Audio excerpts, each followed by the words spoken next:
Chapter 1. His stomach was roiling, but his face remained stoic, a slight smirk to give the appearance that he was excited for this night. The reality couldn't be further from the truth. The thought of going to watch women be auctioned off for sex slavery, in the same way his mother had been sold to his father, made him want to kill every man in the room. Slowly. But he couldn't do that, at least not yet. He had to play their game in order to get out. For good. Andres, lovely to see you this evening. The host gestured toward a plush red leather booth with a reserved placard on the table. Andres felt the reassuring pressure of his pistol, tucked inside the waistband of his fitted black slacks, and the even more tempting cool metal of his favorite knife blade against his calf. His hands itched to drag it across the host's insolent throat. There were several circular, elevated stages, normally occupied by strippers and dancers.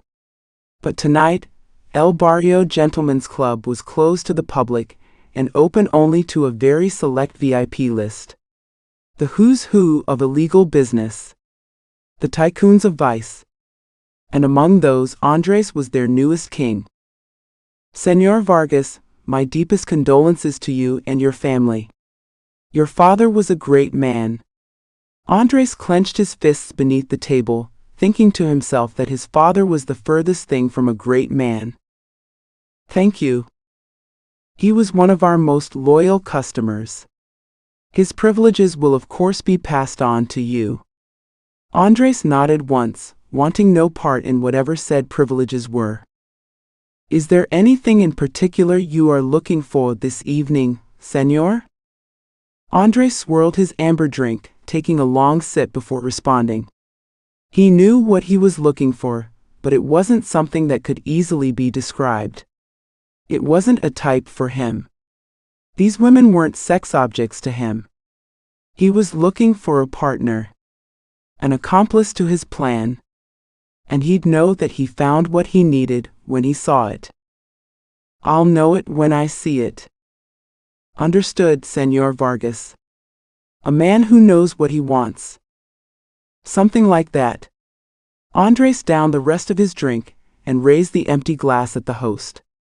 Just because he wasn't his father didn't mean he was above using his power to be an asshole, especially to this disgusting organizer of sex slavery. Andres made a mental note to give this host his proper due at the right time. But the right time wasn't now. Far from it. Andres's number 2 slid into the booth next to him, shrugging off his leather jacket. Martín had been around since the early days of his father's rise to power, but he had always shown an extra level of loyalty toward Andres. In a world where you could trust no one, sometimes not even yourself, Martín was the closest thing that Andres had to a true friend. Jefe, we have an issue. Shipment delay. Third one this week. Fuck. Andres gritted his teeth. The last thing he needed right now were problems with the business. Everyone was looking for him to fail, for opportunities to exploit his weaknesses. Every transition of power was an opportunity for overthrow, and that was not how Andres planned to leave this world.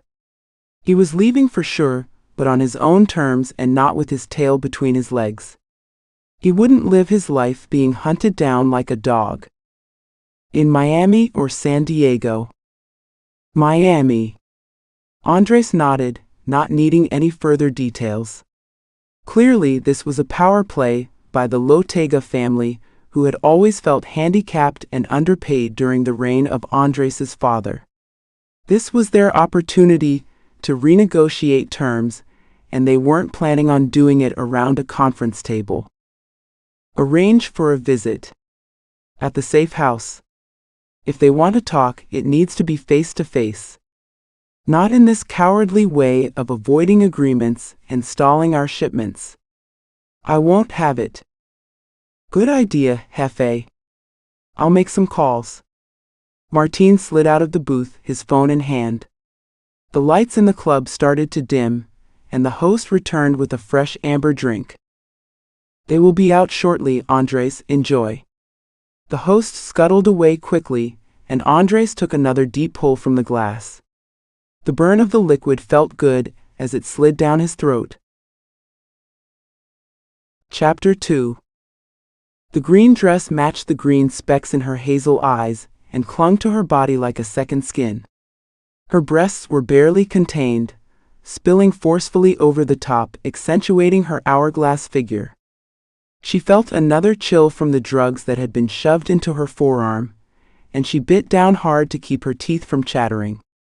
Even though Dove was terrified and scared out of her mind, the singular emotion surging above all others was anger. Pure and raw, unlike anything she'd ever felt in her relatively simple, safe life. She wanted to hurt someone, anyone.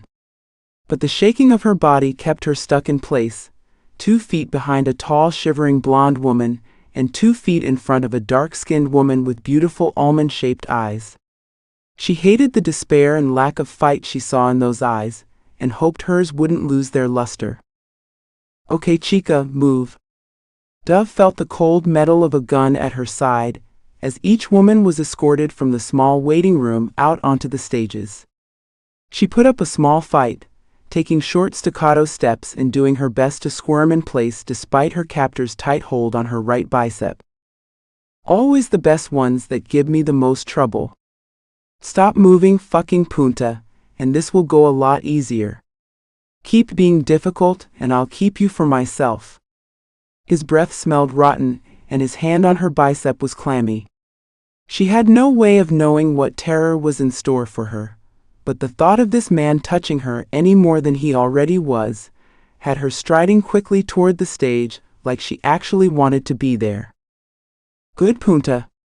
She finally felt his gun move away from her side as he roughly shoved her up the small steps to the circular stage where she was to stand and be bid on like an object. So many thoughts flashed before her as she was blinded from the bidders with bright stage lights. She thought of her aunt, pacing her small, cozy living room, wondering where Dove was and why she still wasn't home. She saw a few happy memories with her mother from when she was young, and times were better. She had to wonder if the police were even looking for her. Did anyone know that something had gone terribly, horribly wrong? Suddenly the room got dim except for the light over the girl furthest to her right. Earlier in line, one girl told her they'd do a preview first and then allow the men to bid, usually limiting each man's purchase to one girl only. She told Dove that she'd been sold 2 or 3 times, which decreased her value, causing Dove to choke back the vomit that gathered in her throat at hearing these words like it was normal conversation. When the spotlight hit her, Dove blinked hard a few times to adjust her vision and felt herself staring out into a hazy blackness. She did her best to stand still and keep her back straight, feeling her legs shake beneath her in fear and from the drugs. She prayed that the men would see the obvious anger and rebelliousness within her, that they'd choose a more docile girl instead, that no one would want to buy her. But even that thought was nauseating. The fact that Dove was in such a horrific place that her only shred of hope was that another girl would be sold instead of her. "Turn around, chica. You're supposed to do a turn." She heard her captor hiss at her from behind the stage, and she begrudgingly did a slow turn, dying inside for this to be over. When the spotlight finally moved off of her and onto the next girl, she felt herself sag a bit into the high heels she'd been forced into, the wearing off of the drugs making her want to crawl into a ball on the floor. But she had to resist and save her strength. Somehow she would get out of this. There was no other way to think. The moment she did, she'd be as good as dead. Chapter 3. Andres thought to himself. His hand had been shaking slightly, and he'd barely touched his 3rd drink. All he could see was his beautiful, lovely mother, and the way his father would beat her and treat her like an object until he finally shot her in the head like one of his traitors. The mother of his child. He had purchased her at an auction like this, at 10 years his junior, sold into sex slavery by her own family for money. The thought had Andres almost crushing the whiskey glass in his fist into little glass shards, but he reminded himself that he had to remain calm. Andres took a deep breath through his nose and forced down all thoughts of his family. He turned his attention back to the stages. When the spotlight hit the third woman, he sat forward in the leather booth. He resented the fact that she was the sexiest woman he had ever seen, and that even under these circumstances, he couldn't not be attracted to her. A long and curvy figure, her full breasts and ass barely contained in a skin-tight green dress. Long tresses of caramel brown hair hung down her back against lightly tanned skin and light eyes. She looked half Mexican, half gringa. He noticed the shaking of her legs, which made him curse under his breath. But he also noticed that she didn't look as broken and hopeless as the other women. Her jaw was firmly set, her eyes on fire. She glared right at him without realizing, without knowing what or who she was looking at. She was the one. I want her. Andres slid to the end of the booth and grabbed one of the host's shoulders. Yes, sir, she's a good one for sure. Maybe the best one. You can place your bid. The host slipped Andres a sheet of paper, but Andres didn't even look at it. There's not going to be a bidding war, entiendes? She's mine. Whatever price. Señor, I still need to check with the others. Get me your boss. Andres gave him a menacing look, and the host nodded hurriedly before scurrying away. Andres didn't want this to go to a bidding war. She was the most beautiful one up there, and he had no doubt there'd be competition. But he didn't want her only for her beauty. She wasn't going to be his in that way. He wanted her for what she could help him accomplish. He couldn't risk not getting her. The stakes were too high. He needed to harness the fire he saw in her, and leverage that power toward his plan. Señor Andres, I see you found a woman you like. An older gentleman with slick gray hair slid into the booth next to Andres without getting too close. Since you are a first-time buyer and your father was a close friend, I will give you her first dibs. But not cheap, she's my best tonight. He winked and licked his thin lips. Andres imagined grabbing his neck and snapping it in two. Like a thin, cowardly chicken. How much? 2 million. And that's US dollars, she's American. Done. Where do I collect? The older man had a look of surprise on his face at Andres' swift purchase and eagerness, but he quickly regained himself. Please, this way, I will bring her to you. Andres slid from the booth and followed close behind, Martín bringing up the rear. Jefe, the Lotegas should arrive at the hacienda in 3 days. For your face-to-face. Good. Make sure we get plenty of backup. I want this to be a business meeting, not a fucking ambush. Understood. Martín retreated again to the rear, always watching Andres' back.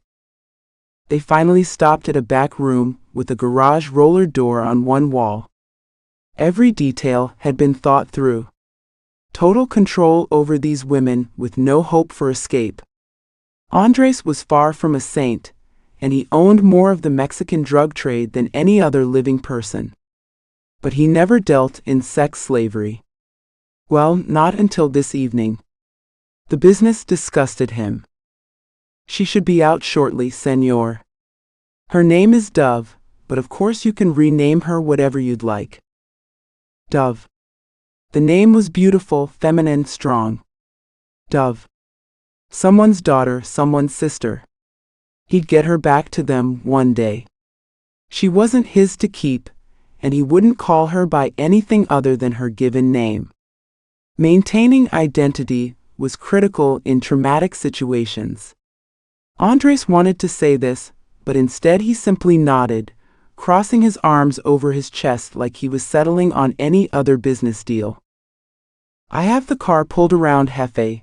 Martín glared with distrust at the gray-haired man who ran this operation. Martin's own daughter had been taken years ago. Despite his deep connections within the cartel, No one had been able to track her down, and no one had heard from her since. Andres could see that thought racing behind Martin's eyes, but he never talked about her anymore. He never talked about anything personal. Neither of them did. It was safer that way. Chapter 4. Dove didn't know how long she'd been standing up on the darkened stage, but it couldn't have been more than 10 minutes before her captor grabbed her and yanked her down so forcefully that one of her high heels came off. "Let's go, Punta, you stubborn, but you make me a lot of money tonight." She felt like she'd just swallowed sand. Her throat was so dry that it was painful to breathe. She had already been sold? How could those words be real? Her body started to rack with dry heaves. "Fuck, chica, I can't deliver you like this."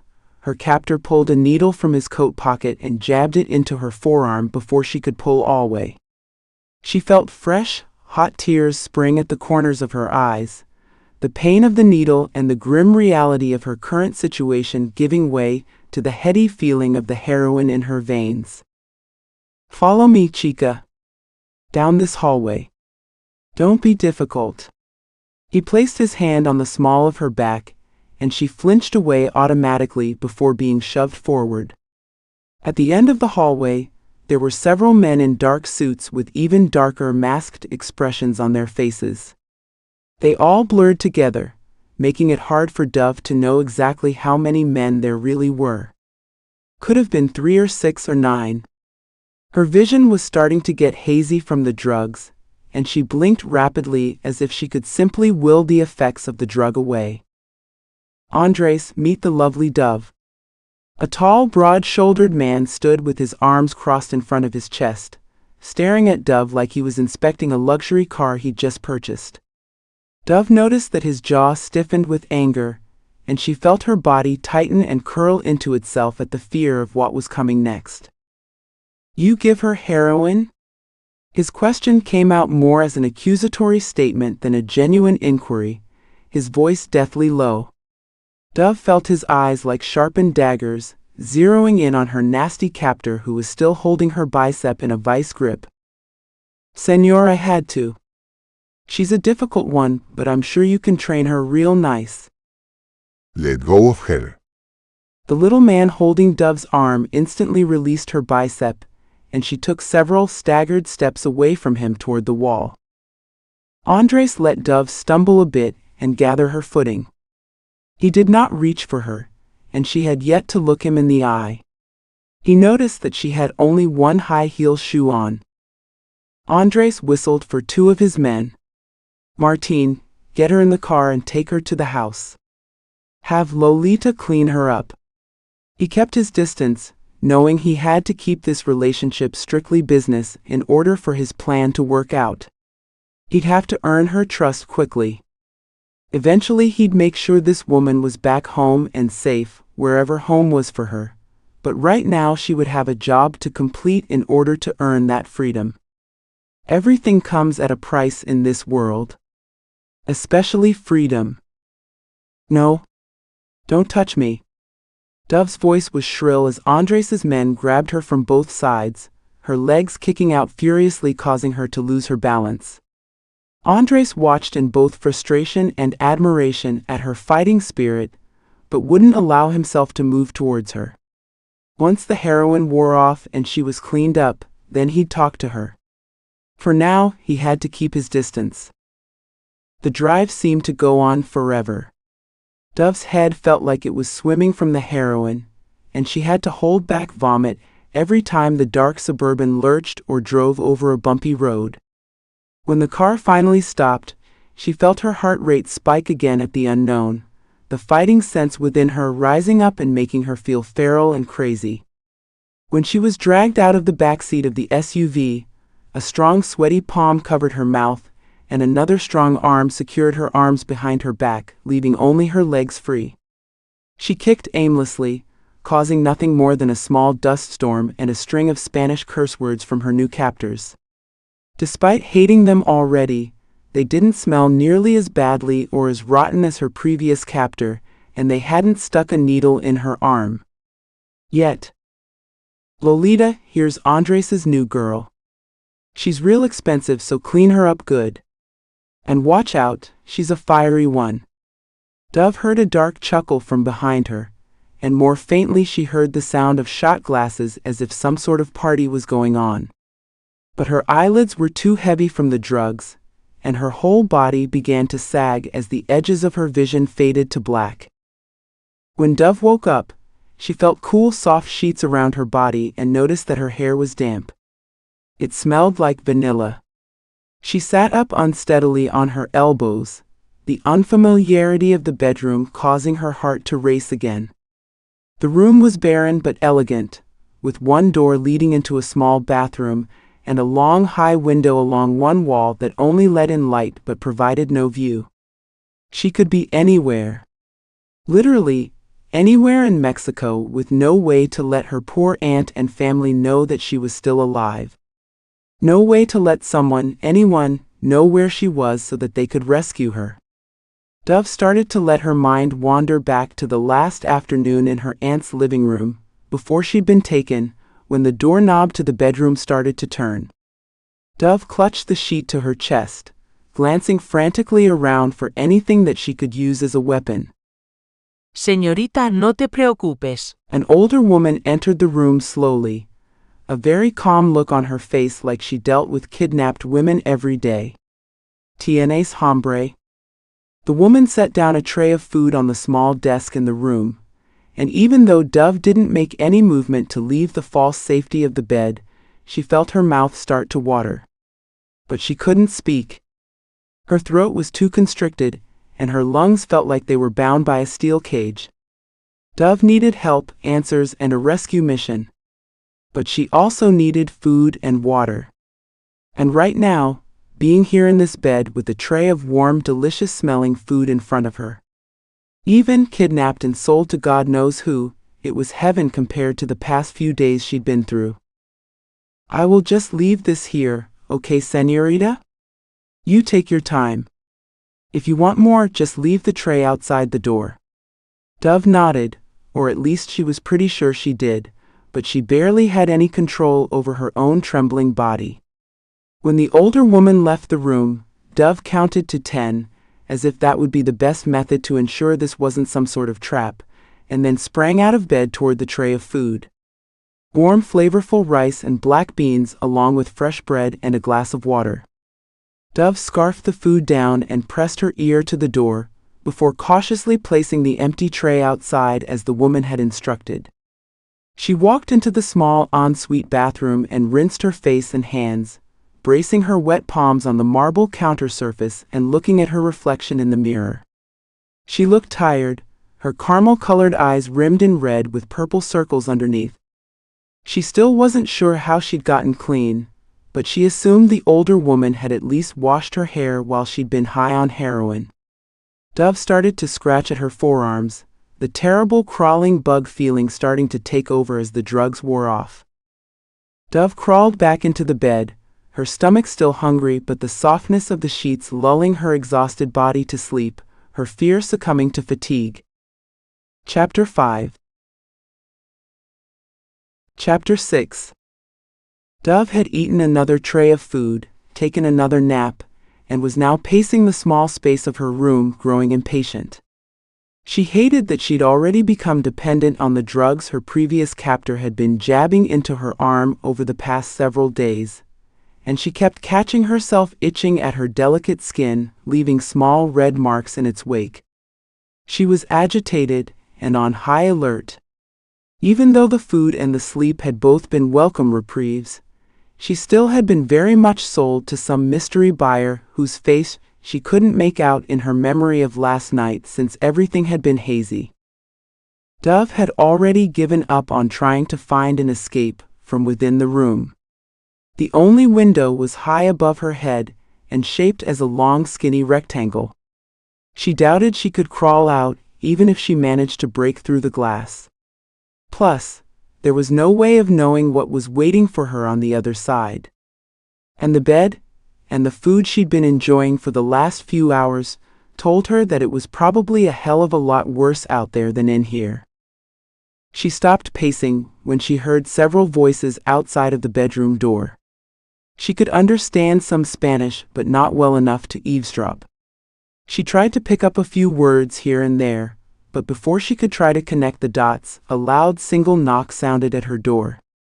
It seemed silly to say something as innocent as, "Come in," like she had any kind of authority to dictate whether someone did or didn't enter. Instead, she backed away from the door and held onto one of the 4 bedposts, rubbing her shaking palm against the wood. She was scared as hell, the flow of fear that had been running rampant within her rushing up again to the surface, but she forced herself to remain strong. She couldn't show weakness. Anyone who had purchased another living human being would easily prey on weakness. The door flew open and a tall, olive-skinned man stood before her. He had slicked back chocolate brown hair and light brown eyes, the same hue as his cheekbones. His lips were full and pulled into a frown, a large but faded scar etched across his right cheek. ¿Hablas español? He closed the door behind him, subduing the other voices in the hallway. Dove froze for a moment and then shook her head, no. She didn't want to give away the fact that she knew enough Spanish to potentially save her life. "I purchased you yesterday." He spoke English clearly, with the faintest hint of an accent at the end of his words. "Do you remember?" Dove didn't know how to respond to that question. Being kidnapped and sold wasn't exactly something she could forget, even if she had been drugged. "Yes." She swallowed past the lump in her throat, gripping the bedpost tighter. You can call me Andrés. He moved a few inches closer into the room, and she knew what he was planning to do. What all men like him must be planning to do with the women they'd purchased. Dove didn't care if he killed her. She wouldn't go down without a fight. She wouldn't be taken advantage of, even at her most desperate moment. Despite the horrors that had happened to her over the past few days, she'd still maintain that part of herself. Not that she could blame any woman who hadn't been so lucky. "You may as well just shoot me now. I won't live like this. I won't give you what you want." Dove's words were stern, but her voice wavered almost to the point of cracking. She hated how afraid she was, but how could she not be? "First of all, Karina, I always get what I want. But more importantly, you have no idea what it is that I want. What I need." He slid off his sport coat and draped it over the desk chair, then took off his expensive watch and cufflinks and set them on the small desk. He seemed tired, and Dove could see the dark circles under his handsome brown eyes. He started to unbutton his shirt, still not directly looking at her, and a lump of dread formed in her throat. He was still going to make her have sex with him. She started thinking of all the ways she'd bite and slap, even if it killed her. And she felt that was a very real possibility when she was confronted with his bare back, muscled and ripped in every way, with broad shoulders covered in a myriad of tattoos and scars. One particularly gnarly scar seemed to go from his right shoulder blade around to his left rib cage. This guy had scars all over. She felt the air leave her lungs. "Put this on, cover yourself up." Andres tossed her his shirt, and only let his eyes linger for a moment before glancing back down at the small desk and putting his jewelry in his pants pocket. Dove's fingers shook with both fear and surprise as she made quick work of covering up her full and exposed breasts in the barely there green auction dress she'd been forced into at gunpoint. Finally, Andres turned to her, bracing his hands behind him on either side of the desk. Dove couldn't help but notice the way his olive-tanned skin rippled and moved tautly along defined muscles and corded veins. He didn't seem like he was trying to flex, but even when slouching he looked taut and ready to strike at any moment. "To be clear, I will never make any attempt to have sex with you. Real men don't get pleasure from fucking unwillingly women, and I don't pay for sex, ¿entiendes?"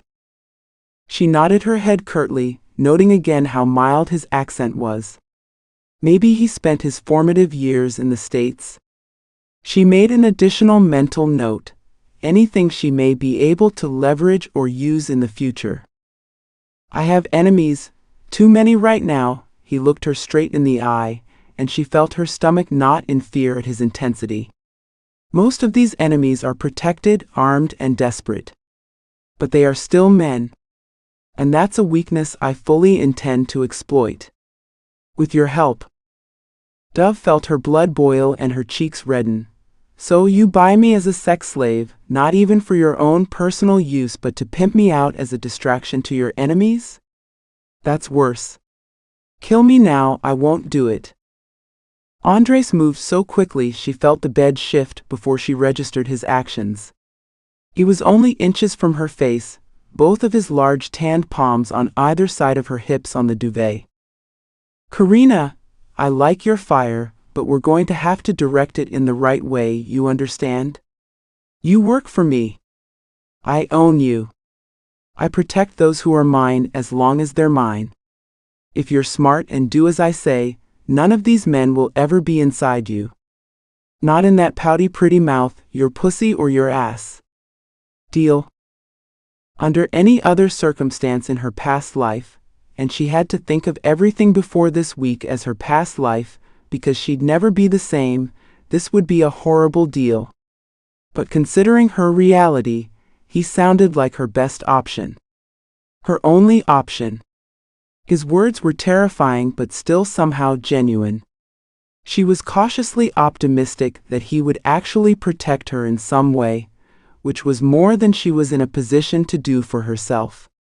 She nodded, her fists tightening in her lap, itching to slap him but knowing she was too afraid. Good. This room and bathroom are all yours. Use whatever you need and let Lolita know if you need anything else. Dove simply glared back at him in response, letting him know she understood.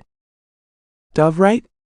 She nodded, briefly wondering if it would have been better to lie about her name, but it seemed too late anyway. He already knew. Oh, and Karina? He turned back to her with one hand on the doorknob. You try to run, you try to escape in any way, and I'll sell you to a man far worse than any of the other bidders at the auction yesterday. Entiendes? Dove swallowed hard. Yes. Chapter 7. Dove woke up disoriented. She felt like her arms and her legs were on fire. They were tingling with the painful twinge of addiction. She'd never been a big drinker in her 22 years, let alone a drug user. She hated her original captor, who had stuck that damn needle in her arm. Even though the bedroom was cool, she felt beads of sweat popping out on her forehead and between her breasts. She shivered and slid her feet off the bed. What was she supposed to do now? Her memory flashed back to Andres.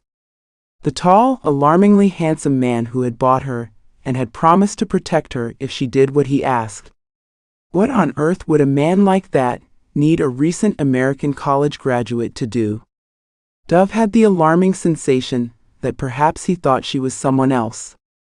And not the strong-headed, but otherwise sheltered first-generation college graduate who had spent most of her formative years growing up quietly in Arizona. Dove pushed the thoughts of her life before way down. They always threatened tears and chest heaves, and right now she couldn't risk a breakdown. She had to keep her emotions in check in order to stay strong and alert. She'd find a way out. She didn't know how, but she would. Dove walked barefoot into the connected bathroom, and was surprised to find several toiletries that weren't there yesterday. A hairbrush, toothpaste, face wash, and even some luxury brand-looking hair and body products were lined up neatly on the counter. She also noticed a small closet in the bathroom where a few tops and dresses were hanging. She felt the soft fabric like it was threaded gold. Something clean that would actually fit her properly.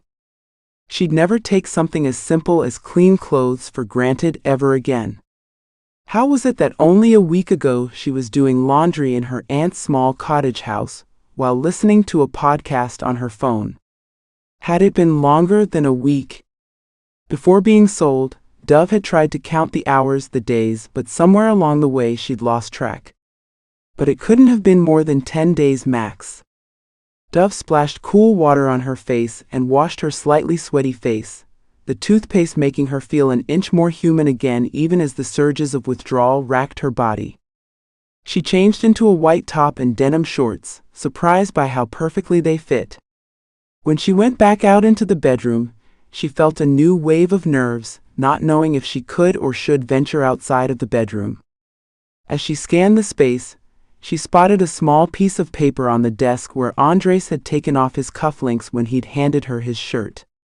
She remembered the reservation, almost respect in his eyes, when he refused to look at her chest, even though she was all but spilling out of the dress.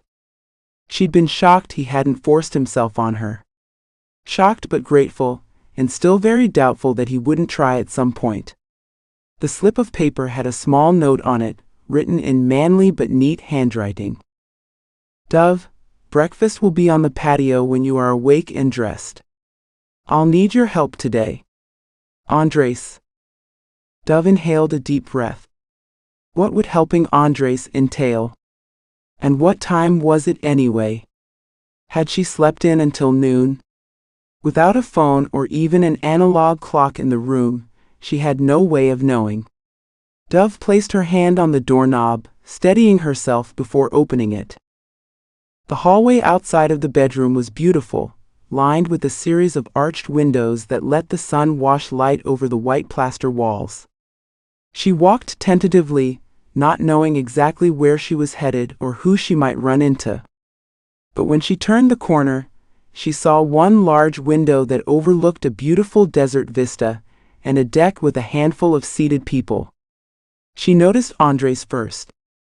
He was wearing another white dress shirt, loose at the collar and rolled up to the elbows, highlighting the tanness of his skin. She just stared for a moment, her heart pounding wildly. Then Andres whipped his head unexpectedly toward her, his calm demeanor shifting somehow. He scanned her, pinned her in place. His face formed into a frown and Dove wondered what she'd done wrong, a flush coming to her cheeks. But then the scratching in her forearms was so intense, she didn't care about anything else as she clawed unseeing at her own skin. Andres crooked his finger at her, and Dove started to move, slowly at first, like she was a deer walking into a lion's den. She stepped out onto the glamorous patio, plates of fresh fruit and breakfast pastries still half full as a group of men sat outside enjoying the morning sun. Andres watched Dove as she approached, even as he barked out a command in Spanish to one of his men. Ella necesita la medicina, traela aquí ahora. Dove stood awkwardly a few feet from him, hating how the other men stared at her. She felt ogled. Dejarnos solos. Another command. Andres's voice was cold and ruthless, and Dove took half a step back as the other men stood from the tables and carried off a few breakfast treats. She thought she recognized one man with an eye patch who had held her down when dragging her from the back of the car. She almost snarled at him and he winked in response. She was not safe here. As if Andres could read her thoughts, he gestured for her to take a seat across from him. If they hurt or threaten you, I'll kill them. Simple as that. Everyone and everything here is mine to control. Please don't be afraid.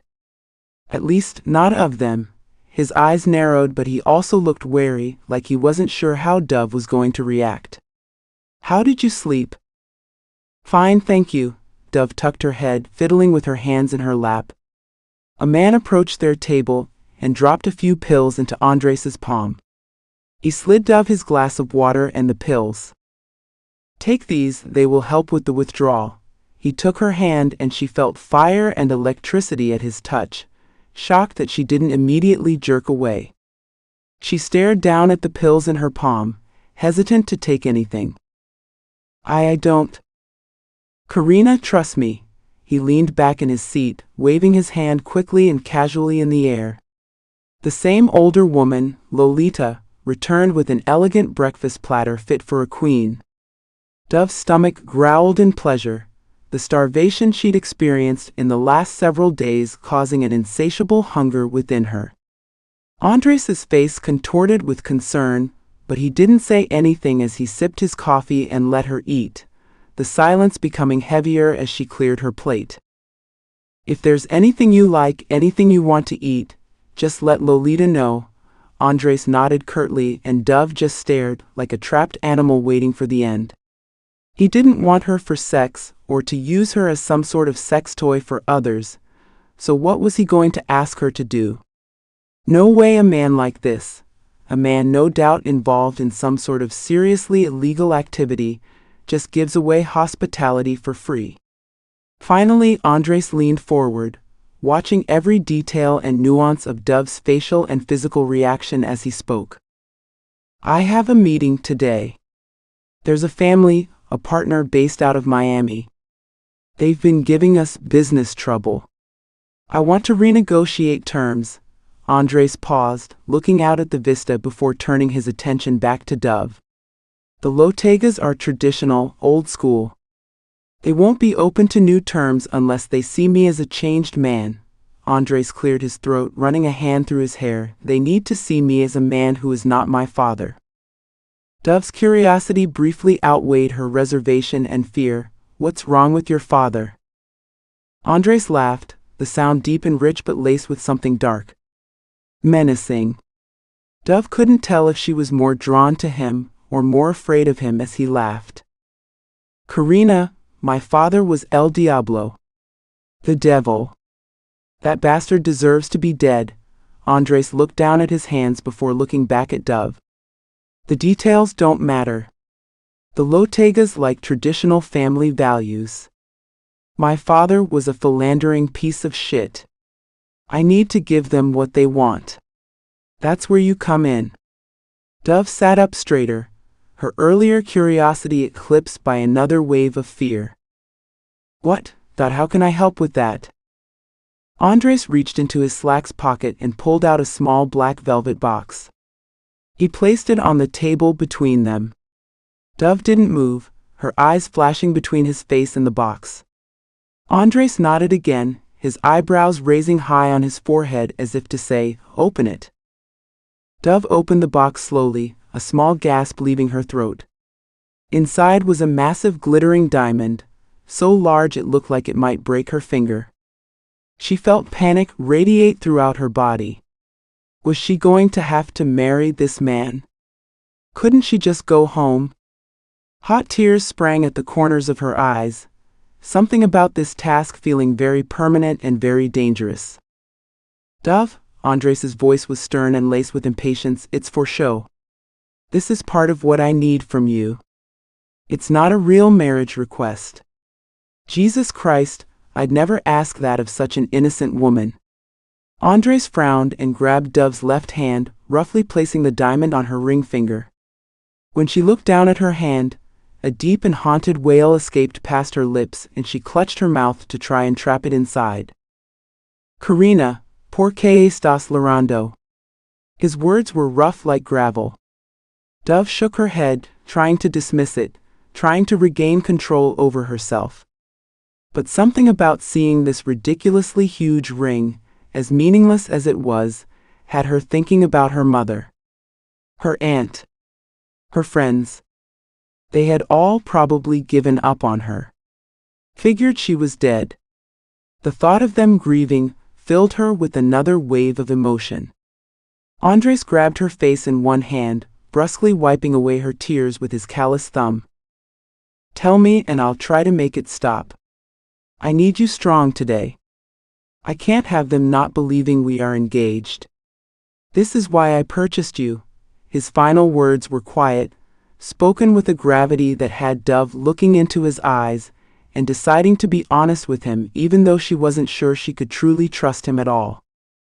I need my family to know that I'm not dead. Dove let a long breath out of her mouth, vowing to get herself under control. Andres was not a good man. But he'd been good to her. So far. And he'd saved her even if that saving came at a price. And right now that price was pretending she was engaged. She could do this. She had to do this. Andres held her chin, several moments passing by after her request. Finally he dropped her chin and stood. Okay, Karina. If you pull this off with the Lotegas today, convince them we are engaged and madly in love and that I am going to be a traditional family man, then I will make sure your family knows you are alive and safe. He leaned down over the table, his lips at her ear. Because, Dove, you are safe. As long as you do as I ask, don't forget that.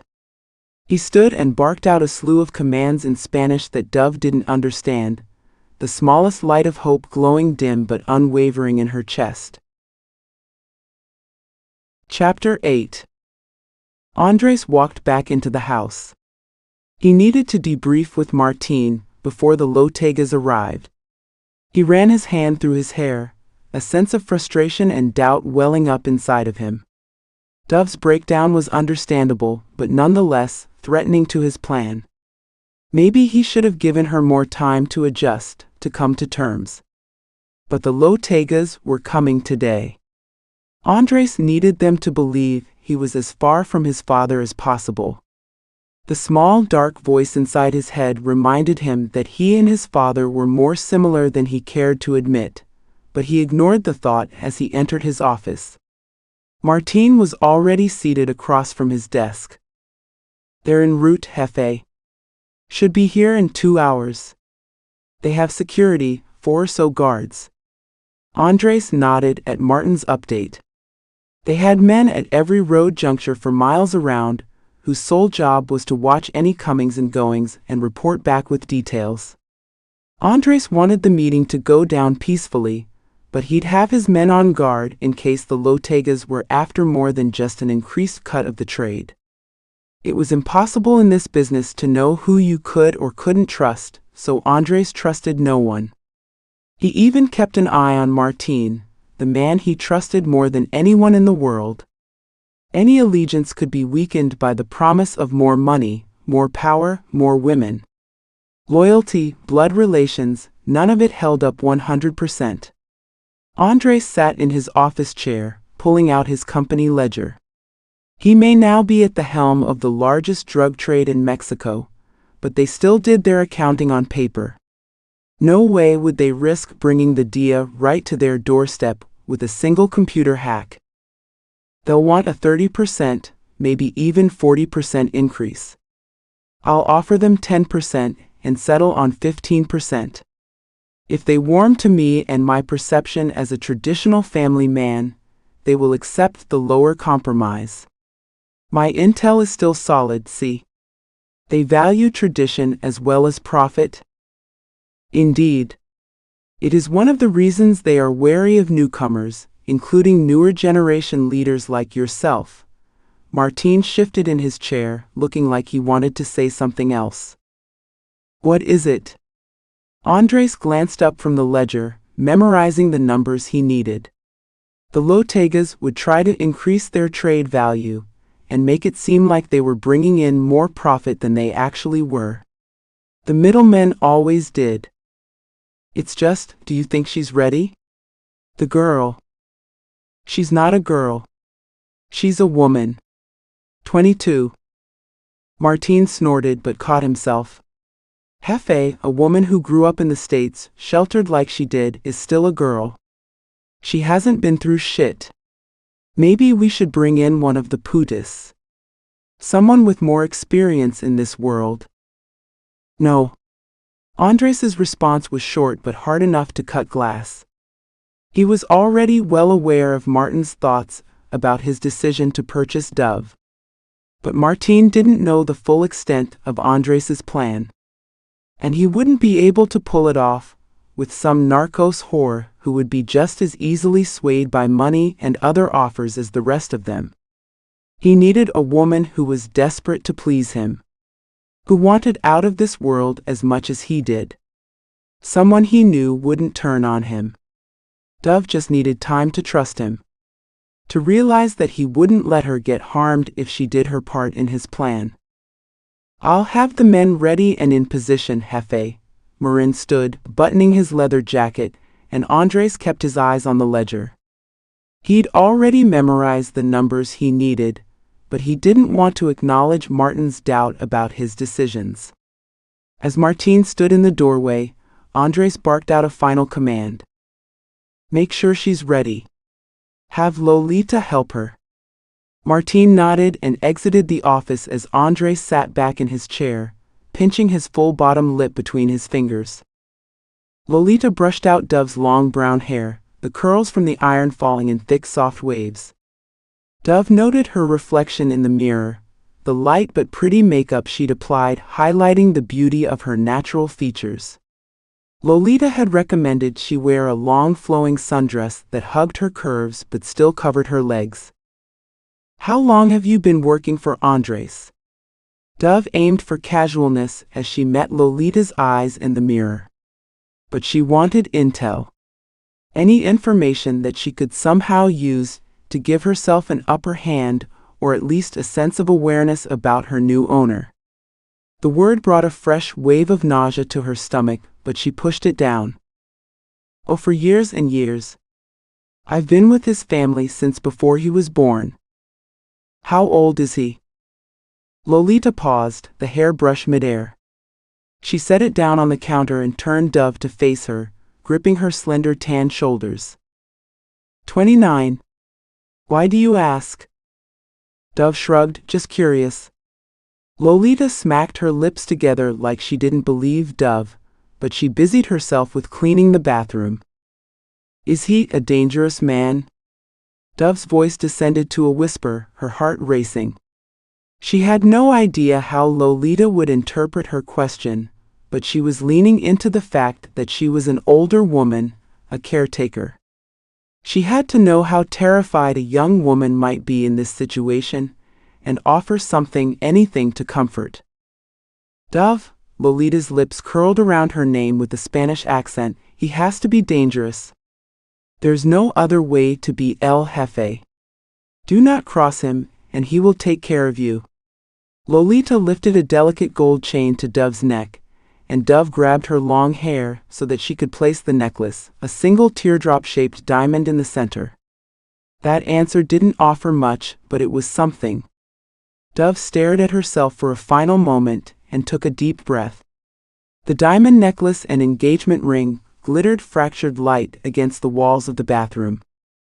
Dove jumped at the sound of a firm knock on her bedroom door. Vamos, Dove. Lolita placed her warm hand on Dove's lower back, pushing her toward the door. Andres stood in the doorway, leaning against its frame, his hands in his pockets. Gracias, Lolita. He stared at Dove as he said the words, his eyes assessing. Dove felt a heat crawl up her skin, and for the first time it wasn't just nerves and fear. It was laced with something else, something exhilarating that she couldn't quite name. Andres held out his hand and Dove took it gingerly, the warmth and strength of his fingers nearly crushing hers. He led her from the bedroom through the hacienda, talking in a low, gravelly voice as they moved. We met at my cousin, Rosila's wedding. You were a childhood friend of hers. We've been dating secretly for 8 months, because my father didn't approve of me marrying someone from outside of the narcos ruling families. A missed opportunity for power convergence. After his death, I didn't need to hide you anymore. We are marrying later this year. ¿Entiendes? He squeezed her hand harder. Dove nodded. Repeat it back to me. Andres led her into a large, beautifully lit living room that was sunk down a few steps from the rest of the house and overlooked a luxurious pool. We met at your cousin Rosila's wedding. She was a childhood friend of mine. Your father did not approve of our relationship. But now that he's passed, we can be together and get married later this year. Good girl. Andres had his eye on the door, but Dove was fixated by his profile. Something about his approval warmed her skin and had it puckering for more. She didn't know if it was just relief that she was playing the part he needed from her, or if she found a small sense of pleasure in pleasing him. But she didn't have time to think about it much longer. An older man and his wife were being escorted into the room, a handful of armed guards visible through the large veranda windows. Andres. My goodness, how you've grown. The older gentleman came forward and embraced Andres after shaking his hand. Hola, Andres. Have we said how sorry we are for your loss? Our condolences, my dear. The woman leaned up and kissed his cheeks as he held her forearm in his hand. Thank you, Andres nodded curtly. And who is this lovely mujer hermosa? The older gentleman looked Dove up and down with lust, his tongue darting out and licking his lips. Dove tamped down her disgust, a shy and sensual smile shaping her lips. My fiancée Dove. Andres slid his hand down around her back, pulling her hip into his side. She placed her hand on his chest and looked up at him briefly before turning back to the Lotegas. It's a pleasure to meet you both. Chapter 9. Andres smiled down at Dove, pleasantly surprised by the calmness and smoothness of her voice when she greeted the Lotegas. But he also felt a slight sense of irritation at the lushness of her curves pressed up against his hard body. He didn't want to like it so much. He shouldn't like it so much. Dove was practically as innocent as a child compared to him, not that he knew anything about her past. And his irritation at that fact, the fact that he wanted to know more, threw a red flag in his mind that he forced way down so he could focus on the meeting at hand. Andres, I did not know you were engaged. Congratulations. Señor Luis Lotega, a man near Andres's father's age, looked Dove up and down like a snack. Traditional family man, my ass, Andres thought to himself. He felt his grip grow firmer on Dove's waist as he guided them over to the couch. He was gripping so tight he was probably leaving nail marks in her tender skin, not that he minded the fact. Yes, just recently, Andres waved one of his servers over and had a round of drinks served. Dove rested her hand casually on his leg, and he stilled at the feel of her delicate fingers against his strong thigh. She was playing the part perfectly, so why couldn't he? We met at his cousin's wedding. Dove took a sip of her drink and smiled warmly at the Lotegas. I had no idea my childhood friend Rusilla had such handsome men in her family. Señora Lotega laughed giddily and winked at Dove. Indeed, but Andres is by far the best. I can't lie, at one point I did hope he'd marry our lovely Maria. Juana? Señor Luis Lortega chided his wife good-naturedly. Were you two engaged before your father passed? I don't remember him mentioning it. Andres took a sip of his drink before responding. This was exactly the question he'd been hoping for. Unfortunately, my father and I didn't see eye to eye on many things, and one of them was my love for Dove. She's not from a narcos familia. Ah, I see. True love then?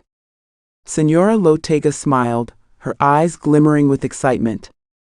Clearly she loved gossip and feeling young again. To Andres's surprise, Dove responded before he could. I had no idea, about his father's views. I never wanted to cause a rift between them, but he was not a welcoming man. She cast her gaze down like the emotional rejection was real for her. Andres fought the surprised look off of his face. Dove was quite the actress apparently. Well, I'm proud to see that Andres has chosen true love over business. There's only so much money one man needs to make. Señor Luis Lotega looked pleased, his hypocritical gaze still fixedly on Dove's chest. Indeed. She's the most important thing in my life. Andres rubbed his thumb over the back of her hand, willing her to look up at him. When she did, there was something in their exchange, something more than a mutual agreement to perform. For a moment, Andres forgot about the Lotegas sitting in front of him, and got lost in a pair of perfectly almond-shaped hazel eyes. Well, we certainly don't want our business talk to get in the way of true love. Andres, shall we take a walk? Discuss a few terms, and then leave the business behind us and enjoy a meal together? Señor Luis Lotega drew his gaze back to Andres, whose hand was still resting over Dove's. Yes, let's have a walk outside. We won't be long.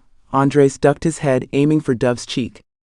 But she turned her face at the last moment, his lips brushing against hers and her hand coming up to gently caress his scarred cheek. Andres stifled a growl at the back of his throat, his blood rushing to his groin. What in the fuck, he thought as his lips crashed onto hers. It took every ounce of restraint to keep his tongue from forcing its way into her sweet, warm mouth, every fiber of his being wanting to explore this woman further. Alone.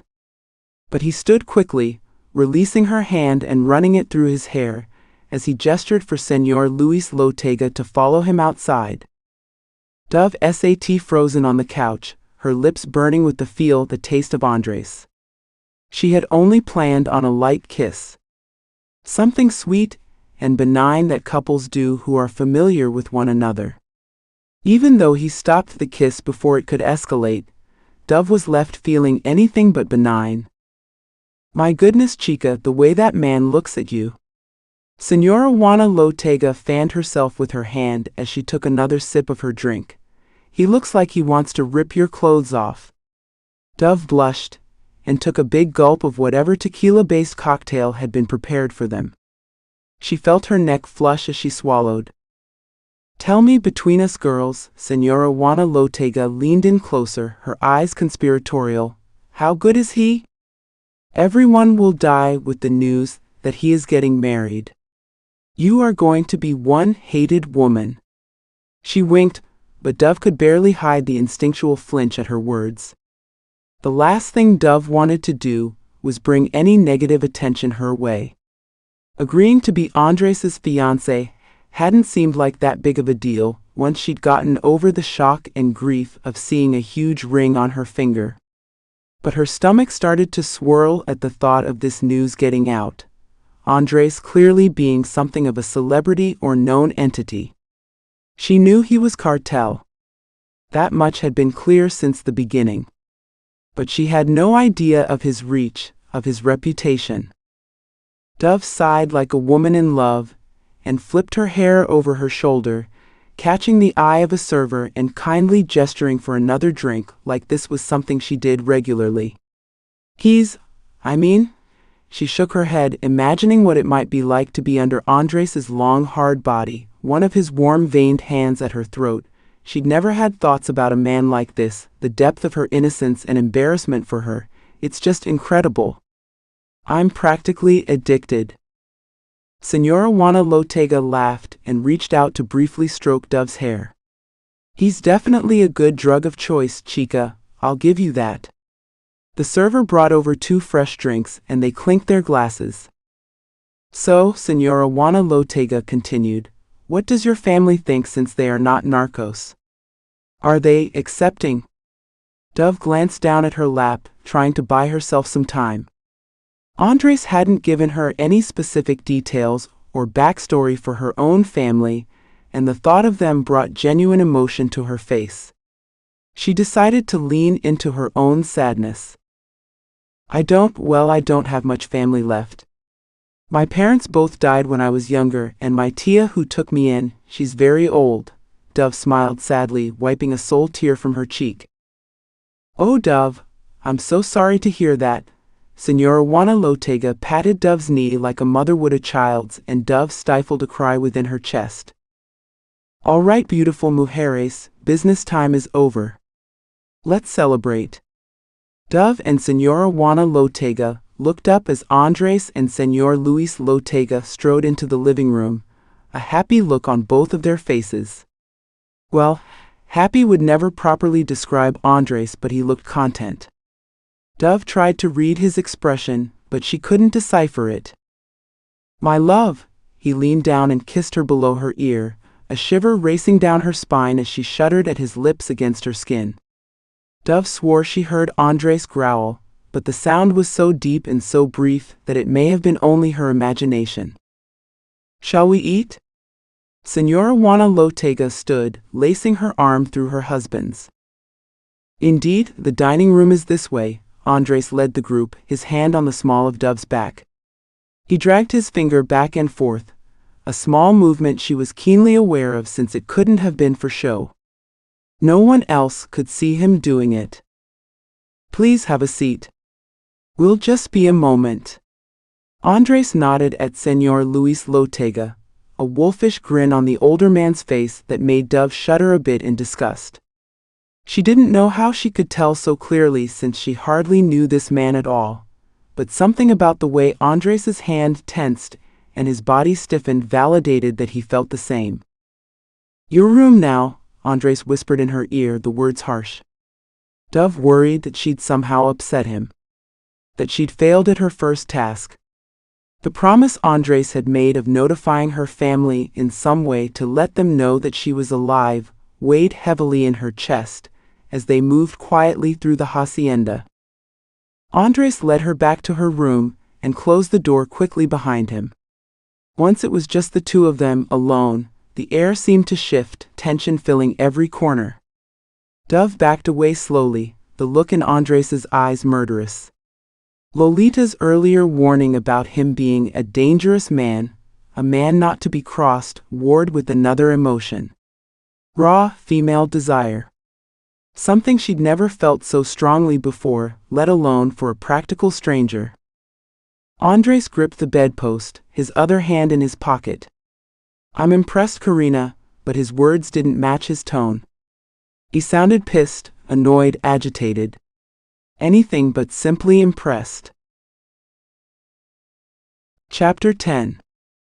Dove held her breath, waiting for Andres to continue. There was a long pause of silence before he spoke again. Who were you thinking about? Andres tilted his head, studying Dove. She was confused, opening her mouth once and closing it before finding the strength in her voice. What do you mean? Andres took a step closer, reaching his hand up and delicately tracing the edge of her face. She shivered at his touch. The way you looked at me, kissed me. You must have been thinking of someone back home. His finger moved rhythmically along her skin, Dove frozen in place at the closeness of his touch. I promised you, Andres continued, his voice deep and hypnotic, that if you performed well for the Lotegas today, I'd find a way to send your family a message that you are alive. Dove nodded faintly, swallowing past a lump of fear and lust in her throat. She wanted to kiss him again. To reach up on her toes and close the distance between them, to feel more than just the pad of his finger across her face. But the other part of her knew it was just a distraction. The fear and the grief morphing into lust. Andres was a dangerous man. Her captor. So tell me, Dove, Andres dropped his hand, who do I need to tell? Who's missing you right now? He dropped his head and kissed the skin below her ear. Her whole body shivered. Something in his kiss more like a threat, a marking than an intimate gesture. My mother, Dove's voice was shallow, and my aunt. Andres didn't back away, his next words right in her ear. That's all, Karina? Dove swallowed past sandpaper, yes. Andres slid his hand up her neck, firmly squeezing but not restricting her airflow. Dove's heart started to race, the look in Andres's eyes a mixture of lust and something else, something darker that she couldn't name. Good. Let's go eat. He released her throat just as quickly, her hands reflexively coming up to the tender skin protectively. He didn't look back as he exited the room, and she followed behind him back to the dinner table, hoping she could keep up the charade after whatever inexplicable exchange she and Andres just had. Apologies, Andres smiled at Mr. Luis Lotega, the men exchanging a knowing glance that was as much an act for Andres as Dove. She looked up at him shyly, like a young woman in love who couldn't keep her hands off her future husband. Andres shook his head slightly, almost as if he was in genuine awe of Dove's apparent acting ability. So, Señor Luis Lotega folded his napkin on his lap, the fabric draping over his round belly before settling, where will you two get married? Any plans? Likely on the property, overlooking the vista. Andres took a bite of his salad, gesturing to the beautiful view behind him. Nothing too extravagant. Oh my good son, you are Andres Vargas, el rey de los narcos. Of course your wedding will be extravagant. Dove's ears perked up, understanding enough Spanish to know that Señor Luis Lotega had just named Andres, the man who recently had his hand wrapped around her delicate throat, the king of the narcos. Indeed it will be beautiful. I can only have the best for my Dove. Andres glanced over at her, gripping her thigh tightly under the table. The gesture felt more like a warning or a reminder that he owned her. But I'm afraid my father's enjoyment for entertainment and excess wasn't quite passed down to me. Andres grinned, but his face looked angry. Even the slightest mention of his father seemed to bring him to the edge. Dove felt his grip get impossibly tighter, trapping a yelp in her throat. But just as quickly he released her skin, reaching for his drink. Well, I think that's for the best. Señora Juana Lotega gestured her drink toward Andres. I'm afraid that might have been the demise of your father, if I can be so forward among friends. Andres's entire body went still, the strength and tension of his muscles radiating. But he offered a smile and a nod in return, an acceptance of her open critique of his father. The rest of the meal went smoothly, small talk of family and brief snippets of business broken up by gossip that Dove had a hard time keeping up with. But she managed her ruse, glancing affectionately at Andres at the right times, even though internally she was growing more fearful and yet more intrigued by him. When they said goodbye to the Lotegas, Dove felt the silence weigh heavily around them. Andres moved toward her but was interrupted by his right-hand man, Martín. Jefe, nosotros tenemos un problema. Martín glanced between Dove and Andres, clearly wanting to speak to Andres alone. Andres nodded, exchanging unspoken words with Martín as he briefly turned his attention to Dove. Karina, go to your room. Stay there. I'll come to you later. Dove couldn't decipher whether his words were a threat or a promise, but the look on Martin's face told her that either way she needed to leave. Now. Dove left quickly, catching some breath back in her lungs that she hadn't realized she'd been holding throughout the day with the Lotegas. Laboria's familia found out about the Lotega visit. They used to be partners before your father came in and broke up their arrangement. They are sending men here now. Armed. Fuck, Andres cursed low. Armed attacks were not that unusual, but Dove's face and soft, curvy body flashed brightly in his mind. The thought of her and rapid rifle fire did not mix well in his head. Not one bit. You need to go in the bunker, Jefe. I'm not going in the fucking bunker. Get me my AR. Andres, Martín cut him off, a commanding tone in his voice that he used with Andres when he was only a young boy and Martín had been working for his father. You are El Jefe now. You can't be in the line of fire. You know this? Andres groaned and ran his hand through his hair, pacing a few steps before responding. Fine, but I want my best men. I want them to shoot to kill.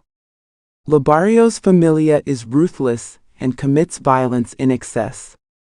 They're the old order. We are not standing down. Entiendes? Andres started to walk away, and Martín stopped him, a look of confusion on his face as to where his boss was headed. I'm going to get Dove.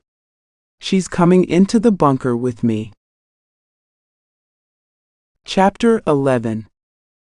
Dove changed out of her dress and into a pair of jeans and a fitted white t-shirt. She pulled her hair back into a ponytail and waited on the edge of the bed. There was a new anxiety coursing through her body. The fear subsided as the tension in her body built, the feeling of Andres' strong hand gripping her throat, then her thigh under the table. The anger at not being able to control her life, not being able to call her mother and aunt. The unfinished sentence that was her current existence, where she had no idea what was coming next. She may have grown up sheltered, but she'd always had a fire and an independence within her that felt stifled and choked like smoke, rising in this small room in God knows where, Mexico. The door flew open and Andres stood in the doorway, a pistol in his hand pointed at the ground. Dove's racing heart stopped for a moment, the horrific thought that this was it. He was done with her. She'd given him the performance he needed. Dove scooted back on the bed, the movement futile since she had nowhere to hide from this man. But something about the potential finality of her life had her staring daggers back at him anyway. Dove, come with me. Now. Andres gestured with the gun, his brows furrowed. No. What? Andres spit the word out, his impatience growing. Clearly, he wasn't used to anyone disobeying his orders. If you're going to shoot me, then just do it here. Fuck, Dove. Andres moved into the room quickly, and she brought her hands up protectively over her face, the survival instinct in her acting out of desperation. Dove? Andres shoved his pistol into the back of his waistband and grabbed her arms, his strength diluting any physical power she had. Look at me, Karina. His words were a growl, and Dove reluctantly opened her eyes, her chest rising and falling quickly. Just do it. Dove's voice was staccato, barely any air left in her lungs. Andres didn't respond, his facial expression haunted. He picked her up and threw her over his shoulder, removing his pistol from his waistband. He banded his other arm over the backs of her thighs. Her screams were feral and his grip tightened. Stop screaming. Dove's body fell limp after a few more futile attempts to free herself. She felt herself going to a dark, blank space within her core, the upside-down view she had of the hacienda falling away from her vision like she wasn't really present. She faintly heard voices talking and loud footsteps moving quickly around, but it was like she was underwater, submerged from reality to protect herself. 20 minutes out, Martin spoke quickly to his boss, gesturing his head toward a hallway. If you need backup, tell me, Andres ground the words out, his body tense. No, jefe. I'm the boss of you, Martin. Remember that. Andres continued further down the hallway, pounding his fist swiftly against a wall panel that opened up to reveal a metal door with a complex keypad. He squatted a few inches, the tips of Dove's hair brushing the ground, as he met the scanner at eye level. The metal door clicked open and Andres moved through. Once inside, he flipped her over and set her down on a large leather sofa before turning back to the door and securing it closed. Dove's eyes darted around the dark, warm space. It had concrete floors and no windows. She watched as Andres removed his white dress shirt, his back tattoos and scars on full display. He reached inside of a cabinet and pulled out a black t-shirt. As he slid it over his head, Dove watched the movement of his defined muscles, her eyes tracking down all the way to the pistol once again securely tucked into the waistband of his slacks. Jesus Christ, Karina, stop looking at me like that. Andres glanced at Dove before reaching into another cabinet and pulling out the biggest gun she'd ever seen. She felt bile rise in her throat, but she forced it down. Like you're going to kill me? Andres whipped his head toward her, something like torture marring his forehead. I'm far from a saint, Dove, but I'm not a fucking monster. I'm not going to kill you. I'm protecting you. He paused, rubbing his palm down his face. Well, at least my men are. I hate being stuck in here. Dove looked around the large room again. Where's here exactly? Before Andres could respond, shots rang out, subdued within the solid concrete walls of the room but still audible. Dove jumped on the couch. It will be over soon. Andres pulled a laptop from the same cabinet. He pulled out the massive gun, and he looked like he was tracking something on the screen. Dove's face went pale at the gunshot sounds, and Andres glanced up from the computer, his hands tightening on the laptop. He wasn't scared even a little bit. This was routine behavior for him. He'd grown up around A.B. mushes and attempted murders. He'd seen men killed and had killed men himself. But looking at Dove, seeing the animal-level fear on her face, had him realizing how fucked up this was. How fucked up he was. Just a few more months, a year maybe, Andres thought to himself, and I'll be free from this life. Silent tears started to fall down Dove's cheeks, even though she kept her lips and the rest of her face in a hard, smooth line. The same strength and fire Andres had seen when he'd purchased her, still glowing warm and alive within this woman. Andres shut the laptop and moved toward Dove. He hated the way she flinched, the increased tightness around her eyes. He sat close to her without touching her, his hands itching to reach out and provide comfort. A feeling more foreign and scary to him than the gunshots ringing out around his hacienda. Why is this happening? Dove stared at her hands, whispering the words. It's part of the business. Andres turned to her, cupping her cheek in his hand. She didn't move to look at him, her tears falling over his scarred knuckles. Look at me. Dove raised her head, her entire body stiff. Without thinking it through, without being able to stop himself, Andres dipped his head, brushing his lips against hers. He felt them tremble, and a low, dark growl erupted from his throat. I won't let anything happen to you, he spoke the words against her lips, pressing into her more firmly. To his surprise and pleasure, she didn't try to move away. He parted her trembling lips with his tongue, tasting her. He'd been thinking about kissing her again ever since their display for the Lotegas. Something dark and carnal within him wanting this woman in a way he hadn't wanted anyone or anything in a very long time. Dove felt the rush of adrenaline in her body, her fear mixing with anger and lust. She needed a distraction. A distraction from her grim reality and the shots firing outside. She pressed herself into Andres, hating him as much as she craved his warmth and his strength. She moved tentatively at first, sliding over onto his lap to straddle him, her shaking hand gripping the back of his hair. She was rewarded with another growl as Andres slid his hand down her back and gripped her ass, grinding her into him. She felt his kiss grow deeper, more violent. She tasted blood, but the brusqueness just turned her on and distracted her more, her body craving the violence of it. Andres used his other hand to grip her ponytail, suddenly jerking her head back far enough to break their kiss, their breathing ragged. He stared at her face for a long moment, lust mixing with anger as he took in Dove's tear-stained flushed cheeks, her red mouth and the small split on her bottom lip. He reached out and licked it gently, feeling her body shiver in response. Tell me to stop, Karina.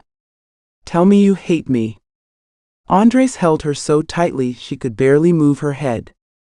Dove sucked in a deep breath, never looking away from him. I do hate you. But I don't want you to stop. Wrong answer.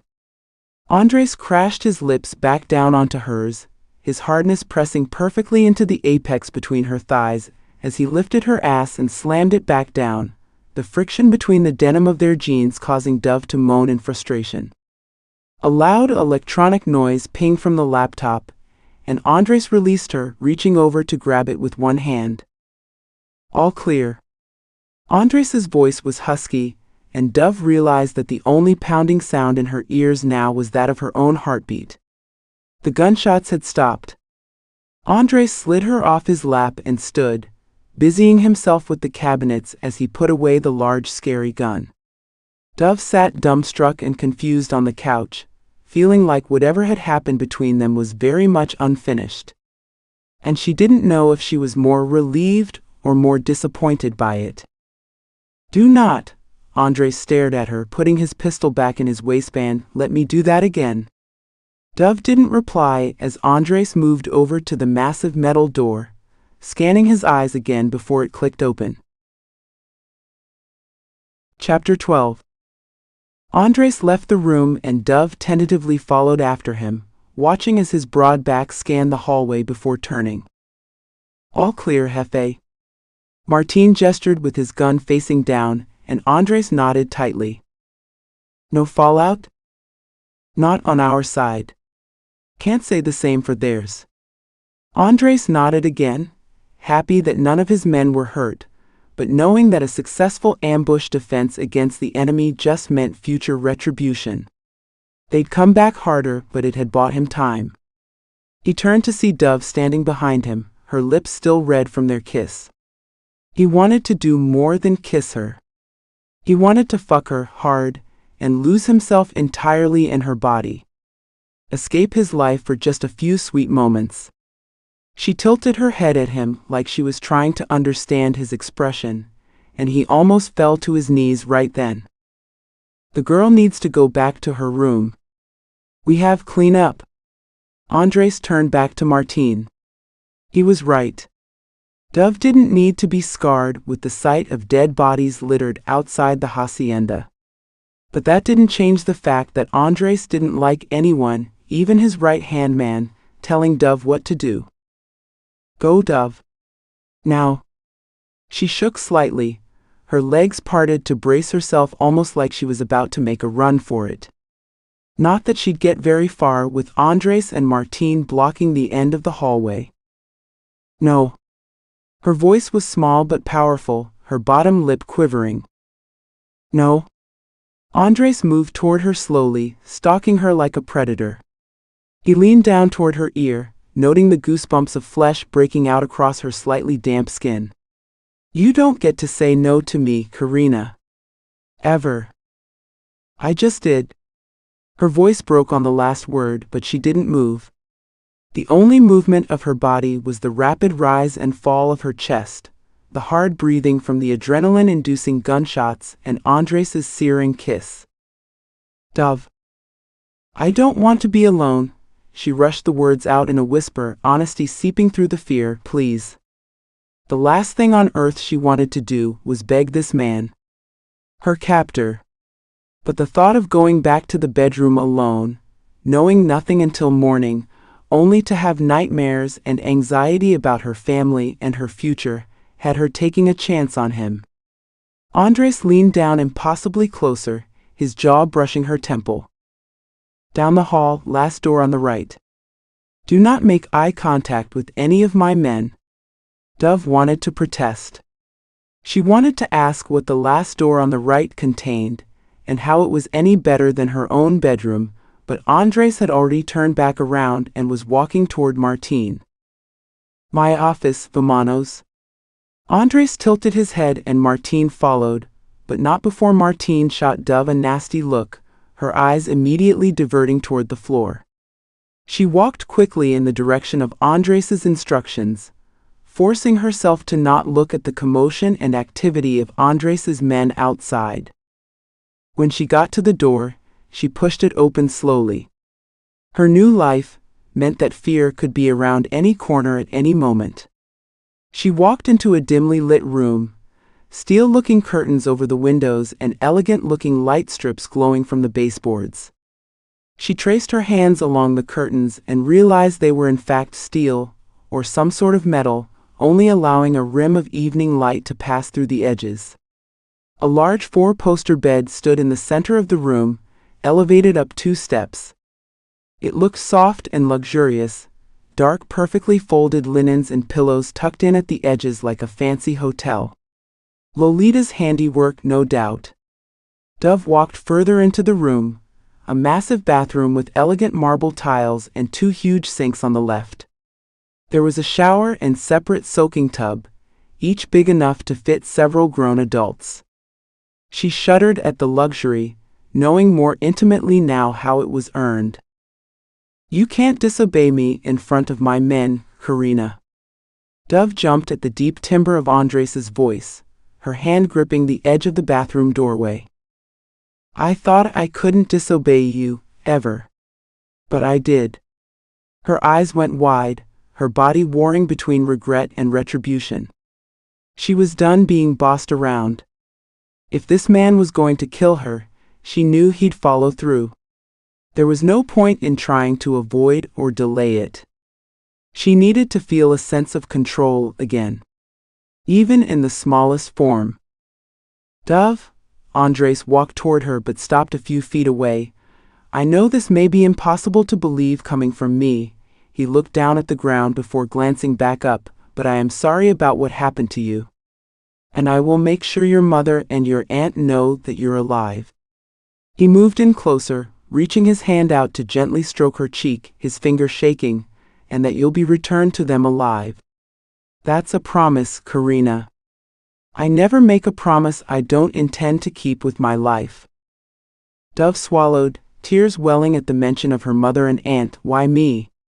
She whispered the words, a question more for the universe than for Andres. Why did all of this have to happen to me?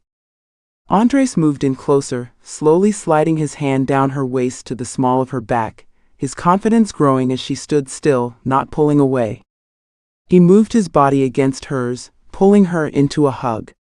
He stroked the back of her beautiful hair, a gentleness he hadn't been shown since he was a small boy, the gesture reminding him of his mother. I ask myself the same question too often. But there's no point. There's no point in asking why, Karina. Only how to get out, how to change your fate. That's the question that keeps me up at night. Dove sighed and leaned her forehead against his chest, her body suddenly very tired with the release of adrenaline. You scare me, she mumbled faintly into the fabric of his soft t-shirt, but Andres still heard her words.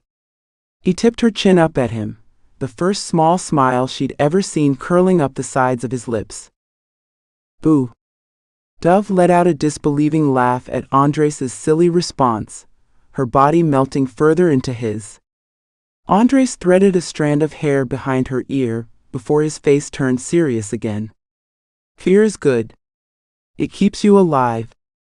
It reminds you that you still have something to live for. Dove blinked up at him, her eyes weary. You need sleep. I can never sleep. You will tonight.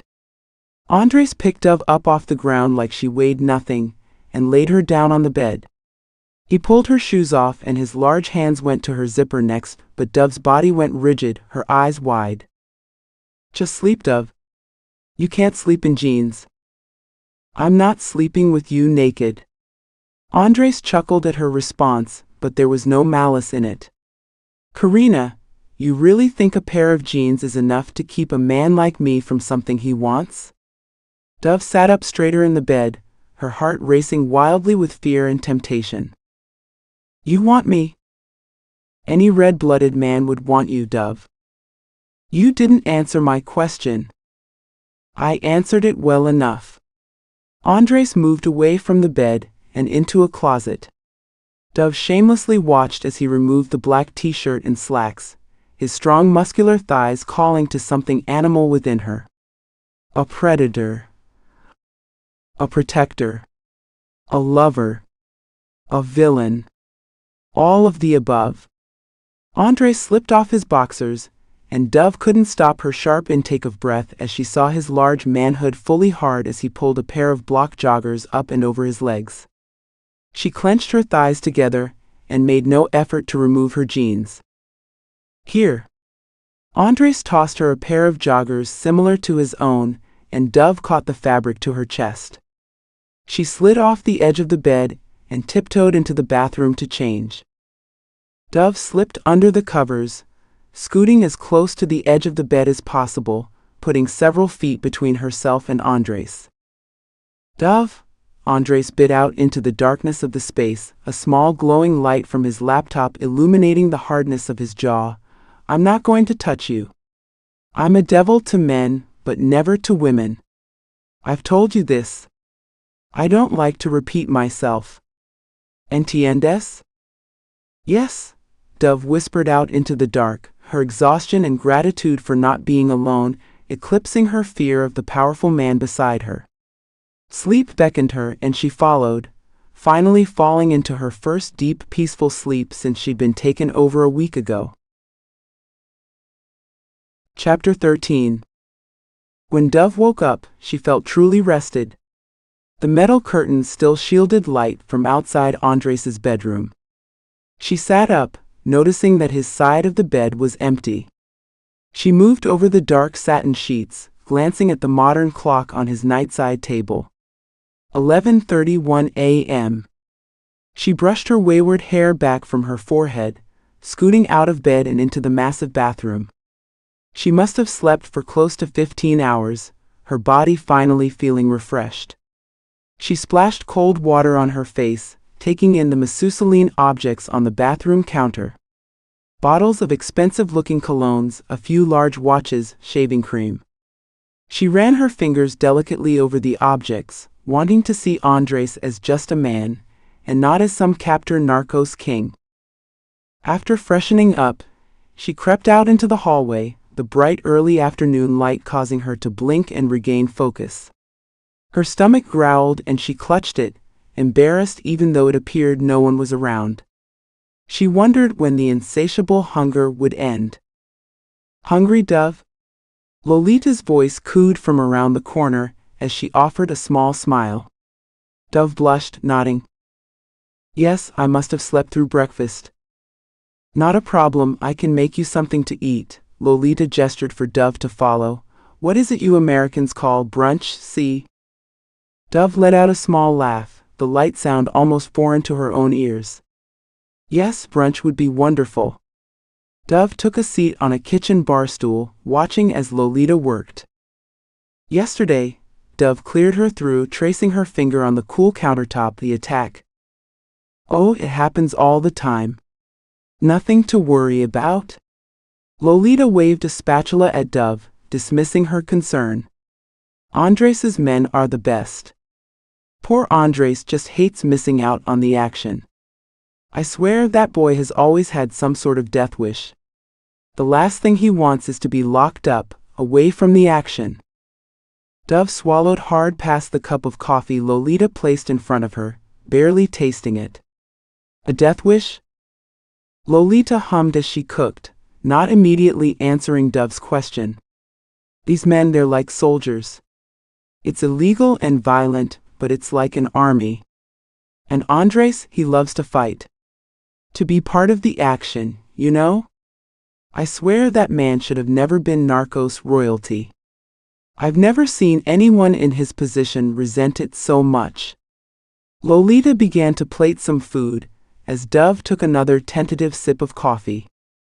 She wanted to take advantage of Lolita's chatty mood this morning. She cleared her throat before speaking. "Andres, does he or did he have someone he loved?" Lolita stopped, setting down her spatula and turning off the burner as she slid a perfect-looking omelet toward Dove. "His mother. That boy was so loyal to her. I can't imagine what it did to him, seeing her shot." Lolita clicked her tongue, swearing low in Spanish. Dove felt a rush of nausea in her stomach, even as the lovely smell of warm food met her nose. "And anyone else? A girlfriend, perhaps?" Dove shoved a warm forkful of fluffy eggs and cheese into her mouth to stop her babbling. Lolita had just told her a truly traumatic fact about Andres's upbringing, and yet she was still curious. Why would a man like Andres need to purchase a woman to pretend to be his fiancée? Surely there would be plenty of real and willing women lined up out the door, just as Señora Juana Lotega had implied. There was a girl once, yes. Lolita nodded her head, pausing to glance at Dove before she started tidying up the kitchen. "Very beautiful, like you. He met her in school." Lolita stopped, rinsing the pan in the sink. Dove felt her stomach clench, hating that she could possibly feel jealous over what Lolita had just told her. She forced down a few more bites of omelet, even though her appetite had waned. "Why are they not together?" "Señorita," Lolita leaned across the counter, a sigh escaping from her throat. "Andres is not just some young man who can go off and fall in love and be happy. He has a responsibility, a legacy. She wanted nothing to do with that. And when presented with the choice to run away with her and be happy or to carry the family crown, he chose his family. Do you think he regrets it?" Dove's voice was a whisper, her face feeling pale. "Regrets what?" Dove jumped at the sound of Andres's voice as he strode into the kitchen. He was wearing dark jeans and a black dress shirt, the sleeves rolled up to his elbows. A gold chain glittered against his neck, nearly the same color as his dark olive skin. "Buenos dias, Andres." Lolita chirped, ignoring his question. It seems that your lovely guest is finally well rested. Dove blinked rapidly, color coming back to her cheeks. She wondered how much of their conversation Andres had overheard. Dove, my office, please. Andres left before Dove could reply, and she glanced at Lolita wide-eyed. Well, go on, chica. That is not a man that one leaves waiting. Dove slid from the barstool, her legs wobbly. She hated the fact that this mystery woman bothered her so much. That Andres had once been in love, maybe even still was, burrowed painfully in her stomach. If anything, this revelation should be a relief. Further evidence that his intentions with her were pure and business only. That once she performed whatever act he wanted her to perform, she really would be released to her past life, to her family. She hurried toward his office, Andres already seated behind his desk when she entered. Sit. He nodded his head at the leather chair in front of his desk, and Dove sat with her hands in her lap. I've contacted your family as promised. Andres leaned over the desk, his eyebrows raising as the air left Dove's lungs. They know that you are safe, and that you will be returned to them unharmed. Here. He handed her a small envelope, and her hands shook as she took it. She turned it over, seeing her name, Dove, printed in her aunt's cursive handwriting. She brought her other hand up to her mouth in disbelief. Take it to your room and read it. If you'd like to write to them, I will allow it. But only with my oversight. I can't have you telling them anything about your whereabouts. Only that you are alive. His tone was severe and businesslike, the warmth and barely restrained passion he'd shown her yesterday gone. Dove nodded, still staring down at the small envelope in her hands. That's all. Dove looked up, his expression closed off, almost annoyed. She stood shakily, realizing she was being dismissed. Thank you. Her words were soft, barely audible. Andres acted as if he hadn't heard them. This evening, I have to attend a party. You will join me as my fiancé. This will be our public announcement. Lolita will have several dresses for you to choose from. Be ready by 8 p.m. Dove blinked, her brow furrowing. The thought of Andres hearing her earlier conversation with Lolita returned.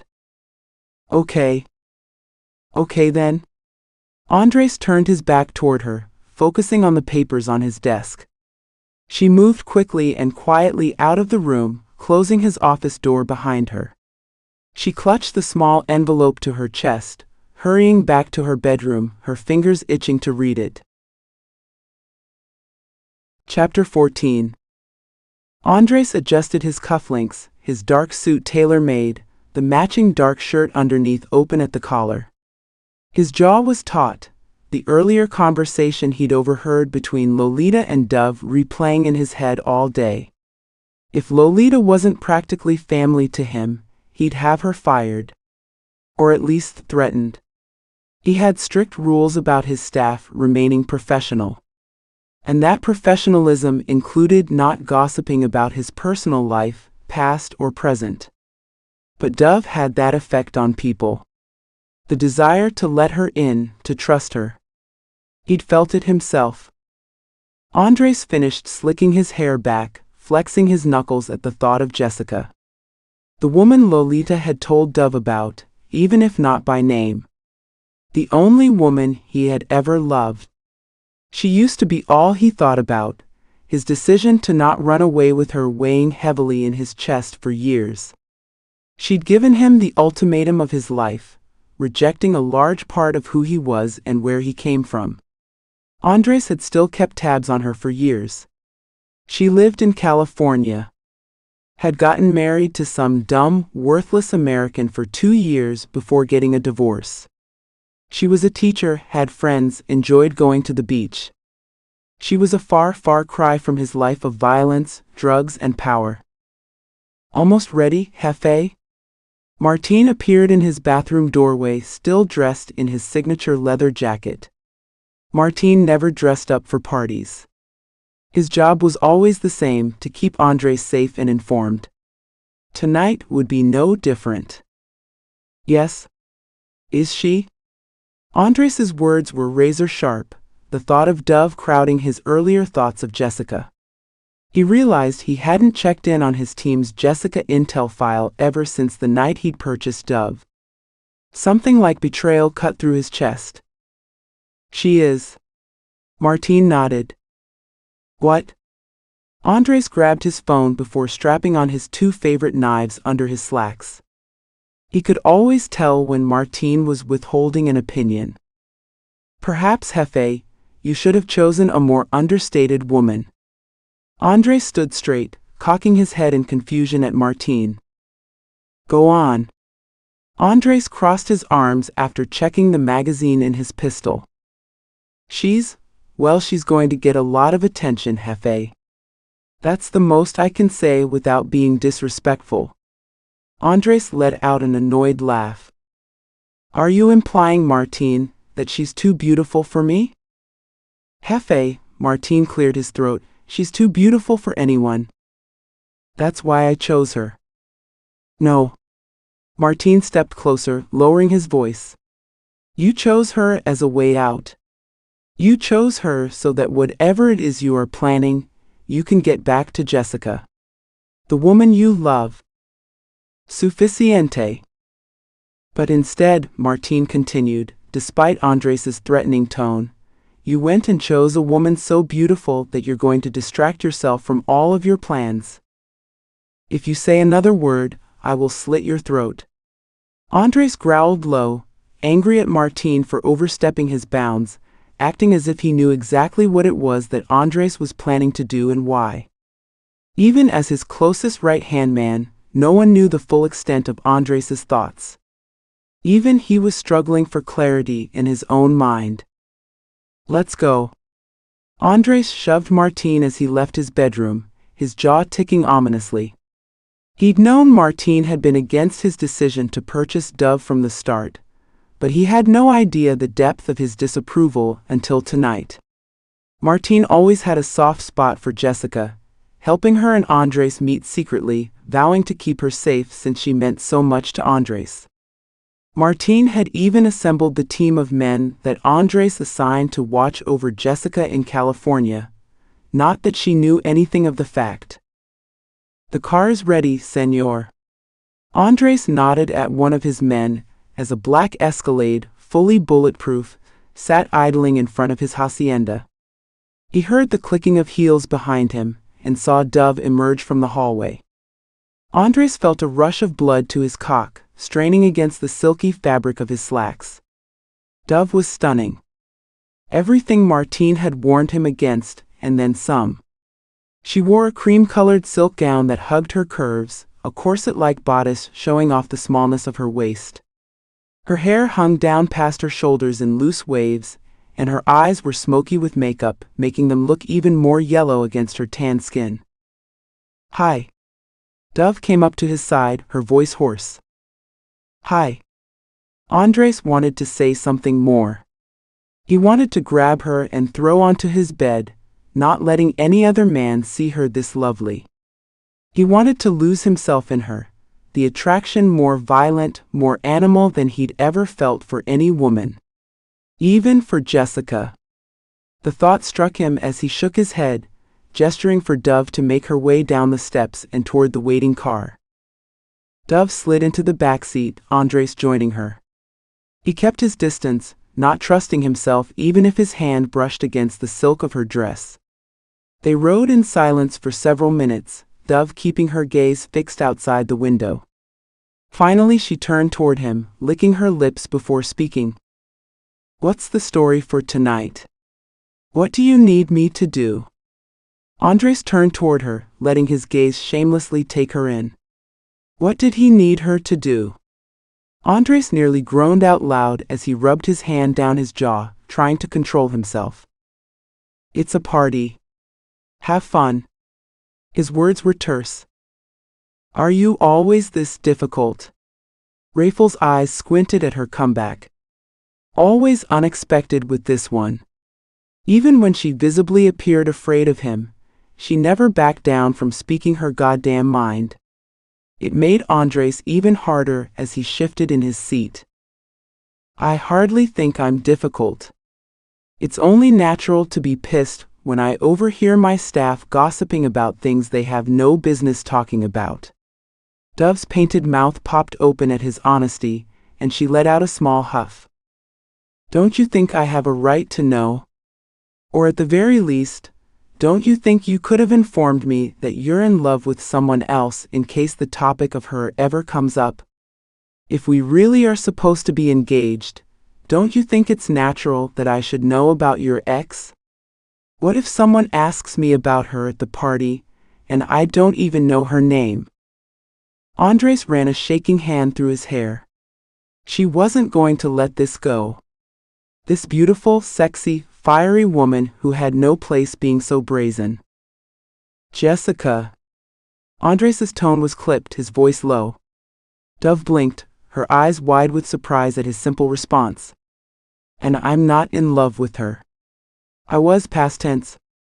It was the first time Andres had admitted that thought out loud, and he wasn't entirely sure he believed it. So much of his wanting to be free from this life had been about choosing that other side of the ultimatum. Somehow shoring up his family's violent business and finding his way back to Jessica. But as they rode on in silence, a too young, too innocent, too brazen woman dressed in silk beside him, he didn't know what he was fighting for anymore. Chapter 15.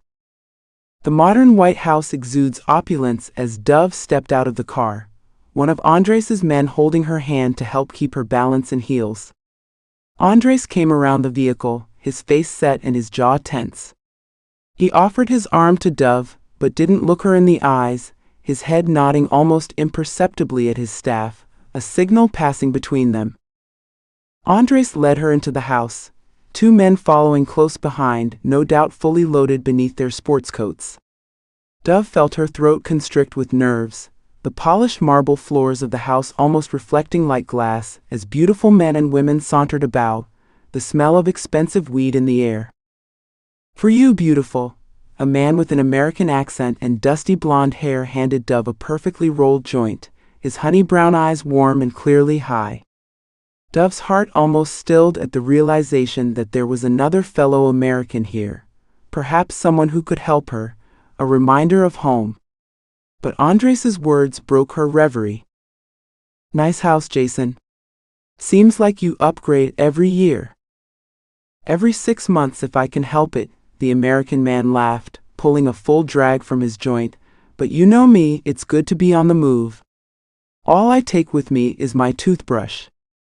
The rest of this shit, he waved his hand around the room, the silk of his button-down shirt clinging to his narrow torso, showing off the unmistakable outline of a handgun tucked into the front of his slacks.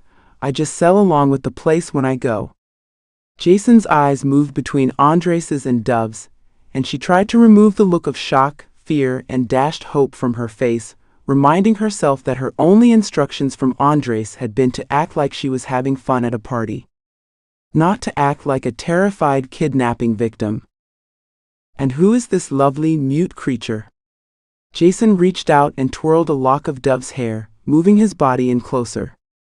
He was clearly high out of his mind, his cheeks flushed and his eyes glassy.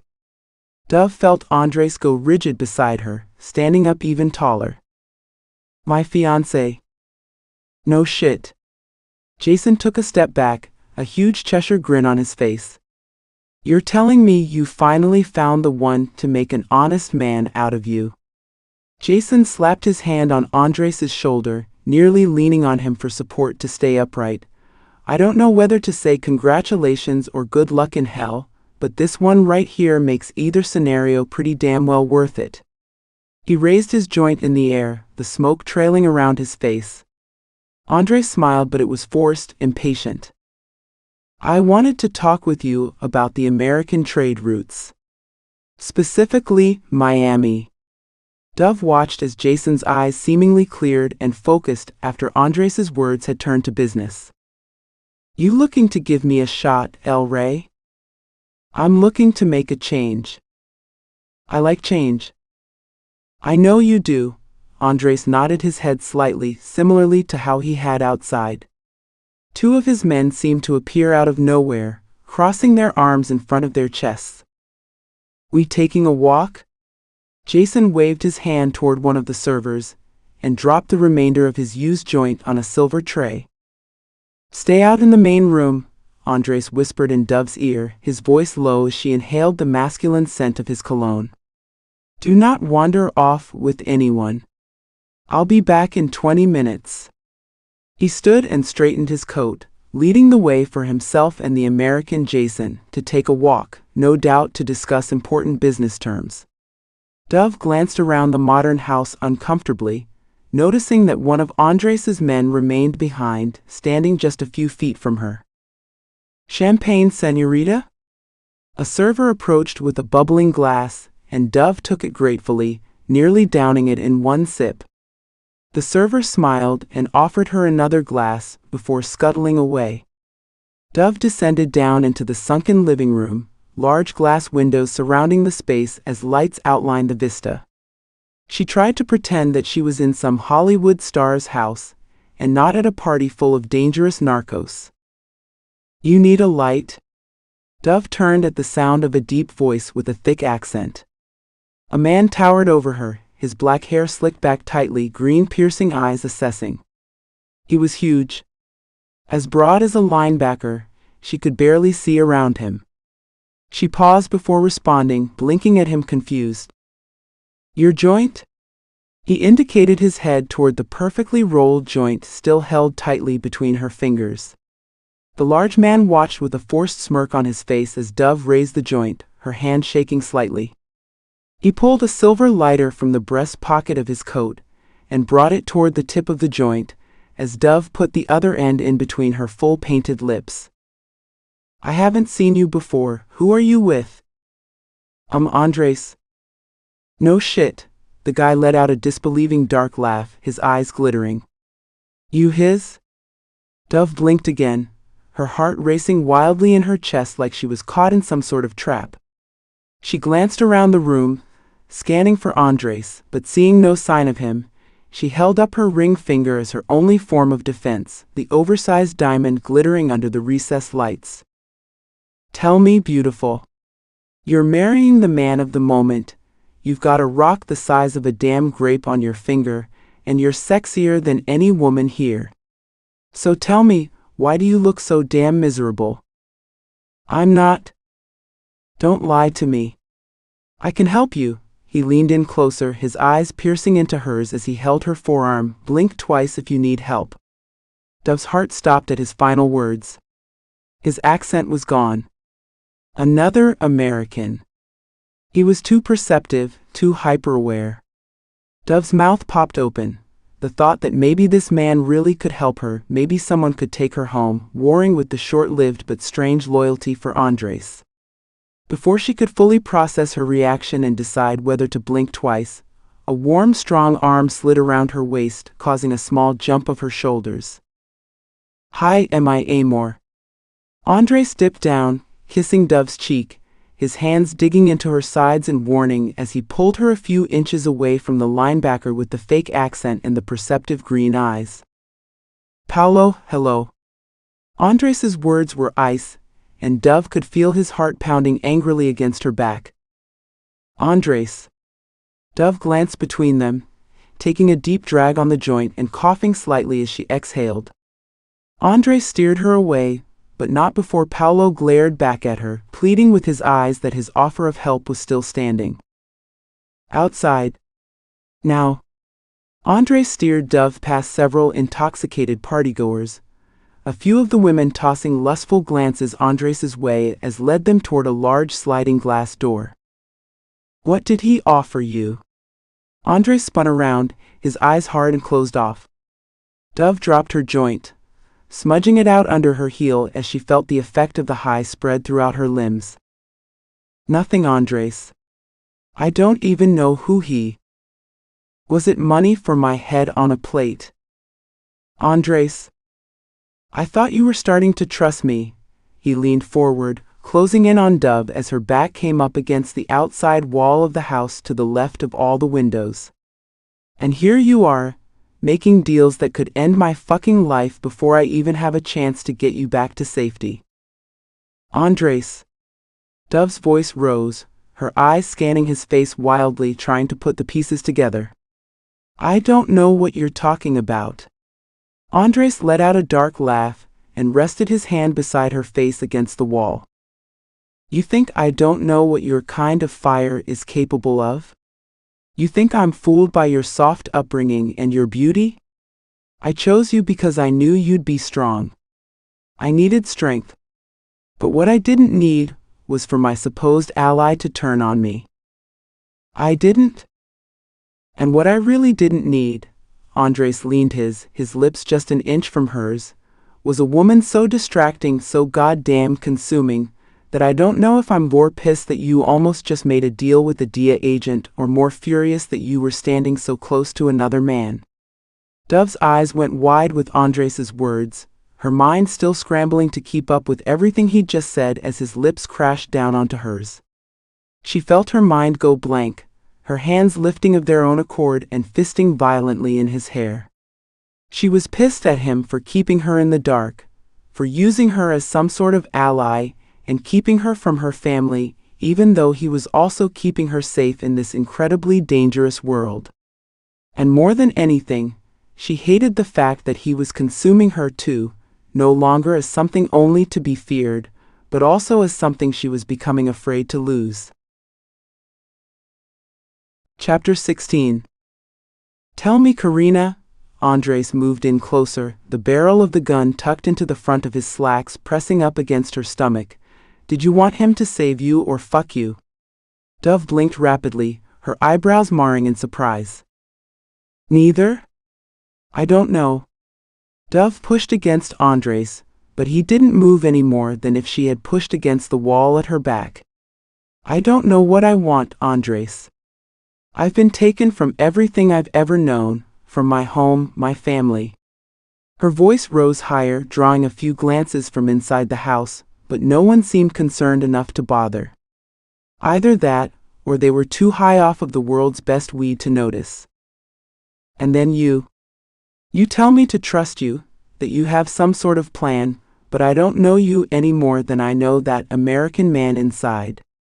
And I'm really getting sick and tired of being kept in the dark, but I'm even more tired of being treated like I'm a goddamn child.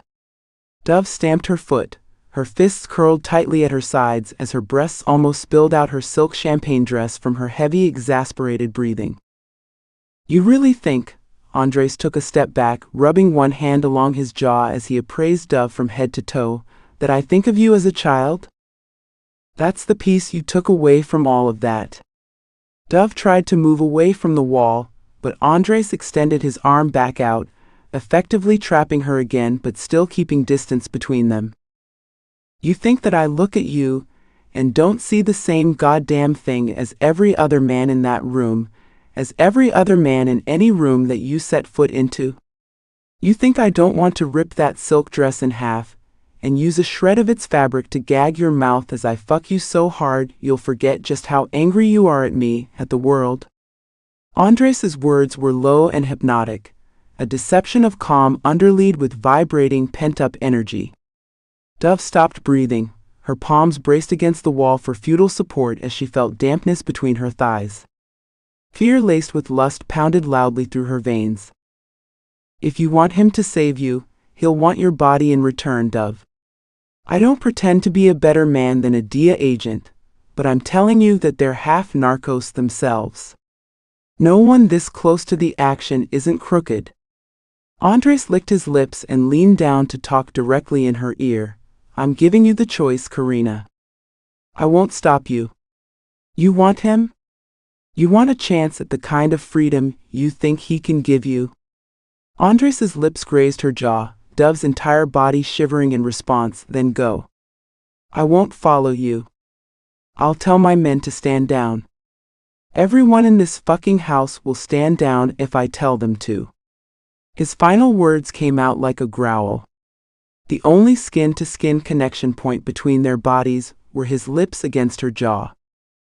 Dove swallowed hard, her voice breaking as she spoke. And my other option? Andres stilled at her response, his eyes clenching shut before opening again, dark and molten as lava. He removed his hand from the wall and skimmed it down the side of Dove's body, his trail burning like fire under the silk of her dress. With his other hand, he skimmed up her right thigh, pulling up the fabric of her dress as he went. Without a word, his hand found the tender skin of her inner thighs, growling at how tightly she was clenching herself together. "Open," Andres practically purred, his hand forcing its way between her thighs as he cupped her damp center, leaning harder into her body as she let out a feminine moan. Andres traced his finger along the lace edge of her panties, taunting her with his motions but not with his words.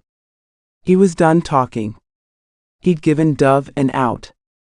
A get-out-of-jail-free card with an American DEA agent.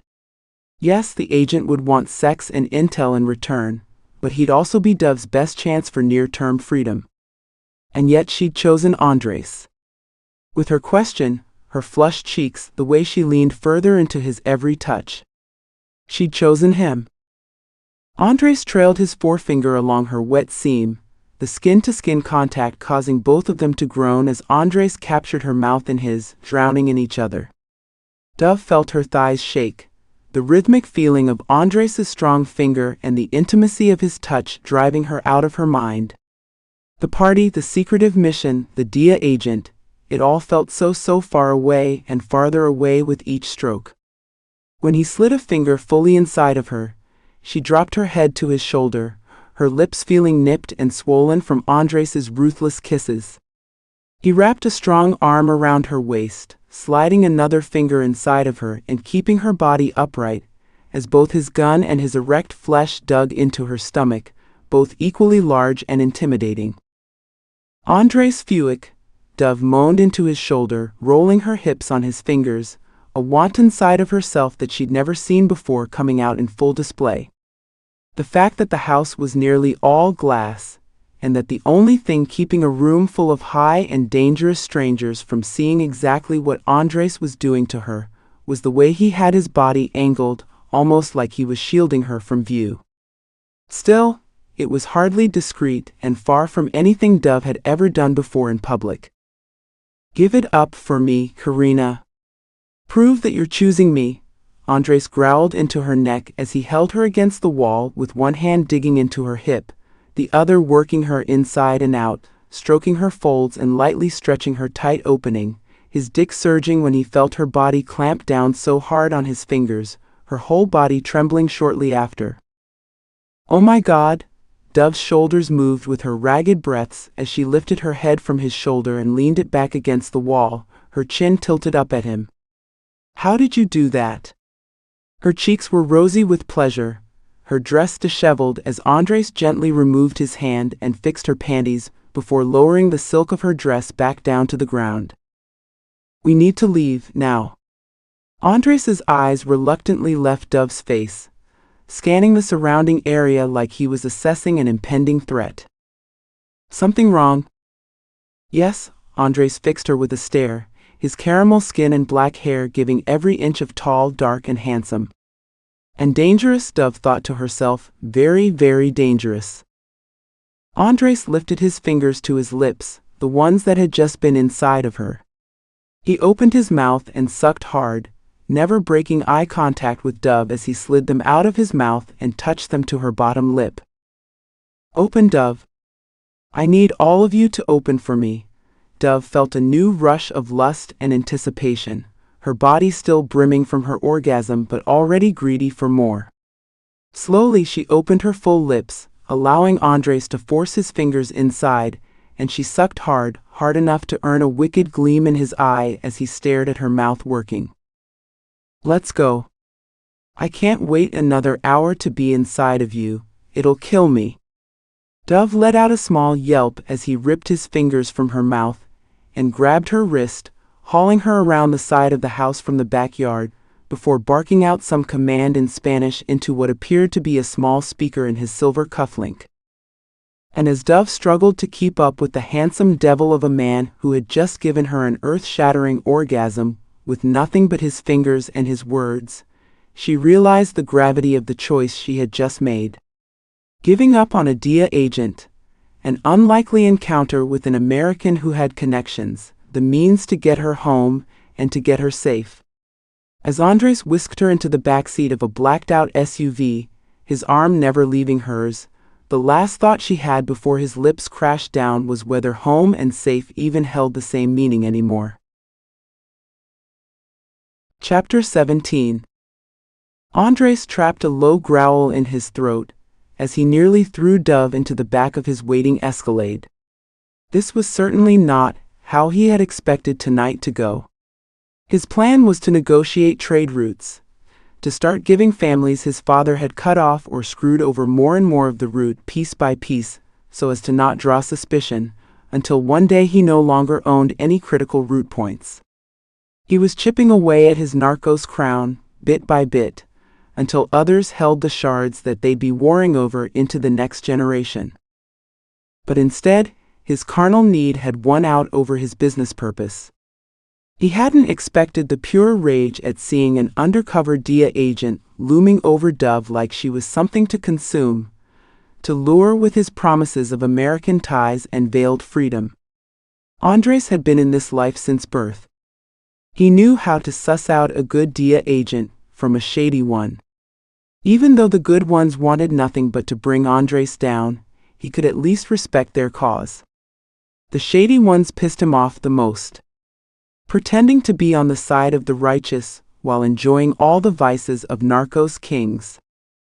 Andres glanced down, his hand underneath the silk of Dove's dress clutching her thigh tightly. She was so beautiful, so perfect, he felt that if he let her go she might just disappear. Something far too pure and pretty for this world. His fingers flexed, but he didn't kiss her like he wanted to. He knew that if he did, he'd end up fucking her in the back of the car, unable to restrain himself. He sure as hell wasn't going to let his men have a front row view to a naked Dove. That would be for his eyes only. When the Escalade arrived back at his hacienda, Andres heard Dove's sharp intake of breath, her thighs squeezing together tightly. "If you don't want me to have my way with you, you better say it now, Karina. I mean right fucking now, because you have me hanging on by a thread." Andres's gaze pierced into Dove's large honey-colored eyes, a rosy blush coloring her tan cheeks. She swallowed hard and shook her head no, as a timid but genuine smirk pulled up the tips of her lips. "Good." Andres dragged her from the back seat and barked out a few sharp commands at his men as he led her inside and directly to his bedroom. He closed the door roughly behind him, throwing off his jacket before his hands went to his belt, every sound heightened against the silence. Raffle began with the buttons of his shirt, his movements desperate and jerky as Dove grasped the poster of his bed, her chest rising and falling sharply. Andres slowed, pulling the shirt tails out of the waistband of his slacks, exposing glimpses of his solid abs. "Come here, Karina." Andres crooked his finger at Dove, who reluctantly let go of the bedpost, her cheeks even more flushed than in the car. "You're nervous." "Yes." Dove blinked up at him, her head tilted back. "You've changed your mind?" "No." Dove lifted her small hands, gently slipping down the straps of her champagne dress past her shoulders, the movement hardly revealing but still the most erotic, tempting gesture Andres had ever seen. This time he didn't try to hide the deep grunt from the back of his throat, his hands flexing into fists at his side. Dove reached behind her back, unzipping the dress and shimmying the fabric down past her breasts and over her hips, until it sunk into a puddle of silk around her feet on the floor. Her chest was bare, the delicate fabric of her panties the only thing barring her from complete nakedness in front of Andres. "Jesus," Andres finished removing the buttons of his shirt as his eyes roamed hungrily down Dove's body. "You're an angel, Dove. If I were a better man, I wouldn't touch you. Tain't you?" Andres closed the distance between them, one hand laying gently on Dove's throat as he slowly moved his touch lower, his hand resting between her breasts, the pounding of her racing heart vibrating through his palm. "But I'm the furthest thing from a saint. Soy el diablo." He gently pushed her with his hand until the backs of her thighs hit the edge of his bed, her entire body trembling. Sit. Spread your legs. Dove's lips popped open with surprise, but she obeyed, her ass on the edge of the bed as she spread her thighs, supporting herself with her arms placed behind her back. Andres's hand was still pressed between her breasts as he stepped between her legs and lowered himself to his knees. He moved his hands to her thighs, gripping her against the bed as he brought his face in between her legs, inhaling deeply. Dove let out a strangled noise of surprise, her thighs shaking as Andres held them apart with his hands. He pressed into her further, gently kissing the small triangle of lace before pulling back and looking up at her. So sweet, Karina. Dove's entire face and chest flushed as she stared down at Andres between her legs, his eyes dark with lust. Without breaking eye contact, Andres ripped her panties in two, the movement rough and swift as the lace fell away. Andres leaned in, his tongue stroking down her slit, one of his hands coming around her ass to lift her up closer to his mouth. Dove let out a cry of surprise and pleasure, the warmth and pressure of his mouth causing her head to fall back and her hips to buck forward. Dove felt her back arch, one hand fisting in Andres's dark hair as he maintained his relentless pace, his tongue stroking her from the inside out. She'd never experienced this sensation before, a tingling growing in her limbs, her insides growing tight with need and anticipation as sounds slipped past her lips that sounded foreign to her own ears.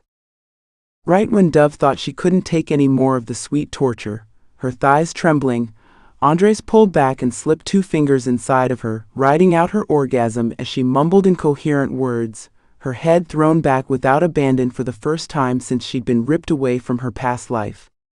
Slowly, Andres removed his fingers, standing up and looming over her, his palms resting on either side of her hips as she laid down on her back to catch her breath.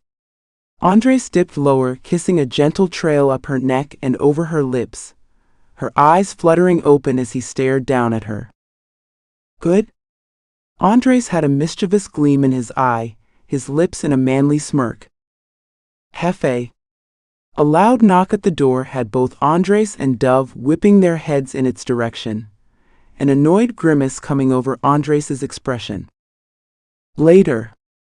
Andres yelled back, slipping his hand under Dove's lower back as he moved over her and onto the bed, but the knocking continued. Jefe. Tenemos que irnos ahora. Se acerca una emboscada. Fuck. Andres growled out in frustration, but he didn't miss the fear that crossed over Dove's flushed face. Entiendes, Karina? Andres's eyes narrowed slightly. Yes? You speak Spanish? Andres sat up on his knees, running his hands through his hair, as he clearly warred with himself between wanting to ravage Dove and needing to get more information on the apparent coming ambush from his men.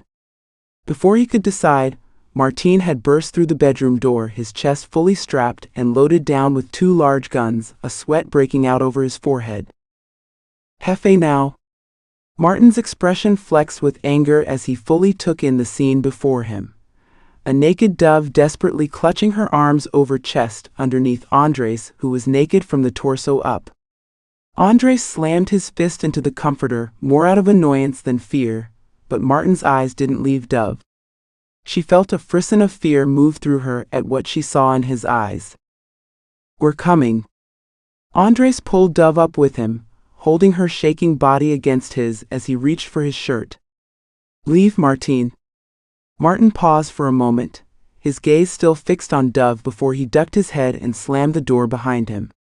The sound of pounding boots and men yelling flooded in through the hallway as Andres grabbed a pair of sweatpants and a t-shirt and handed them to Dove. Just another part of the job, Karina. Andres leaned down and kissed her forehead before thrusting a Glock from the nightstand into the back of his slacks. Just stay close to me. After this, we'll finish what we started. He kissed her lips roughly before she shakily slipped on his clothes, her body overworked and on edge between the orgasm and her mounting fear. But it wasn't whatever ambush these men spoke of that had her hands trembling as she drew the drawstrings of Andres's pants as tight as they would go. It was the look in Martin's eyes, the pure unadulterated hatred cast her way, that had her feeling fearful for her life. Chapter 18. Andres kept Dove trapped behind his back as they tried to make sense of what was going on around them. Clearly an ambush had been staged, and some enemy cartel had been able to get past his strong enemy lines. Andres knew that this type of breach smelled of sabotage, but getting to the bottom of this mess would have to wait. Right now, it was all about survival, and he didn't know who he could trust. Several armed guards stormed through the hacienda's hallways, yelling out so quickly and loudly in Spanish that Dove had a hard time understanding what they were saying. Someone escorted them out through the back of the hacienda, a waiting car about a field's length away, as Dove saw one of Andres's men shoot rapid fire at a man running toward the house, his body stopping in mid-air and dropping to the ground. She clutched Andres's arm in fear, her other hand coming up to cover her mouth. Here, one of Andres's men thrust a gun into Dove's hands and clicked off the safety. Dove shook her head no, but the gun still sat in her hand. We need to make a break for it. They descended upon us too quickly. Best bet is getting out to the car. I won't leave my men. Jefe. We're nothing if you're dead. Remember that. Before Andres could dispute further, gunshots sounded out so close that Dove felt the sound radiate throughout her entire body. Before she could even scream, dirt was being kicked up around her from bullet fire, the adrenaline rush for survival kicking in as she started to run from the direction of the raining bullets, her hand gripping tightly around the gun as she sprinted forward. The shots sounded like they were coming from every direction. Dove was completely disoriented as she came up behind a shed with the waiting car still in sight, the gun hanging loosely at her side. She'd lost focus for a moment, and now she felt like a sitting duck, not sure if she was more afraid to die or to keep trying to survive. Just as she began to wander away from the security of the shed, she felt her back slam up against the hard, rigid metal surface as Andres's wall of a chest pressed painfully into her breasts. He bit out a string of Spanish curses, more relentless than the stream of bullets. With his body covering hers, he lifted his right arm and shot first to the side and then twice behind him. Dove could feel the reverberation from his gun melding with his heartbeat, and the adrenaline coursing through her own body. A massive explosion erupted, and she tucked herself impossibly closer to him, a cloud of gray smoke and particulate matter covering the air, the top of her head tucked securely under his chin. The gunshots finally stopped, and Andres dropped his right arm, his gun hanging limply. Fuck Karina, he breathed harshly into her ear. I need to train you more. He pulled away from her a few inches so he could see her face and ran his shaking thumb across her cheek. She winced in pain at his touch. Shit, you were hit with shrapnel. Dove realized there was a metal shard in her left cheek. She felt weak and nauseous, reaching out to grab onto Andres's hips for support. Oh my God, Dove pulled her hand away from his hip, staring down at her wet fingers. You're bleeding. She glanced down to his lower back, his shirt soaked red through and through. Yeah, I got hit, I think in my leg too. She saw his face pale, beads of sweat breaking out across his strong brow. He leaned against her and the corrugated metal shed for support, his hands slipping. Help. Shit, help, Andres is shot, he's been shot. Dove yelled out shrilly with her last vestige of strength, as several of Andres's men rounded the corner and took his heavy, limp body in their arms. Shit, boss, you're hit bad, how are you even standing? Loons, call the doc. One of his men shifted Andres's weight into his side and started to move him toward the now bullet-ridden SUV. Karina in my car? Make sure she's in my fucking car. Andres's voice was hoarse and hard to discern, but Martin appeared, pointing between Dove and the car with his gun, begrudgingly following his boss's orders. She could see his eyes glint with hate and mistrust, but after all that she'd just been through, she couldn't care. She didn't have the emotional energy to care. She wanted off of her feet and out of this place. She wouldn't let herself look at the bodies littered throughout the dusty field. For whatever it was worth, Andres had been shot and there was a chance he might die. There would be no hope for her left in this life, or in her own, if he did. Chapter 19. Dove couldn't stop pacing the living room, the large glass windows overlooking a gorgeous sunset that seemed entirely out of place, considering all the death and violence that happened mere hours ago. The bullet-ridden SUV had driven them to a different hacienda, equally gorgeous in the middle of God knows where Mexico, where no landmarker or road sign could give any clue to Dove's latest whereabouts. But that wasn't her chief concern. Andres was still with the doc, some rogue doctor who was personally on call for Andres and his cartel, although it was rarely ever Andres on the table. Andres's clothes that he'd given her to wear were shredded, and dirt kicked up from the bullet fire still streaked her arms. Lolita tried to get her to sit down, take a shower, or eat some dinner, but she couldn't stop pacing. She didn't even know how the entire hacienda crew had seemingly been lifted and shifted to this new location. Lolita hardly batted a lash at the whole event, except when she saw Andres on the table. Only then did she show a shred of concern that this afternoon was anything out of the ordinary. Dove kept retracing her steps, the adrenaline too much. She felt it coursing through her veins. She didn't know how to come down from the high. She made her way into an attached bathroom off the side of a small bedroom, running her shaking hands under cold water for a few moments. Dove. Andres said her name like he was breathing her in. He slid a strong arm around her waist and pressed his chest to her back. She almost let out a yelp at the contact, but immediately lost herself in his strength and warmth. She turned in his arms slowly, noticing the bandage wrapped around his lower waist. "Are you okay?"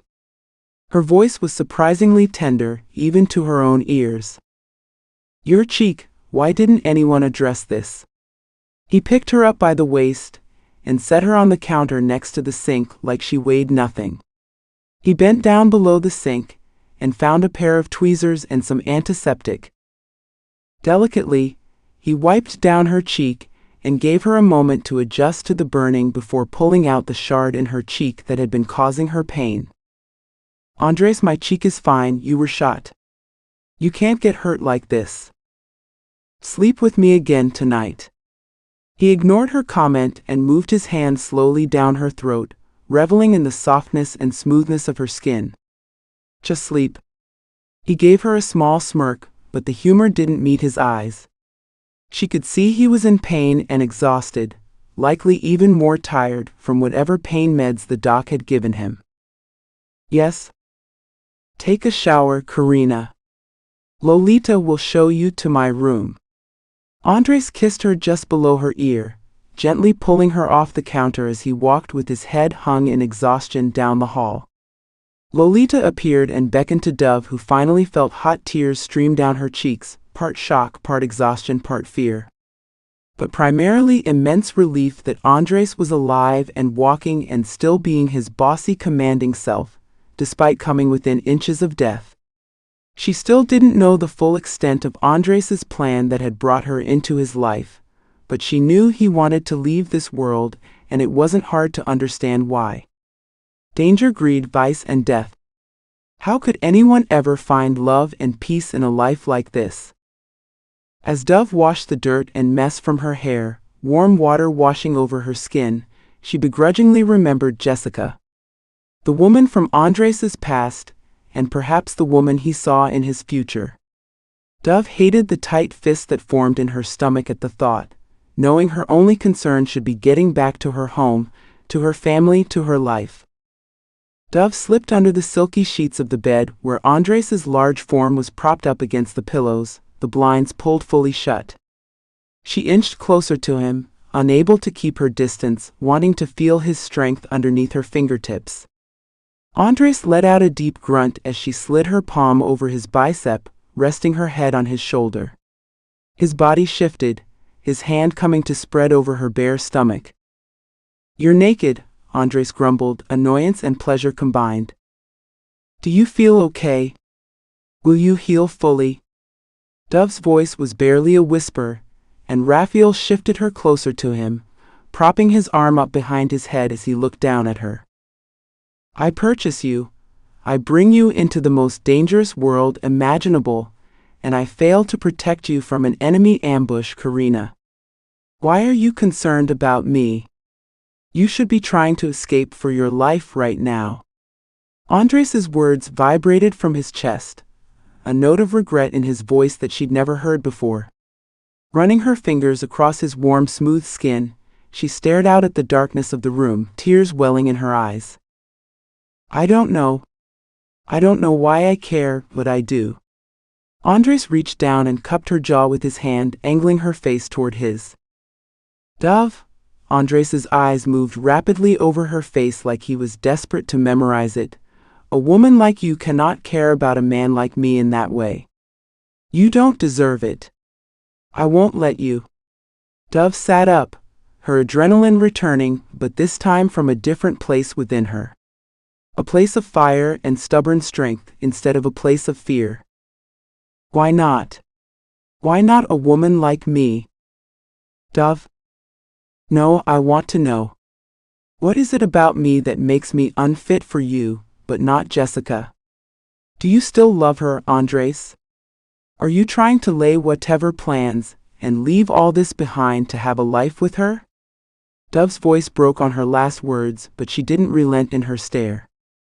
Fuck Dove. Andres grabbed her throat gently, holding her close to him. I am the one who is not worthy of you. Your innocence, your fire, I've already done enough damage. I'm taking you home. What? Dove tried to move away, but he held her to him, bringing his lips closer. Karina, I can't do this. I can't have you help me leave this life, if I'm unable to keep you out of harm's way. I told you, I promised you, that I wouldn't let you get hurt. Tonight was too close. And I get no say. Dove's voice rose, her lips an inch from his. What if I don't want to go home? What if I don't even know what home means anymore? Fuck. Andres breathed the word before touching his lips to hers, starting out tender but quickly becoming more violent as he pulled Dove to straddle him, her naked chest plastered against his, the softness of her skin under his fingers driving his body wild. He grabbed her ass, pulling her impossibly closer, his hand fisting into the back of her hair before letting out a guttural noise of pain. Shit, am I hurting you? Dove pulled back, her eyes scanning his torso where bandages were tightly wrapped around his torso and back. Don't care, Andres grunted out as he pulled her mouth back to his, but the sound of pain from the back of his throat returned and Dove pulled up for air. You need sleep, Andres. I need you. You have me. No, Karina. I don't.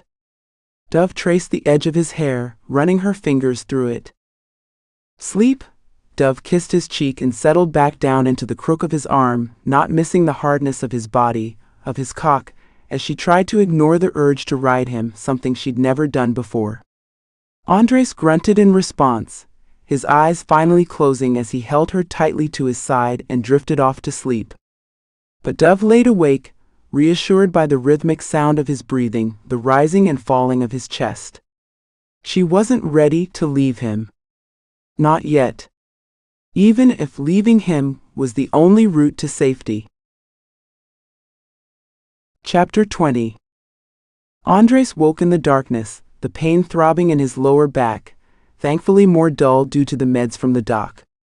He'd been shot at many times, but he hadn't come this close to danger since he was young and reckless, his father still in charge. Andres glanced down at the sleeping Dove, her dark hair fanning his arm and his sheets, the soft rise and fall of her naked chest making her look even more angelic than she did during the day. Gently so as not to wake her, he slipped his arm out from under her neck and paused when she grunted lightly before settling back into the bed in deep sleep. Yesterday had been too close. He had become fully distracted. He could never bring himself to regret savoring Dove, tasting her, hearing the groans of pleasure escape from her throat. He regretted not having her fully, not being able to bury himself inside of her angelicness, even if only for a few minutes to escape the violence and brutality of his life. But in his gut he knew Martine was right, even if for the wrong reasons. Andres had chosen Dove as part of a strategic plan, a way to coordinate an escape, to cross all of his enemies against one another, and slip out through the cracks so he could leave everything his father had built in the hands of the men his father had dedicated his life to killing. Andres didn't just want to leave this world with a fake passport. He wanted to ruin his family's legacy before he made his escape. Andres gently closed the bedroom door behind him as he made his way to his office. Dove's questions about Jessica bothered him deeply because she was right.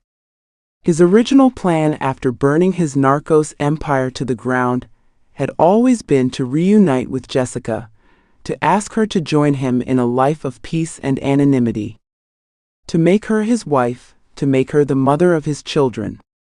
He'd been with countless women since Jessica had left for a life in the States many years ago, but not one of them had ever felt like he was cheating on her. Not until Dove, and he hadn't even fully had her. Andres texted a few of his men, his closest team. He knew it was nearly 3 a.m., but a narcos boss never worked 9 to 5. Running an international drug trade was an around-the-clock type of business. He sat back in his chair, his heart pounding in his chest with regret at what he was about to do, but knowing after yesterday that it had to be done. His plans could change. He could find another way to destroy the narcos empire without using a bride as a pawn. After how closely he'd brought Dove to harm yesterday, he didn't have a choice. He was a man of his word, and yesterday he'd almost broken the promise of safety he'd made to Dove. Mis hombres, take a seat, Andres stood as his men entered. Martine was followed by Leon, Jose, and Ryan.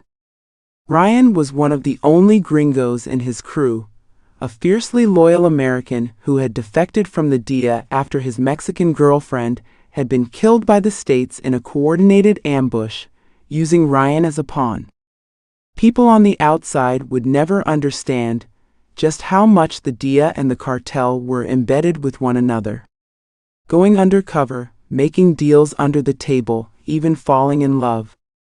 They were practically an extension of the same organization. Everything was messy in the narcos world.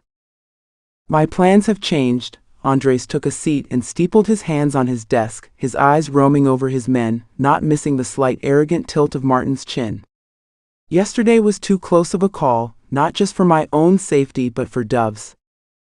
Jefe, it will never happen again. We should have been better prepared. Silencio. Andres held up his hand at Ryan, who closed his mouth shut and took a step back, deep regret etched on his face. This is not your fault. The ambush was a surprise attack, and under normal circumstances I would have been clearer-headed. I would have heeded your warnings earlier. Andres paused as a flash of Dove's creamy thighs, spread wide for him on the edge of his bed, burned into his memory. I am the boss. I am a veteran of this life. I should have known better. Andres didn't elaborate, but he knew that Martine was reading between the lines. Dove, the American, she needs to be returned home. Safely and anonymously. I cannot have her followed. Andres's glare turned lethal as he stared down his men, imposing upon them the severity of his request. Can you all coordinate that for me, without incident? Por supuesto, jefe, all men responded in unison. Andres glanced over at Martine, noting the growing smirk of righteousness on his face. He tried to ignore it. Good. I need this done within the next 48 hours. We will say that she died in yesterday's attack. This will fuel my reasons for retaliation. The men nodded and turned to leave, knowing the planning for this request should begin now. Martine lingered in the doorway to Andres's office, turning back to face him as Ryan, Leon, and Jose left. You are making the right decision, jefe. I only wish you would have come to this conclusion earlier. Andres stood, placing his palms flat on his desk before searing Martín with a deathly glare. I don't recall asking for opinions, Martín. Understood, Jefe. Martín nodded, that faint ghost of a smirk still on his face as he turned to leave. Andres slammed his fist into his desk, angry at himself for putting Dove in this position. Angry at himself for falling for her, and yet still not having her. Angry at himself for feeling like he'd broken the unspoken promise he'd made to Jessica when his father forced the end of their union so many years ago. He was not a man who often felt confused, helpless. He was in control, and yet a young American with a beautiful face and a burning fire had brought him to his knees, made him foolish and reckless. Two attributes that had no place in this world, much less for someone hell-bent on destroying it. All of this, Padre, everything you've built on the blood that seeps into the red dirt of this land, Andres spoke into the darkness, I will burn it to the godforsaken ground. I will ruin the Vargas Narcos empire, even if I lose myself in the process. I promise you that. Chapter 21. Dove woke with a start, the silky sheets around her warm as she sat up in Andres's bed. The sun wasn't yet up, and the room was so dark she could barely see. She reached over to feel for Andres but felt nothing. She slid out of the bed, stumbling in the darkness to try and find some clothes to wear. She threw on one of his t-shirts and oversized sweatpants, pulling the drawstrings tight around her waist as she fumbled her way toward the bedroom door. She heard hushed voices down the hallway as she walked toward them, wondering where Andres was, especially considering his recent bullet injury and his tortured words to her last night. She didn't blame him for their brush with danger, even though logically she knew she should. Danger was deeply stepped into the fabric of Andres's life. Simply being here was far more dangerous than anything she could have imagined in her past world. And yet, she still wanted to be near him. He felt like safety to her, even though the voice in her head screamed at her that he shouldn't. That the feelings she had developed were an utter paradox. Dove? She jumped at the sound of her name, her hand clutching her chest as she turned to face Lolita in the near darkness. Come with me, mi novia. You need to change. Lolita took her arm and led her back toward another bedroom. Lolita, why? It's not even light out. Where's Andres? Hush, Dove. Lolita fumbled around in the closet, pulling out a pair of jeans and a smaller t-shirt. There is no time. No time for what? Dove's voice rose from a whisper, her pulse racing. Lolita said nothing as she shoved the clothes in her arms, and Dove quickly changed, her hands trembling when she noticed a packed duffel bag on the edge of the bed. Are we leaving? Dove's throat felt dry. Perhaps they were returning to the other hacienda, or some other remote mansion safe house that Andres no doubt owned all over Mexico. She wanted to see him and ask him face to face, but Lolita continued to rustle around in the bathroom without answering. Lolita, please. Dove placed her hand on the older woman's arm and pleaded with her eyes. Where are we going? Where's Andres? Not we, chica. Just you. You will be safe. This is what you've wanted, Dove. What I've what? Dove felt the air leave her lungs in a rush. She had no clue what Lolita was saying, but before she could ask another question, Lolita was leading her from the room with the duffel bag in tow and guiding her into the kitchen. The car is ready. Dove turned at the sound of an American voice. A dark blonde-haired man with a serious, almost military-like face, stood by the doorway with his arms crossed over his chest. Lolita handed him the duffel bag and darted her eyes down before looking back up at Dove and embracing her quickly in a rough hug. Be strong, mi novia. You will be safe soon. Lolita released Dove, resting a worn palm on her cheek. I had a daughter once. You have no idea what it means to a mother to see their child again. Dove's mouth popped open in confusion, wanting to ask a million questions that she knew no one would answer. Come, Dove. Let's go. The American gestured to her as he hoisted the duffel bag over his shoulder. No. Someone tell me what's going on. Where's Andres? I haven't seen him. He's in the car. The American cut her off, a glance passing between Lolita and him. Dove turned toward the door, wanting to see Andres and be reassured that he was okay. Are we returning to the hacienda? Dove stumbled to keep up behind the American, his strides long and sure as he made his way toward a waiting blacked-out SUV. We are going somewhere safe, yes. The American opened the trunk and threw in the duffel bag. I'm Ryan. He nodded at her and opened the back passenger door slightly as the engine started from the driver's seat. As Dove entered the vehicle, she was surprised that he immediately came in after her, shutting the door closed behind him. Drive. Ryan barked out at the front seat as the car peeled away, throwing up a cloud of dirt as it made its way toward the main road.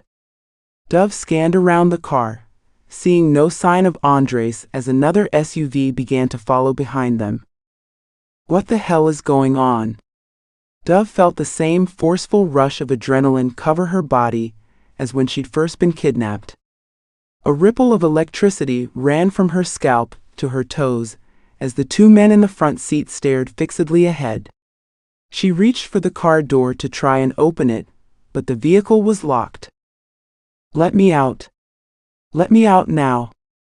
Dove began screaming and thrashing, a flashback taking over as she fought and clawed at the door, Ryan reaching over to restrain her. Dove, breathe. Just breathe. Ryan spoke directly into her ear, his stronger body restraining her completely even as she tried to fight his hold. You are safe. We are taking you somewhere safe. I promise. I don't believe in promises anymore. Dove spat and attempted to bite his hand, but Ryan managed to cover her mouth. I'll hold you like this the entire way, if that's how you want to play it. I'll happily take over that duty if you'd like. Martine chuckled from the front passenger seat, turning around to wink wickedly at Dove. Both she and Ryan tensed at his expression as he turned back to face out the front window. No need. Ryan loosened his hold on Dove and tried to plead with her to relax with his eyes. She gulped in several deep breaths, no longer fighting his hold, and gradually he released her. Where's Andres? Dove spoke again, her body trembling. Martine turned back around, a gun lazily resting in his lap. Karina. Stop bitching or I'll find another way to shut your mouth. Martine. Ryan's voice cut through the car like a threat, and Martine rolled his eyes before returning his gaze forward. Dove's mouth opened to scream, but Ryan quickly covered it, shaking his head no at her as he pulled a small piece of paper from his pocket. He put one finger up to his lips, indicating for her to be quiet. Dove felt tears spring at the corners of her eyes as Ryan slowly removed his hand from her mouth, handing her the paper and shifting their bodies so that the paper couldn't be seen in the rear-view mirror. Dove unfolded it and saw the same masculine writing that she'd come to know as Andres's. Karina. My best men are taking you home. Back to your family. You will be safe there. This is me keeping my promise to you. Andres. Chapter 22. Dove stared down at the small piece of paper, a flood of warring emotions flowing through her as Ryan gently took the paper from her fingers and slipped it back into his pocket before shifting himself away from Dove. He shot her a warning glare, and even though she felt like screaming, she knew better with Martine in the front seat. He'd never taken a liking to her, but now without Andres present, it seemed he was all too happy to have his resentment for her on full display. Dove stared out the window as tears of relief and anger pooled in her eyes. She was going home. Back to her family, to her safe, modest life where narcos kings only existed on books and TV shows. She quickly dashed away a tear as it rolled down her cheek, not wanting the men to think her weak. It would be like the whole thing was one giant nightmare. Something she could never even be sure was real. She'd never see Andres again. I need a break. Dove turned from the window to face Ryan. A break? Here, piss in this. Martine tossed a bottle to the backseat and cackled before lighting a cigarette. Leon, find a safe stopping point, Ryan barked out toward the driver, ignoring Martine.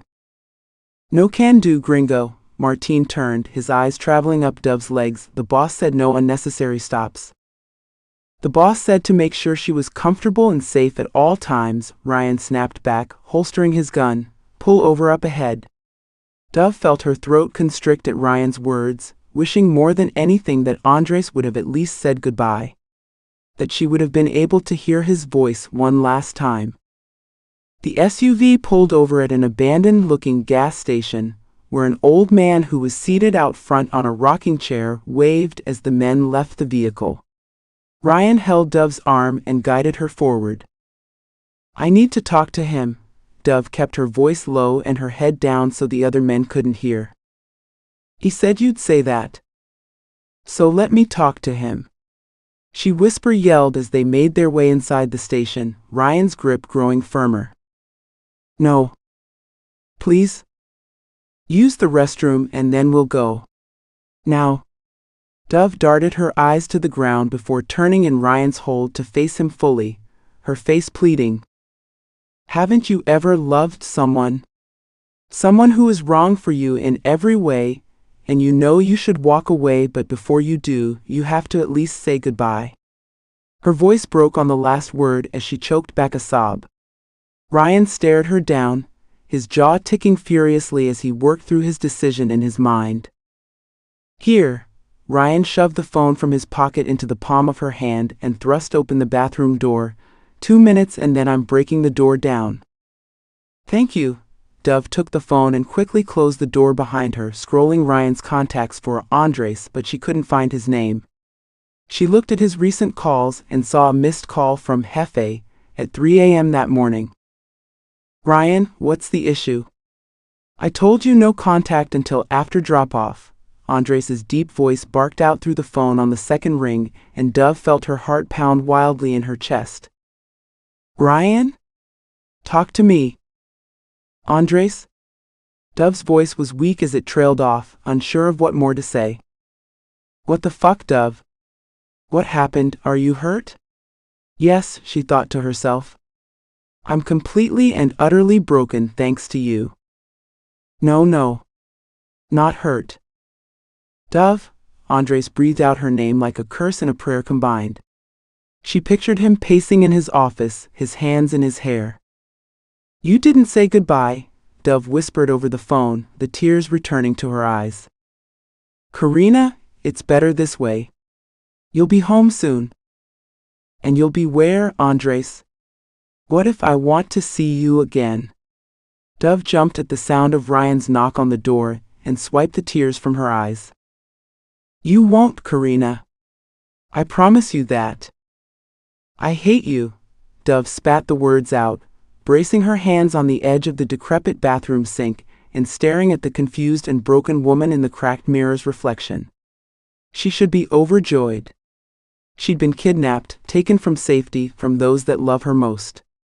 She was being returned home. How many kidnapping victims could say the same? And yet she was dreading it. How could she go back and be the same sweet, innocent Dove? She might be alive, but that girl was dead. And I love you, Andres. I know that love means nothing in your world, but I do. Dove sighed as Ryan's pounding became louder. Goodbye, Andres.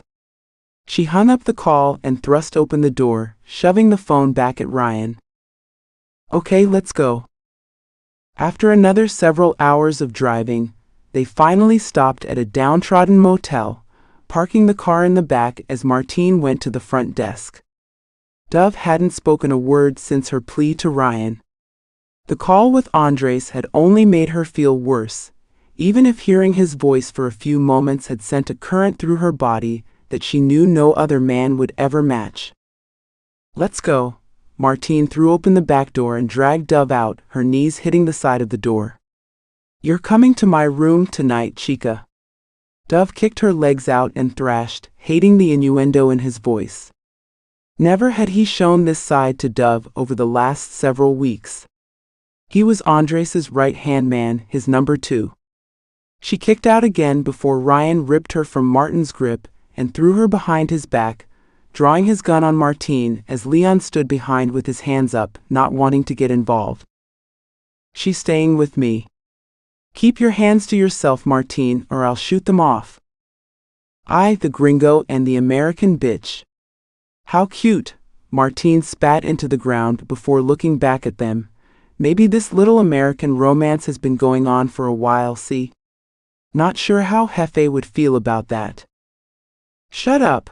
Dove growled out from behind Ryan and immediately regretted it when Martine charged them, throwing her face up against the car so fast that even Ryan scrambled backward before placing the barrel of his gun on Martin's temple. Dove felt the pressure of the car against her cheek and her breasts as Martin's knee dug into her lower back. Why don't you keep that gun there, gringo, while I fuck her like this? I've never done that combo before. I swear to God, Martine, I'll pull the trigger. You white boys are all the same, gringo. You come into this world chasing justice, but you never find it.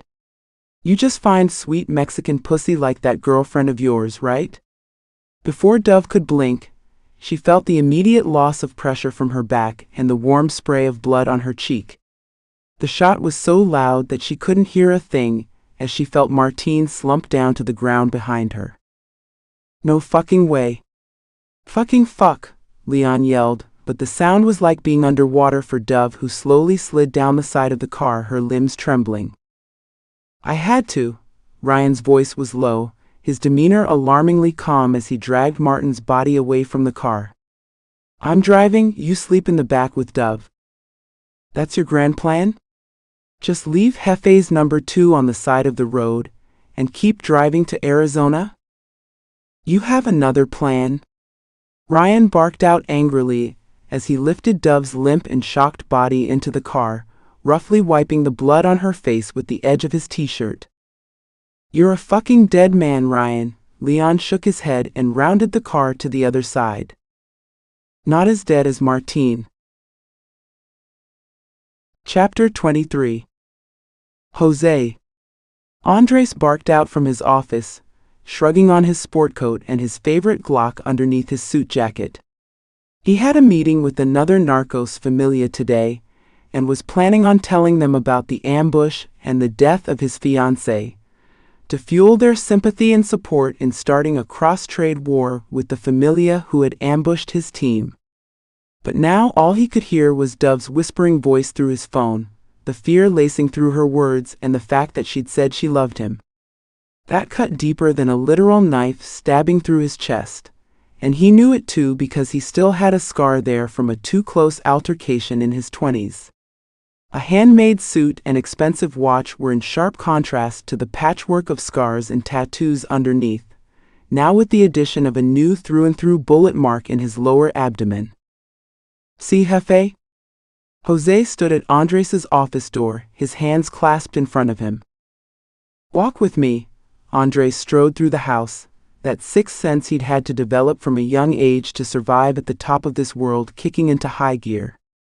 Dove shouldn't have been able to get a hold of Ryan's phone. She shouldn't be doing anything except sitting quietly in the car until she is safely back in the States with her family. And she sure as hell shouldn't be telling a man like Andres Vargas that she was in love with him. Have you heard from Ryan or Martine? Andres looked both ways before climbing into the back of the bulletproof SUV, Jose sliding in beside him. No, Jefe. No word. My understanding was that they'd call only when the subject. Dove. Andres cut him off, needing to hear her name out loud like a sign she was still safe and alive.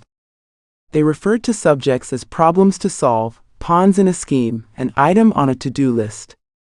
He couldn't think of Dove that way, no matter how hard he tried. Right, sir, Dove, Jose cleared his throat and glanced down at his phone.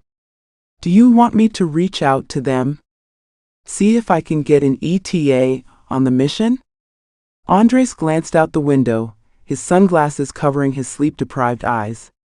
What he wanted was Dove back in his bed, or better yet in a bed, in some faraway place where he'd have a new name and identity, could make love to her without fear of an ambush or an attack.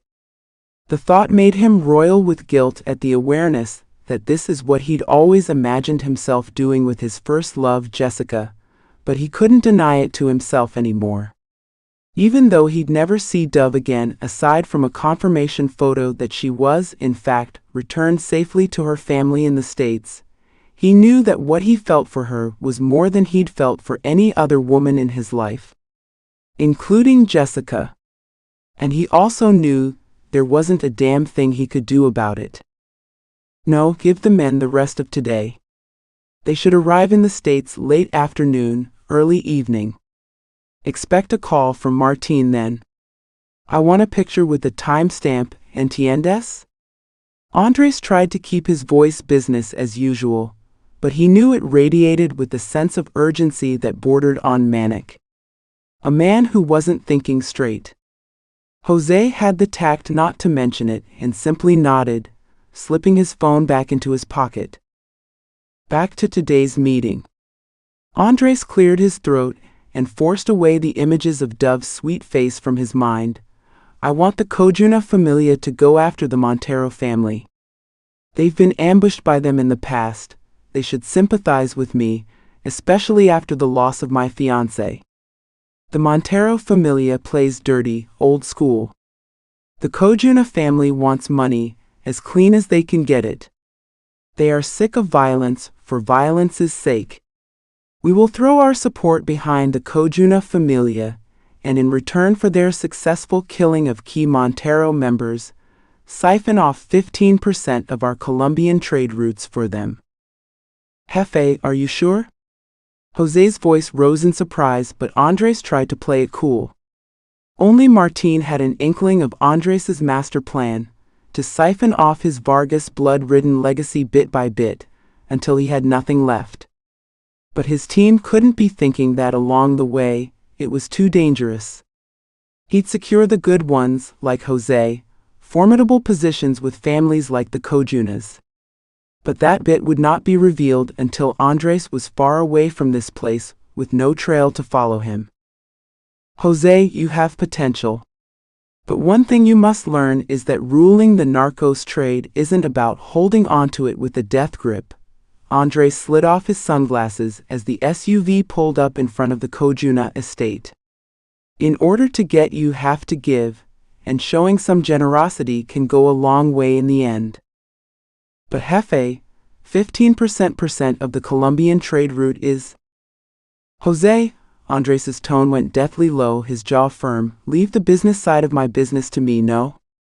Jose flushed slightly and nodded once, slipping out of the vehicle and escorting Andres from the car to the front porch where Francisco Cojuna waved with an AR strapped to his chest. As Andres neared closer, his men surrounding him for precautionary measures, Francisco descended the steps of his impressive wraparound porch and slung his AR around from his chest to his back in a sign of trust and respect. My amigo Andres, I am so sorry to hear the news. Francisco grabbed one of Andres's hands and wrapped it in his. I cannot imagine the pain you are going through. Andres swallowed past the lump in his throat. It was one thing to pretend Dove was dead when he knew she was not, but it was another thing to realize the same pain of never seeing her again. It sure as hell made the acting part of this charade easier, even though he resented the depth of his feelings with every fiber of his being. It simply wasn't good for business.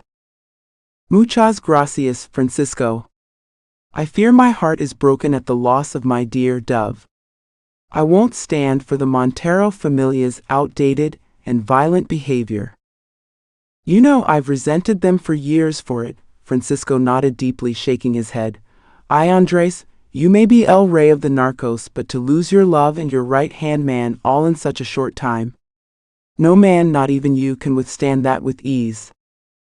Andres felt a shock go down his spine, his head reeling. What had Francisco just said? To lose your love and your right-hand man. Andres tried to control his features, his jaw ticking ominously. Francisco, mi amigo, do tell me exactly what you've heard. Ah, well, your beautiful dove was victim to the ambush by the Monteros, and your Martín, who I knew since the days of your father, was killed no doubt in continued retaliation, left on the side of the road. Such disrespect in killing that way, as you know. I am here, Andres. My familia is here to support you however we can. What in the fuck was going on? Andres dropped his head to stare at the floor, feigning an emotional moment of grief, when really he was about to bash someone's skull in. Martín was dead. When had this happened, and by whose hand? And what in the fuck did that mean for Dove's safety? Was that the real reason she had called him yesterday? Francisco, please excuse me, I just need a moment before we discuss business, see? Francisco nodded with total understanding, welcoming in some of Andres's men and barking out orders to get lunch ready. Andres took a few steps away from the porch, running his hand through his hair. He couldn't remember the last time he felt this out of control.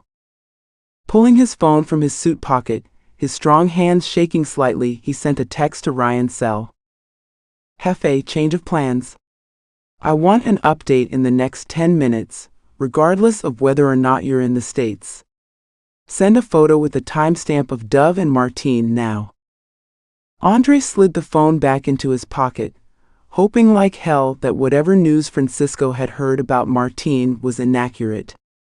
Because if his number 2 was dead, that meant that Dove was in more danger than he could fathom, and he vowed to kill whoever had put her in harm's way with his own 2 hands. Chapter 24. Oh fuck? Ryan barked out from the front seat as he stared down at his phone, suddenly driving faster. Fuck Fuick. How does Jefe know everything? Tiene ojos en todas partes, gringo. He has eyes everywhere, Leon snapped, his voice like a child saying, I told you so. What's wrong? Dove leaned forward from the back seat, the note of concern in Ryan's voice making her heart race. He'd been the only somewhat stable and reassuring thing about the past 2 days. If he broke down, Dove didn't know what she'd do. Andres knows about Martín. Ryan scrubbed a hand down his face, his other hand white-knuckling the wheel. I'm a dead man. Want me to drive? Leon's tone was teasing. Considering you only have a few hours left on Earth, you may as well relax and enjoy the view. Shut up. Dove shoved Leon's shoulder and then eyed Ryan in the rearview mirror. You killed Martín to protect me. I'm sure Andres will understand that if... Oh, okay, so let me get this straight. Leon turned back around, his lips tipped up in a snarl. You, a beautiful piece of ass which Andres can find any day of the week, are more important to the jefe of a ruling narcos empire than the number 2 who's looked out for him since was a boy. Is that really what you think, chica? Because I'm sure Andres was very sweet to you, and I'm sure you feel for him like every other woman on the planet, but you don't know him at all. He's a violent, ruthless man, and you should have taken whatever Martín wanted to dole out. Enough! Ryan shoved Leon back into the front passenger seat with his forearm. If you say that she, or any other woman, should take whatever a man wants to do to her, then I'll have you dead on the street just like Martín. Jesus gringo, she's a punta. You've lost your head over some spoiled, half-gringa princess. I'll shut up, but I sure as hell won't be dragged into this. I would have never killed Martín. Give me your phone. Dove ignored Leon and tapped Ryan on the shoulder. Let me talk to him. You don't even know him, Leon grumbled. Yes, I do. Dove, I'm not sure it's a good idea. Let's get you home, and then I'll let Andres deal with me. I'm not letting you take the fall for this, Ryan. Whatever you think Andres is going to do to you, he'll have to do it to me too, because I would have killed Martín myself if I had the chance. Jesus Christo, you both have lost your minds, Leon groaned. Give me the phone, Ryan. Dove reached her hand forward, her tone stern. She didn't give a shit what Leon had to say. He may even be right. She'd barely spent any time with Andres in comparison to the men that had served him for years, but she knew he cared about her. She knew that Andres would have done the exact same thing to Martine, if not worse, after seeing what he was planning to do to her.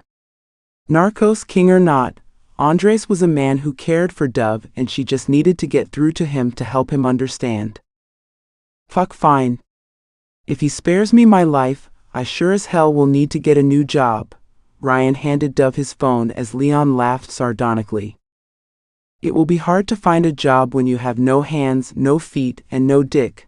Leon spat out the window and Dove ignored his crass words. Don't think your pretty boy Andres hasn't cut off someone's hands before, chica. I hear he prefers a very dull blade. Ryan elbowed Leon in the kidney, effectively shutting him up, as Dove stared down at the recent text from Andres to Ryan.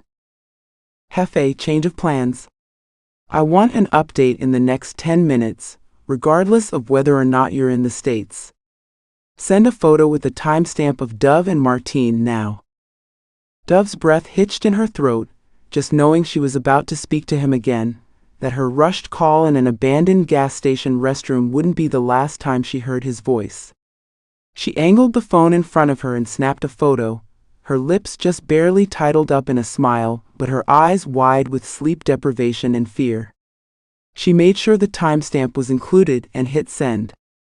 She chewed on her fingernail as 3 text bubbles appeared and disappeared, her heart racing each time. What did he say? Ryan asked. He hasn't responded yet. That's because he's already sending someone to kill you. Probably to kill all of us. Leon, you're not helping. Oh, I'm sorry, chica, I didn't know this was. Hold on, he's calling. Dove cut the men off and stared down at the vibrating phone before hitting the answer button. Karina, listen to me very carefully. Andres' voice was so low Dove almost wondered if it was real. Only answer yes or no to these questions, don't say anything else.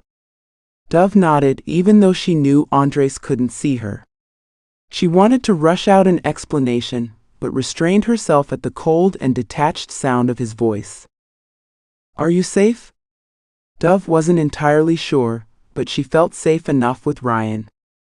Yes? Are you still heading to the States? Yes. Is Martine dead? Dove paused, her eyes going wide. This wasn't how she'd planned on this conversation going. She'd wanted to talk to him, to explain. Fuck, Andres cut in before Dove could answer, her silence a confirmation. Who killed him? Dove paused, a light sweat breaking out between her breasts. You said I could only answer yes or no. Oh, you're being smart with me now, Karina? Andres' voice sliced through the phone and Dove sat up straight, fear coursing through her. There was something different about Andres' tone, like it was sharp and detached instead of soft just for her.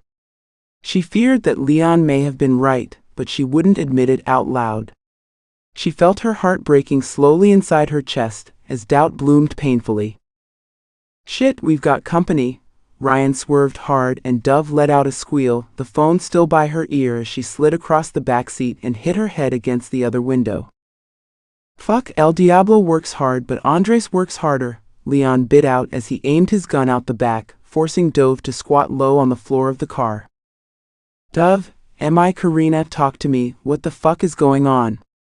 Andres' tone changed from cold and detached to concerned as hell, and Dove gulped for air as gunshots rang out and Ryan swerved off the main road, driving through vast nothingness. Dove couldn't see a thing. I don't know. I think some men are following us. She closed her eyes, wishing she could feel Andres' warm, strong body wrapped around her. Did you send them, Andres? Her voice broke, her eyes welling with tears as the thought that Leon had been right rang through her body. That Andres was a cold-blooded killer. Fuck no, baby. How many times do I have to tell you? Martine forced himself on me, Andres. What? Ryan was protecting me, please don't hurt him. Before Dove could finish her sentence, the car swerved back hard, the phone falling from her hand as she felt something warm coat her arm. Her ears were ringing, her vision fuzzy as she looked down and saw red everywhere. Chapter 25. Get me a helicopter, Ahora. Andres yelled and ran to Francisco's front porch, his heart pounding in his throat. Dove is in danger. I need a helicopter now. But Andres, your sweet Dove is dead. No, fuck no, she's not. Not yet. Andres ran a hand through his hair and sank down to his knees in front of Francisco. A collective gasp broke out among the group of cartel men at seeing the reigning king of the narcos on his knees in front of the head of another, lesser familia. I'll give you whatever you want, Francisco. My trade routes, my connections, my title, my own life, if you give me your helicopter right fucking now. Francisco stooped down, pulling Andres up by his shoulders and barking out commands in Spanish to get his helicopter ready. Dios mío, Andres, what is going on? Dove, she's being transported to the States with my men. They started walking outside, the loud yells and sounds of the estate coming to life as the roar of a helicopter broke through the land, cutting Andres off. He was grateful for the noise, an excuse to not have to elaborate on the absolute clusterfuck that was on his hands. Never had he imagined Martine dead, the woman he'd purchased at auction as a piece of a plan potentially dead, and his heart shattering so painfully in his chest that he physically clutched it as he threw on a headset and climbed into the open-door chopper. If Dove was dead when he arrived, he'd do nothing else other than spend the rest of his life avenging her. He'd never forgive himself. Where are we going, Jefe? Francisco's pilot, a gringo from Florida who could fly 4 times the weight limit of any airfaring vehicle to expeditiously transfer product, barked out through the crackling speakers of the headset. Andres glanced down at his phone, spyware installed to track the exact location coordinates of all incoming calls and texts. He held out the tracking device from Isabella's most recent call and felt the sudden tilt of the chopper as it turned sharply 90 degrees, the uncomfortable lurch feeling in his stomach a welcome distraction from the pain of heartache in his chest. His eyes scanned below him, looking for any sign of fleeing vehicles or a recent ambush, praying to God for the first time in years that he wouldn't be too late. He just couldn't be too late. Mira Ali.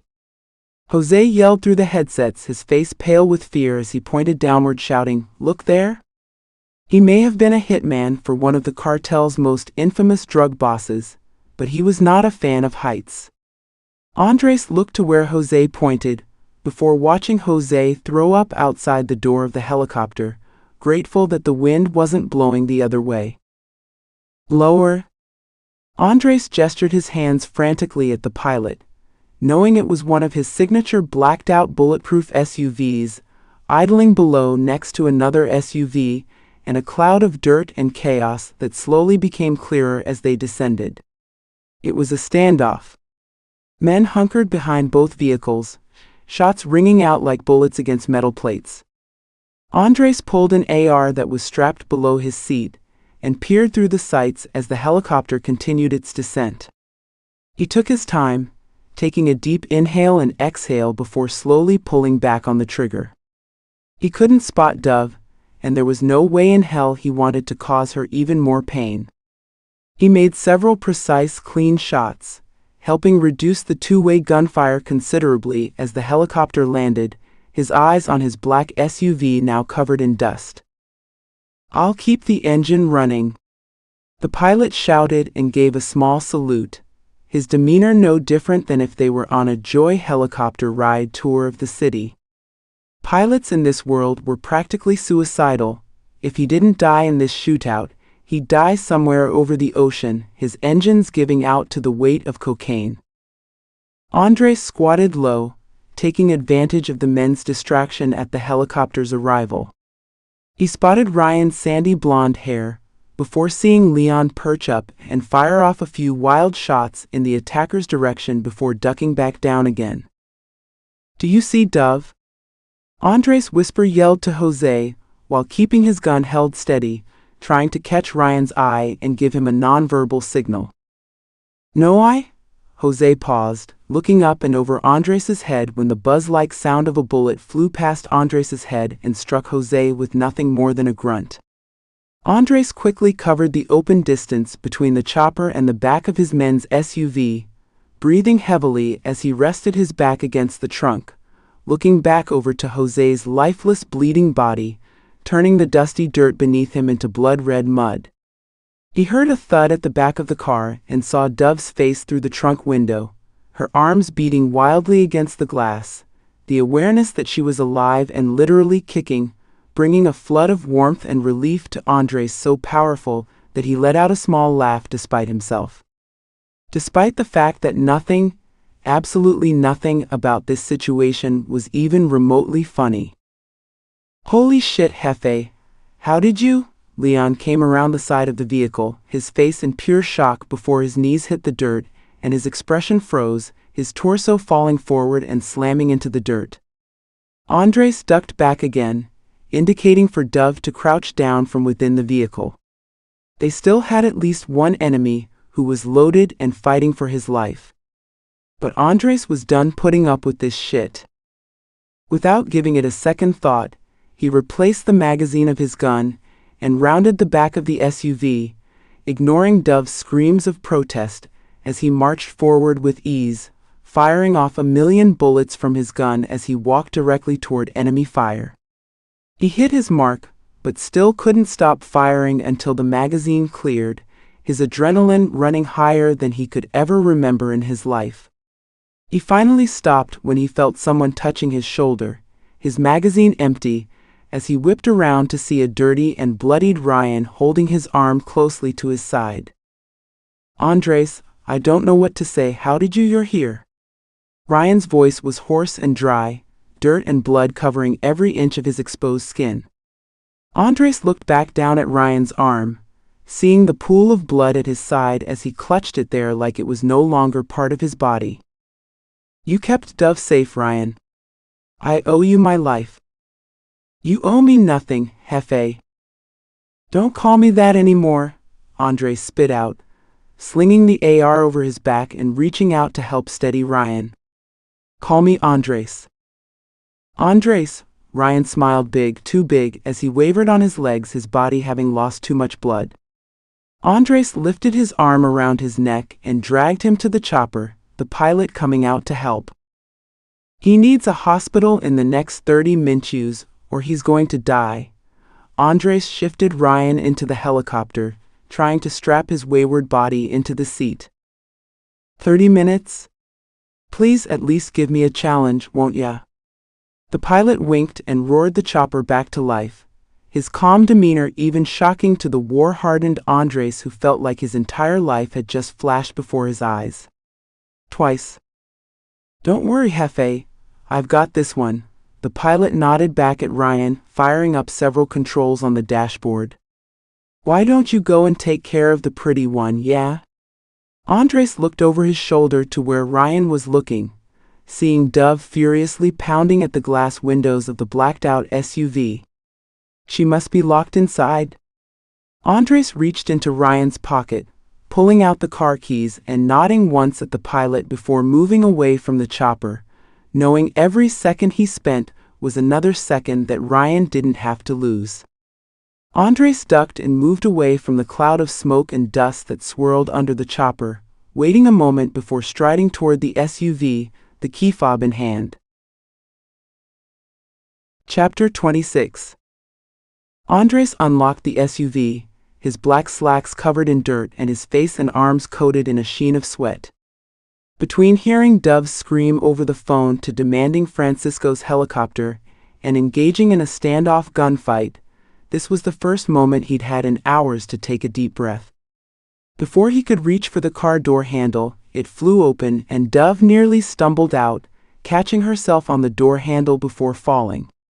Andres took a step toward her, his eyes scanning for any sign of injury as he noticed dried blood splattered on her forearms. Dove, are you hurt? You left me. Dove charged him, pounding her delicate fists into his chest with rapid-fire speed. It didn't hurt Andres, not even a bit, but the surprise of her attack had him taking a step back before he managed to restrain her wrists in his hands and shove her up against the side of the bullet-ridden SUV. Karina. Don't call me that. You said you loved me. I also said I hated you. Dove glared up at him, her chin defiant and her eyes wild. The woman had just sat locked inside of a car while men rained down bullets around her. I didn't leave you. Andres ground out his words, pressing his hips into Dove to still her completely. I was trying to protect you. To get you back home where you belong. Well, do I look protected? Her voice cracked, but her stare didn't waver as her chest rose and fell rapidly with short breaths. You aren't shot anywhere, are you? Andres began to run his hands down her sides, releasing her wrists and looking for injury. No. But if I hadn't called you. Enough. Andres cradled her throat in his hand, silencing her. Trust me, Karina, I've already gone over and over every damn scenario in my mind and I'm exhausted from it. You're safe and you're not shot. We need to get out of here before more men come. Andres noticed Dove's eyes widened at the mention of more men coming, and she swallowed so hard he could feel the movement of her throat against his palm. Is Ryan going to be?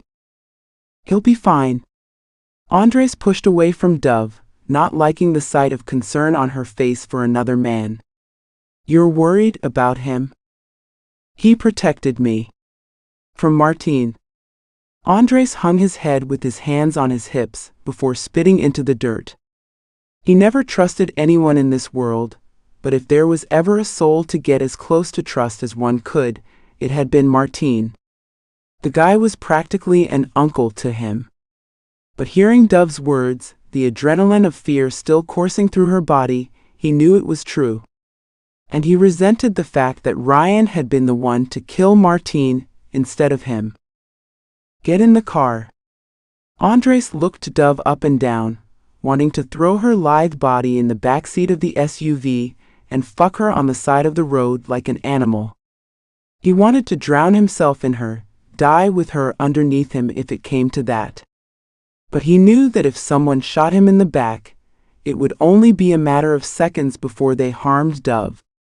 And he hadn't survived this entire afternoon to let it all go for a simple fuck, no matter how badly he needed it. Where are we going? Anywhere but here. Dove pushed herself away from the car at Andres's response, her eyes lingering on his face before she made her way over to the front passenger door, a shiver running up her spine at seeing Leon's dead and bleeding body face down just a few feet away. Don't look, Karina. Too late. Dove's voice was small as she climbed into the vehicle. Leon had hardly been a friend, but he'd fired his gun to protect them, even though he disagreed with how Ryan had handled Martin. Loyalty in this world was weird that way. You could hate and resent someone with every fiber of your being and still take a bullet for them. She respected it even though the thought made her sick. They drove in silence for several hours. Dove could sense Andres's tension, the way he gripped the steering wheel, and kept looking back in the rearview mirror even though they hadn't seen another car for miles. She wanted to stay awake, to take in every moment that Andres shared the same space as her, after thinking she'd never see him again. But eventually her utter exhaustion won out, and she fell asleep despite her best efforts to keep her eyes open. Karina, wake up, baby. Andres gently nudged her shoulder, eventually scooping her up from under her bare thighs and carrying her outside the vehicle. Her heavy head fell against his chest, and she felt them move up a short flight of stairs before he set her down on a soft surface. Slowly she opened her eyes, rubbing them with the heels of her palm. Where are we? Hopefully somewhere anonymous. Andres shrugged off his shirt, and Dove's eyes darted over his strong muscled torso before landing on the fresh bullet scar on his lower abdomen. This motel should be out of the way enough, but They have eyes everywhere, Dove finished his sentence, remembering Leon's words to Ryan. Andres paused, looking at her with an expression of almost pity or remorse. What is it? I hate that you know that. I don't like you thinking that way. Well, too bad. Dove sat up straighter, her body feeling more energetic after a few hours of much-needed sleep. Andres sighed before removing his belt and checking the bolt on the front door. I'm going to take a shower. Stay away from the door and the windows. Dove watched him walk toward the bathroom door, the sound of his slacks hitting the ground and the faucet turning on making her feel needy. Here was Andres, the man who had tried to send her back to her previous life without so much as an honest goodbye. The man who should make her feel so afraid she'd do anything to get away from him, but instead that fear just pulled her closer. She knew this wouldn't end well, whatever this was between them. Andres would always be a narcos king, whether in power or on the run, and she'd always be an American girl who could never feel at peace in Andres's violent world. They didn't have forever, let alone maybe a week, but they did have right now. Dove sat up and pulled off her shirt and shorts. As she walked toward the bathroom, the steam crawling out from the shower, she quickly discarded her underwear and bra.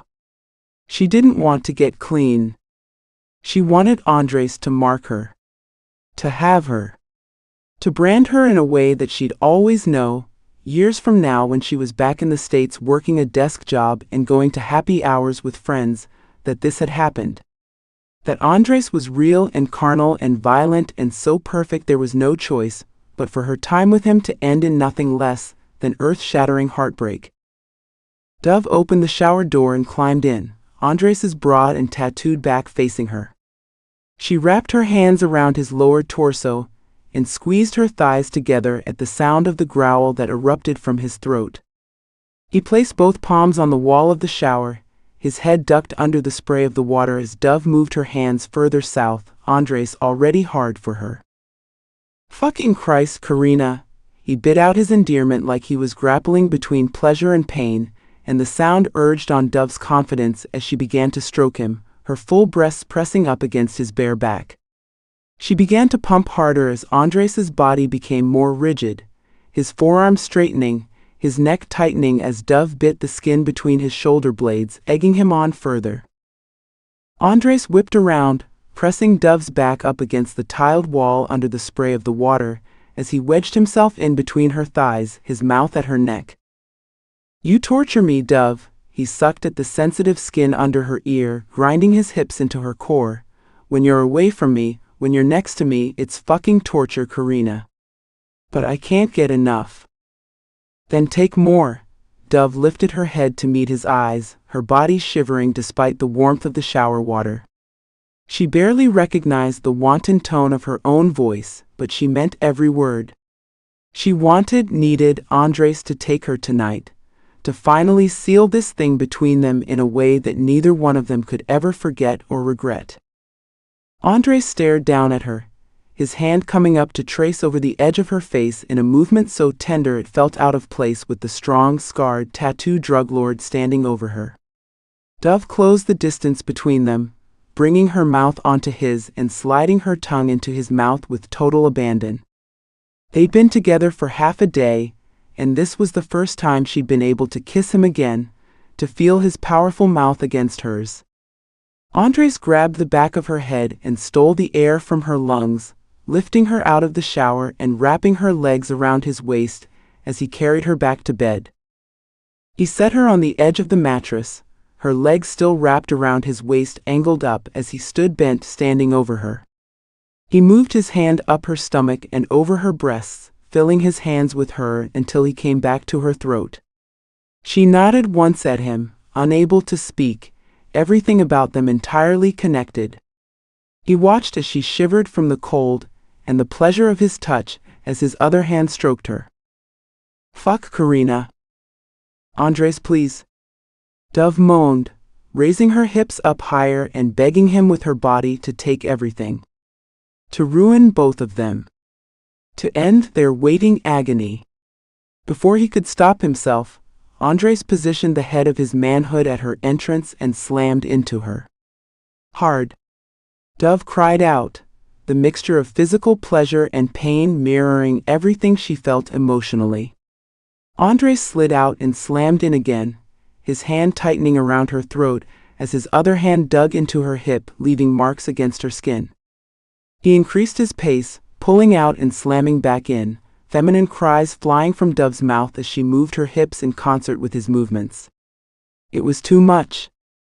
It would never be enough. Dove's legs around Andres's waist began to tremble as he continued his relentless pace, his legs stiffening as he watched Dove, the innocent woman with the burning fire inside of her, come apart beneath him. Fuck Andres. Dove's back arched as her head tilted back, her voice hoarse from her own mewling and from Andres's firm hand around her neck. Dove, am I Karina? Andres harshly whispered the words before roaring incoherently with his release, his strong legs shaking as he released her throat and gripped her hips, holding her to him as he came. His strong chest was heaving with exertion, his entire body calm and sated for the first time in months, years, maybe ever. He pulled himself out of her, gently laying her hips down on the bed, and watching her hazy, heavy-lidded eyes track his movements. It had been the greatest sex of his life, but it wasn't simply fucking. It was something more. Something he didn't know he could put into words. Andres turned out the light and double-checked the lock on the door. His movements felt languid and relaxed, even as he checked the magazine in his pistol before placing it on the nightstand. Dove's eyes had nearly closed, and he pulled her close to him, burying his nose in her hair. Sleep, baby. Andres, Dove turned into his chest, kissing him gently. I love you. I love you too, Karina. Too goddamn much. The words pressed against his tongue, begging to be heard. But he couldn't say them. Not because he had any doubts, but because he knew it would damn her to him forever. And he loved her too much not to let her go. Chapter 27. Dove woke up feeling warm, Andres' strong chest against her back as his lips trailed slowly up and down the side of her neck. She felt like she was in a dream, waking up in some faraway place where they'd finally found escape, instead of in a run-down motel on the border of the States and Mexico, trying to outrun the revenge-seeking men who might be after them. Morning, Karina. Andres rolled Dove over and onto her back, his dark whiskey eyes staring down at her. Dove reached up and traced along the edge of his jaw, over his bottom lip, like each one was memorizing the other. They couldn't stay here much longer, even Dove knew that. It was only a matter of time before they were found. What time is it? Dove glanced toward the window, noting that the sun wasn't even up yet. Early. We don't have much time. I know. Dove sighed and sat up, letting out a small yelp when Andres pulled her onto his lap. They were both still naked from the night before, and she felt his warmth and hardness beneath her, her breath hitching as she gripped his shoulders. I'm a selfish man, Dove, Andres rasped as his hands traced up and down the sides of her body, gripping the globes of her ass. I can't die only having had you once. Dove dropped her mouth to his, not wanting to hear him talk any more about death. It was too real in this world to assume it was metaphorical. She poured everything she felt for him into her kiss, their chests touching as Andres spread his legs wider and Dove sank deeper into his lap, grinding herself against him. Fuck, Karina, take me. Andres lifted Dove up slightly, her hands trembling with excitement as she positioned him beneath her. Yesterday had been all about Andres being in control, after Dove's surprise visit during his shower. He'd carried her out onto the bed, held her down and fucked her senseless in a way that stirred up needs and sensations within her own body that Dove had never known. But this was Andres, a man of power and vice, giving himself fully to Dove to control him. Dove positioned herself above him and slid down slowly, small exhales escaping past her lips as she dug her nails into the skin of his shoulders. He was a large man, and from this position her body wrapped around every inch of him. Once he was fully seated inside of her, she lifted her hips again, reveling in the soreness from yesterday, and slammed herself back down. Andres' guttural groan sent Dove's arousal through the roof as she repeated the movement, feeling powerful and alive, watching a man like Andres come apart beneath her. As she continued her pace, Andres grabbed her ass and added speed and force to her movements, slamming her back down on top of him as they both came close to release. Dove's head fell back, the ends of her hair brushing against Andres' thighs as they lost themselves in each other. Dove collapsed forward, her head against his chest, and he pulled her with him toward the headboard, leaning back against the pillows to catch his breath. "Dove," Andres whispered into her ear, his hands weaving through her hair, "if this was a different life, if I was a different man, I would never leave." "Don't." Dove lifted her head and put her finger to his lips. "Don't talk about what we both know is coming. Just give me one more minute to pretend." Andres sighed with frustration and ran his hand through his wayward sex hair before turning to the nightstand at the sound of his phone ringing. "See?" Andres' face fell and then hardened to stone as Isabela watched him take the call, unable to hear what the person on the other line was saying. "Entiendes, gracias. I owe you." "What is it?" Dove felt her heart flutter and her eyes sting. Andres lifted her off of him and set her gently on her feet next to the bed before getting up himself. "We don't even have a minute, Karina. We have to go. Now." Andres picked up her clothes from the floor while pulling on his own, checking his gun twice before getting the rest of his items together. "They found us already?" Dove's voice was a desperate squeak as she pulled on her jean shorts. She knew someone from a competing cartel would find them eventually, especially with all of the casualties of yesterday's roadside shootout, but she didn't think they'd be able to track them so fast. "They always do, Dove. Tiene ojos por todas partes, remember?" Andres cursed under his breath as he threw the duffel bag over his shoulder. The front attendant or another guest probably tipped them off. People can make more money than they do in a year with one tip to the cartel. "They can?" Dove's voice rose as she glanced out the window nervously, wondering if anyone was watching them right now. "Of course, I've paid that bill many times." Andres' voice dripped with disdain as he took Dove's hand and kept her close to his side. "Stay near me at all times. If you hear anything, get behind me. We only have to make it to the car, Karina. Then I'm getting you home." Dove nodded, a lump of grief and joy and disbelief at hearing she was actually going home today, back to the house she'd always known, a place that she knew was safe but now felt foreign. She squeezed Andres' hand so hard his lips turned up in a quick smile, and then he opened the door and led them outside, her heart pounding so loudly she could hear her pulse between her ears. They made it to the car without incident, but Dove still felt that prickly sense that someone had been watching them from behind a window curtain.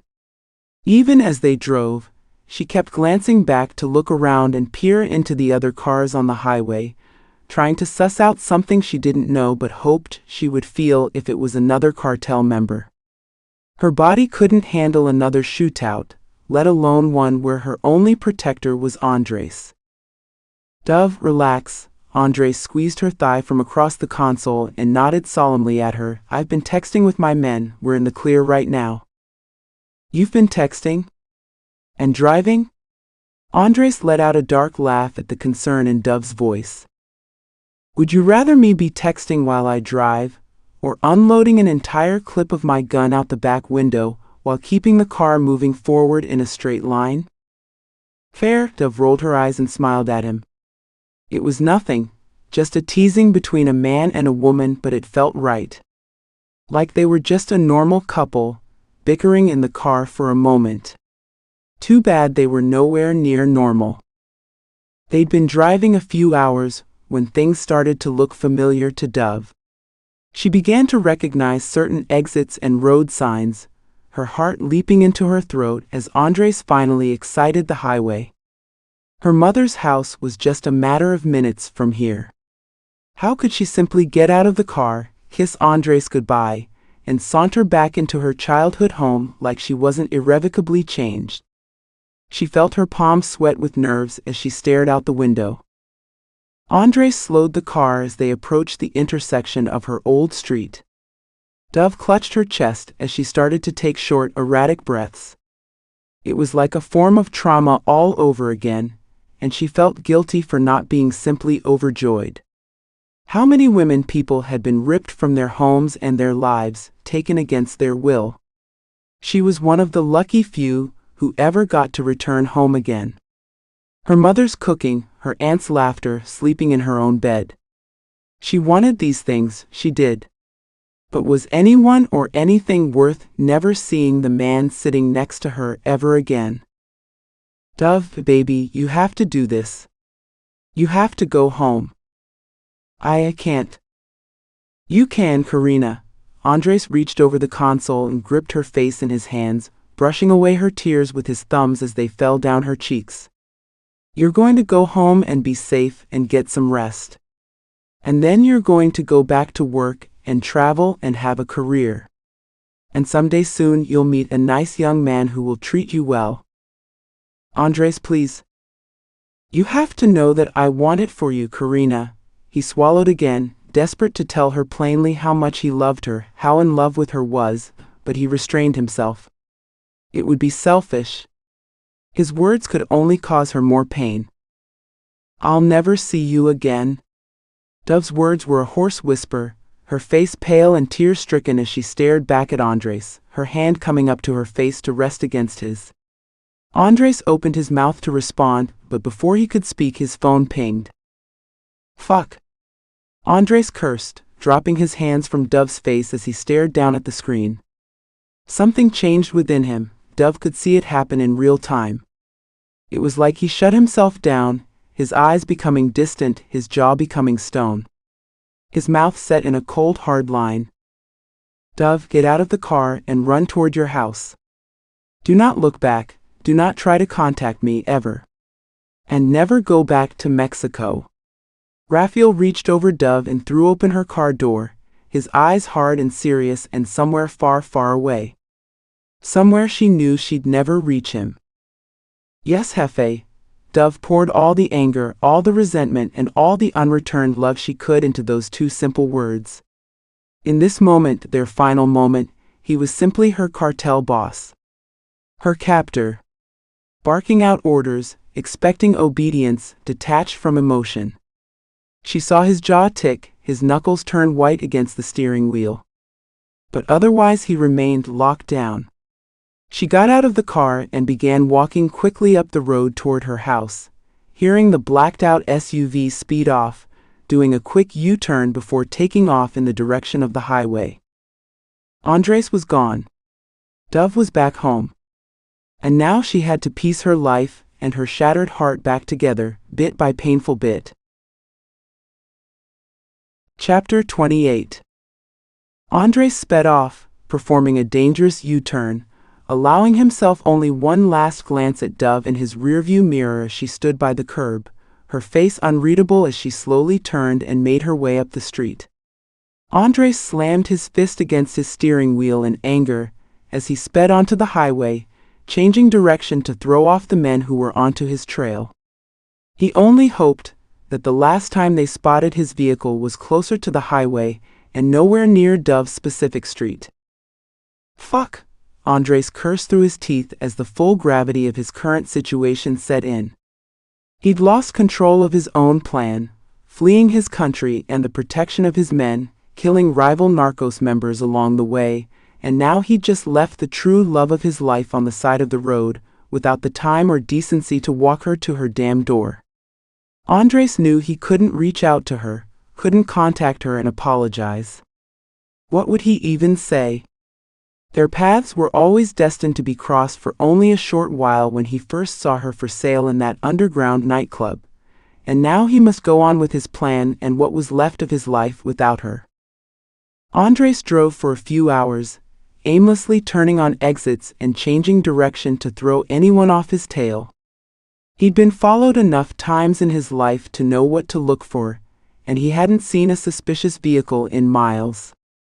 He couldn't go back to Mexico, not now.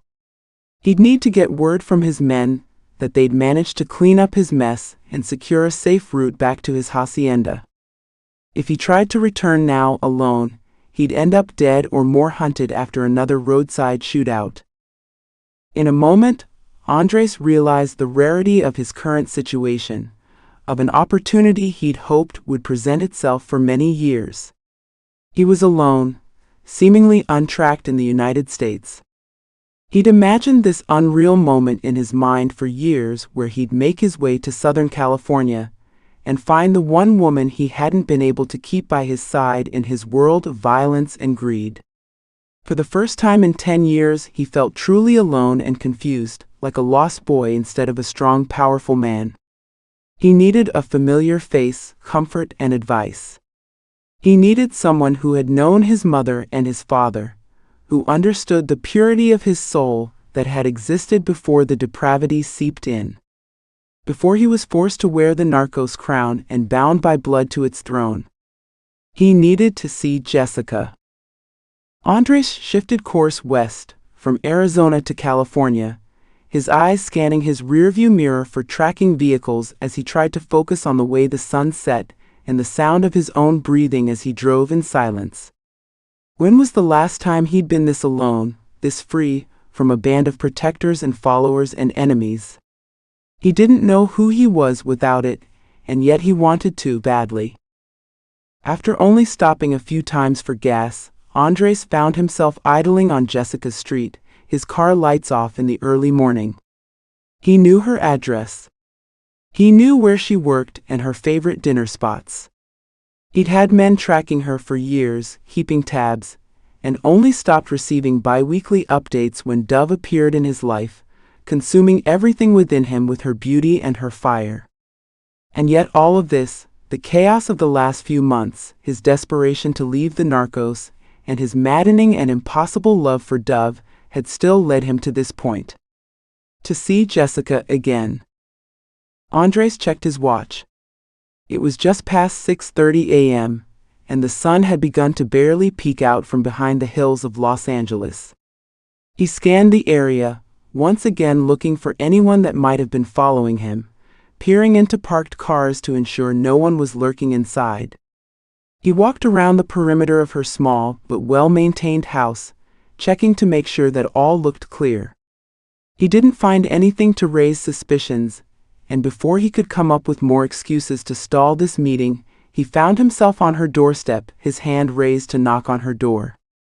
He tapped lightly, not sure if she was awake but remembering her to have been a morning person. He heard footsteps and then a metal lock sliding. He took a step back and shoved his hands in his pockets, his eyes squinted in deep concentration as the door opened. "Oh my God!" Jessica gripped the edge of the doorway, her other hand clutched to her chest. She looked as if she was staring at a ghost, which in many ways she practically was. The two had no contact in nearly 10 years, other than Andres's one-way updates about her personal life and safety. She must have assumed him to be dead, or well on his way to it. Andres took her in, her soft features still lovely but sharper with age. Her hair was much shorter than it had been when they were younger, but still looked healthy and full. Her figure was long and slender, tense as a rod as she held herself up by the door jamb. "Andres, what are you doing here? Are you all right?" Jessica's eyes looked like they were getting glassy with tears as she scanned his body, seeing the boy that she'd loved turned into the hardened man his family had required of him. "I needed to see you, Jessica. You look well. Please come inside." Jessica opened the door wider, gesturing for Andres to follow her. He paused, this moment having played over so many times in his head, and now that it was actually happening, it hardly felt real. Andres stepped in behind her, glancing once over his shoulder out of caution and habit before shutting the door closed and locking the latch. He followed Jessica into a small but quaint kitchen, and his eyes roamed over her soft and earthy furniture, young students' paintings on her walls and fresh flowers in vases scattered around different tables and surfaces. Everything about the place was soft and feminine, simple but full of gentle life, just like Jessica. Nothing like the fire of Dove. The intrusive thought plummeted through Andres's brain as he tried to focus on the here and now, on the fact that he was seeing Jessica in the flesh after all these years. There's something about one's first love, whether it's capturing that moment of innocence before it was lost, or feeling like someone knew a part of you that you can no longer access anymore yourself. Would you like some coffee? Jessica turned, her hands shaking slightly as she reached for 2 coffee mugs from a cabinet. Jessica, Andres's voice was comforting and deep, his eyes boring into her as she set the cups down on the counter and folded into his chest, her arms wrapping around his strong torso. He stood with his arms awkwardly by his sides for a moment, feeling as Jessica folded her body against his. It felt familiar, comforting, but distant. Not quite right somehow.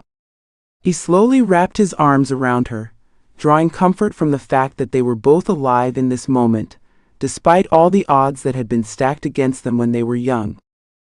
Sorry, wow, I don't mean to cry like a damn baby. Jessica pulled herself from him, her eyes wet but her mouth smiling as she continued making coffee. So Andres, how have you been? Andres stared at her, and then let out a laugh at the normalcy of her question. How had he been? It was a question for past lovers who now had desk jobs and families, and had taken a few exciting vacations that they could pull from their memories during times of boredom. I've been all right. Andres sat at her kitchen table, his elbows on the surface. And you? I've been all right as well. Jessica nodded before setting down the 2 steaming cups of coffee. I was married briefly, it didn't work out. She waved her hand away like it was nothing, but Andres didn't miss the small twitch of her lip at the painful memory. I teach now, you know how I've always loved children. I wasn't able to have any of my own, but I like to think I have 30 or so a year. That keeps me busy. She smiled, and to Andres that smile was equivalent to fond memories of a childhood home. His father had been a brute, the devil, killing his mother in cold blood for a rumor that she'd betrayed him. No evidence, no questions asked, no nothing. Just a bullet through her head. His only solace had been Jessica, his friend since they were young children. As they grew older, his love for her changed from sisterly to lover. His father would have never allowed the marriage they'd been planning at 18, since Jessica's family was not a narcos familia and could offer nothing of value to the Vargas empire. Andres sipped his coffee, all of this flooding through his mind rapidly like his entire life was a movie reel playing at 10x speed, as he sat across from the woman who had played such an important role in it. I heard that your father passed. Jessica glanced up from the table, anger and resentment hardly covered by the sympathy of her words. I'm sorry to hear. No, you're not. Andres leaned back in his chair staring at her hard, and neither am I. He was a sick man, the world is better off now that he's dead. How did he die? Jessica's voice was a whisper, her eyes serious and pointed as she stared back at Andres, their connection like a day hadn't passed in the last 10 years. You already know the answer to that. Andres looked over at the stove before turning back toward her, but would you like to hear me say it out loud? Jessica's breathing increased, her small chest rising and falling sharply as she nodded her head. Yes. I killed him, Jessica. In his bed, in his sleep, I stabbed him 3 times and framed it as a rival attack. Andres sipped his coffee like he was telling her about a job promotion. In a way he was. It was the first step in my plan, and I've never regretted it for a moment. Your plan? Jessica's face twisted with confusion and intrigue. No sign of disgust or surprise at Andres's admission that he'd killed his own father. To get out, Jessica. To be a free man. To live a simple life, raise a family, get married. And how's the rest of your plan going? Andres let out a frustrated laugh at Jessica's question, knowing she could read him well enough to know that the plan was not going smoothly. It's a work in progress, one that may take my life before it's successfully completed. Andres looked away again, images of Dove flashing quickly through his mind, her skin, her electric eyes, the way her body moved underneath him. Who is she? Jessica smiled softly at Andres over the rim of her coffee mug, her question catching him by surprise. What? The woman who has you absolutely distracted. You don't believe it's you? No, Jessica set her coffee cup down, reaching across the small table to stroke Andres's cheek. She's not me, Andres. But I know that look in your eyes, the desperation in your voice. It's the same emotion you had for me all those years ago, but stronger. She dropped her hand, her face genuinely curious. There was no disdain or surprise in her emotion. Andres ran his hand through his hair, smiling despite himself at how well Jessica could still read him, when so many men in his world could never crack past his steely veneer. Her name is Dove, Andres's voice was low, and she's far too young and innocent for a man like me. She doesn't deserve this. Andres, Jessica took his hand in hers, forcing him to look at her. You're a good man who has been put in terrible circumstances. You are not your father. You are not that world. You must fight for that life for her. For the life that we once hoped we'd share, she smiled again, her eyes shining. I want that for you, Andres. Just as you'd want it for me. It's too late, Jessica. I've already put her in too much danger. I've left a mess that will follow me to my grave. Stop, Andres. You are the strongest man I know. This Dove, she's worth fighting for, I can see it on your face. Do not give up yet. You won't be the man I've thought you to be if you do. Andres let out a deep sigh, a bit of tension finally leaving his shoulders. I'll always have love for you, you know? You're the only person who knew me before. I trust you more than any of my closest men. I know, Andres. Jessica stood from her chair and kissed his forehead, looking down at his handsome and tired face. Stay here as long as you'd like. But you must go after her. It would give me great peace to know that you are truly happy. Do it for us, Andres. Chapter 29. Do you want more coffee, Karina? Dove flinched at the all-too-familiar word of endearment as her aunt held the coffee pot up in the air, her warm cheeks ruddy and her eyes still glazed over with never-ending unshed tears. It had been nearly a week since Dove had been home, and her mother and aunt had been doting on her like she was a ghost who might disappear into thin air if they turned away from her for a moment. It wasn't that Dove wasn't grateful. The moment she walked through her mother's front door, her mother and aunt practically fell to their knees, their shock and surprise and joy all swelling up to a crescendo within the three of them. The last time Dove had seen her aunt had been at her house in Mexico, before she was taken by masked men and thrown into a van. Returning home, everything moved in slow motion in those first few moments, and as her mother wrapped her arms around Dove, it was like all the distance and tension they dealt with over the years melted away. Even Andres receded to the back of her mind as she took in her childhood home like she was inside of someone else's memories. But now it had been a few days, and between the visits from her various cousins, neighbors, and mother's friends, she felt like she needed some time alone. Some time to think. To process. To think about Andres, and to do everything in her power to not think about Andres. Of course he hadn't called. He hadn't returned in the middle of the night and tapped on her window like some love-struck high school teenager. He was a narcos king. A grown man. A deftly skilled killer, which she'd witnessed firsthand in cold blood. But none of that mattered. He was the only man she'd ever love and hate and want and resent with all the fire within her, and she knew that her only hope was the passing of time. But even time wasn't looking so promising right now. No thank you, Tia. Dove smiled softly and shook her head, getting up from the kitchen table to go to her room. Is there anything else I can get you? Leave her be, Mariana. Dove's mom gently grabbed her sister's arm. No doubt Dove's aunt harbored guilt for Dove being taken during her visit to Mexico, but she was not at all to blame.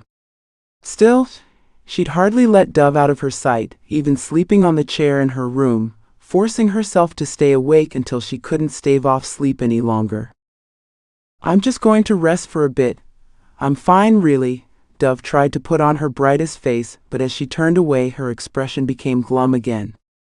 She couldn't cry anymore. She'd already exhausted a year's worth of tears in the shower, between the relief and the trauma and missing Andres. She was experiencing emotions that had no business being mixed up with one another at the same time, and yet there they all were, just below the surface, never relenting. She couldn't just watch TV or read a book or go for a walk. She tried her best to put on a front for her family, but her mind was always working, always remembering. She wished she had something of Andres's, to remind herself he had been real. That their love, their connection, their whatever it was, had meant something in this world. Dove shut her bedroom door behind her and slid down it, slowly taking in everything in her childhood room. The bed with its lavender sheets, the floating shelves with her soccer trophies from high school, the oversized armchair in the corner where her aunt now slept on nights when she wouldn't leave Dove's side. She briefly remembered the first room she'd been taken to at Andres's hacienda, the day after she'd been purchased. The large wooden four-poster bed and the ensuite bathroom. The shock and animal-like excitement at getting a tray of warm food from Lolita, and then finding clean clothes her size in the closet. It was fucked up for her to somehow crave being there instead of here. She resented herself for her thoughts that she knew she could never speak aloud for the risk of breaking her mom's and her aunt's hearts. But it was true. Plain and clear and unnervingly simple in her mind. She'd rather be in that guest room at the hacienda, in a rundown nowhere land motel, in the passenger seat of a bulletproof car, as long as it was with Andres. I have to find my way back to him, I have to. Dove whispered into the emptiness of her room, keeping her voice low in case her aunt was sitting a few feet away outside the door. She didn't know why she said it out loud, but she had to get something out of her chaotic mind and into the world to try and make sense of the seemingly insane emotions within her. She didn't know how she'd find him, or how she'd even manage to leave the sight of her family long enough to try, but she didn't feel like she had a choice in the matter. Andres's words about wanting her to have a job and friends and a normal man in her life made her angry, her hands forming into fists at her sides as her nails dug into the tender flesh of her palms. Andres owned her heart and her body. He had managed to get so inside her head and her soul that she swore they were connected somehow, even now with this distance between them. She would simply not accept his choice to leave her, to live a life without her, no matter how short or dangerous his life might be. Andres, I love you. And I hate you. And I'm going to find my way to you again. Chapter 30. I want you three men escorting him with your lives, ¿entiendes? Andres looked up from the ledger on his desk as he drew a smooth pen ink line through one of his father's favorite trade routes. It belongs to Francisco Cojuna now. On the surface, it was payment for the use of his helicopter and American pilot. But in reality, the exchange ran much deeper for Andres. It was a significant dent in his father's legacy, one of the larger ones he'd been able to make over the past 2 weeks. After his visit to Jessica in Southern California, Andres had finally gotten word from his men that it was safe to return to Mexico. He'd meet up with an armored escort at the border, his contacts on Border Patrol helping them move back between countries unscathed and unseen. But he didn't view his time in Mexico as anything but a rapid-fire sprint toward the end. Toward the end of the Vargas Empire. He knew that people were talking. Other families were wondering what Andres Vargas was up to, as he seemingly sliced and diced his terrority into pieces. He was moving much faster than in his original plan, introducing more risk, but he knew that he wouldn't survive in this world much longer. Someone would take him out in retaliation, ambush his compound, and keep him from the one and only life force driving him forward, Dove. Ryan leaned against the doorway of Andres's office, his arms folded across his chest. He'd made a nearly full recovery from his bullet wounds since the shootout where Andres had taken Dove back to the States. At least he'd made a full physical recovery, minus a few additional scars that added to the story of pain written all over his body. Ryan had been in a messed up mental place for a long time, too long. And Raphael would only ask one more mission of him, for the Vargas Empire, before he set him free to seek his own retribution for the loss of his woman. He could see it in Ryan's eyes that he wasn't afraid of dying. He was only afraid of leaving this world without taking the men who had killed his woman with him.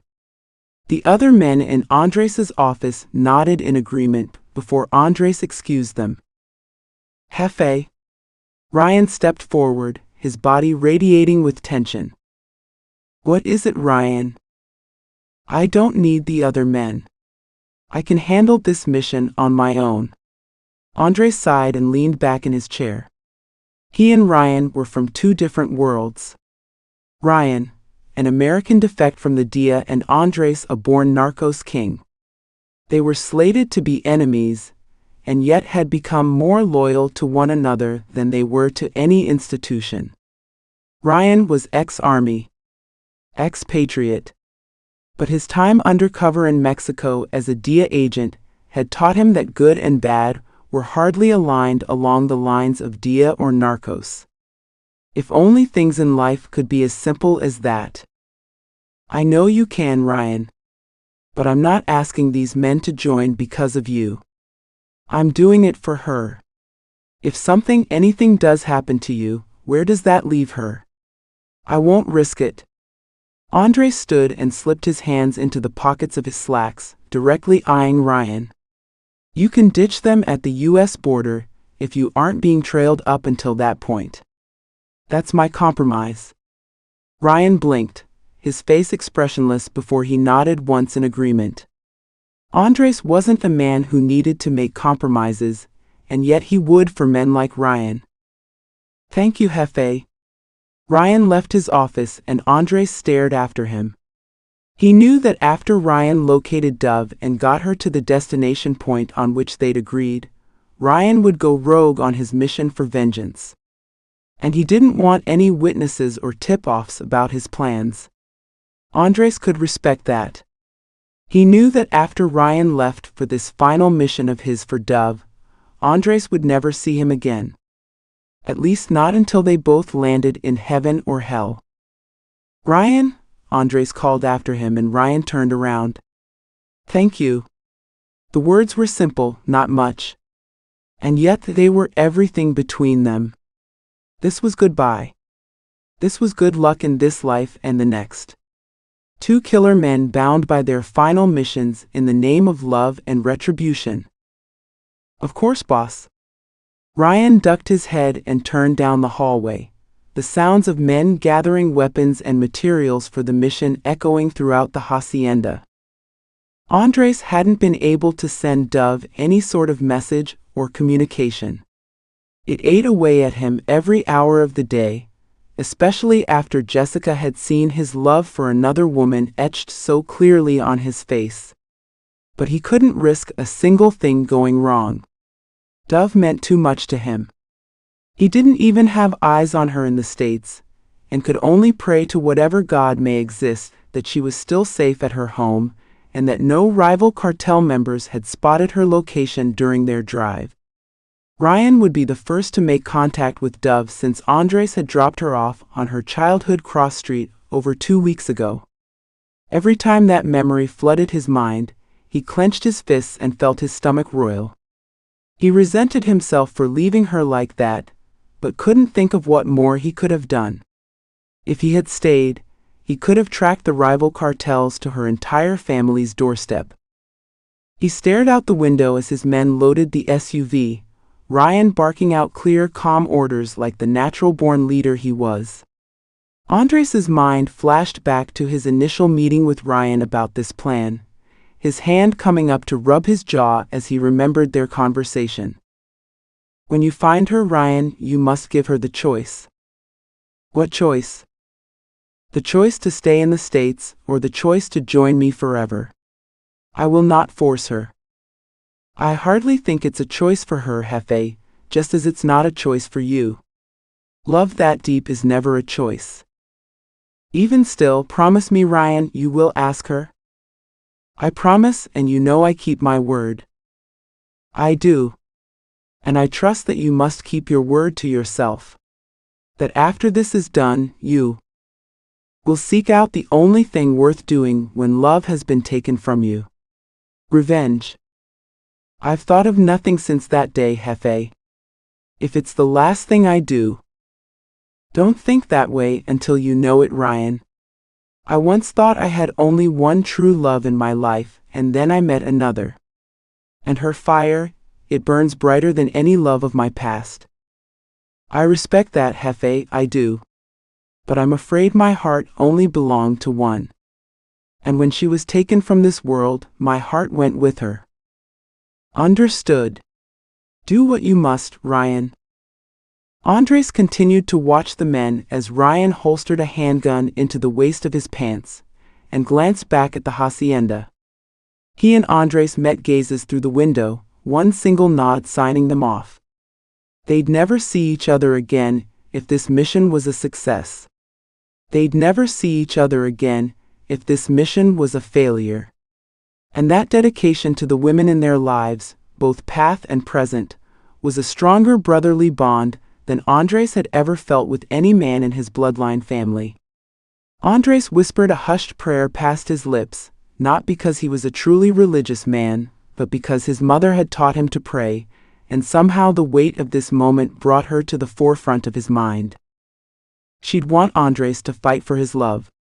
She'd want him to burn his father's legacy to the ground. She'd want him to do all of this even if he was damned to fail. But he sure as hell hoped he wasn't. Chapter 31. Dove pulled the duffel bag out from under her bed and checked its contents one last time. Her heart raced in her chest as the guilt swelled up within her. She'd written a note for her mother and aunt, and she glanced over to her desk where it was neatly folded. It was 5 a.m., and she had another 20 minutes before she had to leave or she'd risk missing her bus. She had 20 minutes to change her mind, to stop herself from going headfirst back into the land that had ripped her from her life, her family, everything she had ever known. Her hands trembled as she checked her passport and counted the money in her wallet. She hadn't given herself the chance to think much beyond getting back into Mexico. How would she find Andres? Would he even still be there? Would he even want to see her again? She knew that if she waited in the States until she had these questions answered, she'd never leave. And something inside her body, her soul, was still with Andres. If she tried to find him and never did, she would move on. Broken and incomplete, she'd move forward. But she couldn't do that until she tried. Andres had left her. She hadn't left him. She'd make him leave her again, abandon her, before she gave up on what she knew they shared. She touched her fingers to the note on her desk and threw the duffel bag over her shoulder. She quietly unlatched the window in her bedroom and slid it up with just enough space for her to crawl out and land on the soft, wet grass of the early morning. She let out a full exhale as she slid the window back down, praying that her mother and her aunt would understand her letter and not exist in a state of fear. She wasn't being taken against her will this time. It was her choice, and every damn inch of it that was driving her toward something. Toward someone. Toward Andres. Dove walked down the street, the sky above her still dark minus a light ray of sunshine peeking out slowly, blurring into the edge of the skyline. She pulled out her phone and requested an Uber a few blocks from her home. She'd picked up on more than a few things from her time with Andres, and her eyes scanned parked cars for anyone that may be watching her. Over her past 2 weeks at home, she hadn't seen anything or anyone to cause her suspicion, but she'd never be completely at peace again. As her Uber pulled up, she cross-checked the license plate twice before slipping in and pulling her duffel bag in beside her. Going to the bus station? The Uber driver met her eyes in the rear-view mirror, and she nodded in response, her heart still thundering in her chest. She could get there and turn around. It would just be one single Uber ride back, and she could lift up her bedroom window and crawl back under her covers. She could tear up the letter she'd left her family and unpack her duffel bag. It would be like it never happened. Like her kidnapping, her time with Andres, her love for him never happened. She stared out the car window and said no to herself within every corner of her mind. She no longer wanted it to seem like it hadn't happened. She was running toward it now, wanting to make it known, needing to feel Andres' strong, scarred body over hers. The way his lips felt against her mouth, his hands over her skin, the sounds he'd make when he lost himself inside of her. She'd rather live for a few months with him in her life than live years with those feelings existing only as memories. Dove pulled her duffel bag from the back seat as her Uber driver pulled away from the curb. She made her way over to the right bus lane and pulled the ticket she'd printed from her computer. She was here a few minutes early, but there was no turning back now. She'd made her decision. Ryan parked the SUV a few blocks away from the address Andres had given him. He'd managed to release the 3 men at the border, as Andres had instructed. He hadn't seen anyone tracking them, and felt lighter without them on his tail. Ever since the shootout with Dove, his shred of trust in others in this world had officially gone to zero. And as much as he was dedicated to Andres' mission of getting Dove to their destination spot, he was even more dedicated to his own personal mission for revenge. He wanted no help and no witnesses. He'd do this alone. Ryan walked up Dove Street in the early morning, moving quickly and quietly around to the back of the house. He peered into the windows, the house and surrounding area quiet. That's when he noticed the slightly ajar window. His senses had been finely attuned to noticing details just like this one. Ryan crept over toward the window, peering into what looked like a young woman's room. Lavender bedding, white furniture, feminine touches. He noticed that the bed was empty, and he cursed under his breath before slowly sliding up the window, listening for any noises inside the house but hearing none. As he leapt down into the room, his sixth sense started rearing its ugly head. Unless Dove had a sister around the same age as her, this was definitely her room. And it was 5:30 a.m., and she wasn't in it. Ryan looked around, everything seemingly in place. They hadn't had eyes on Dove in 2 weeks. She could have left a week ago or 10 minutes ago. Either way, he felt confident that she wasn't here. Fucking Christ.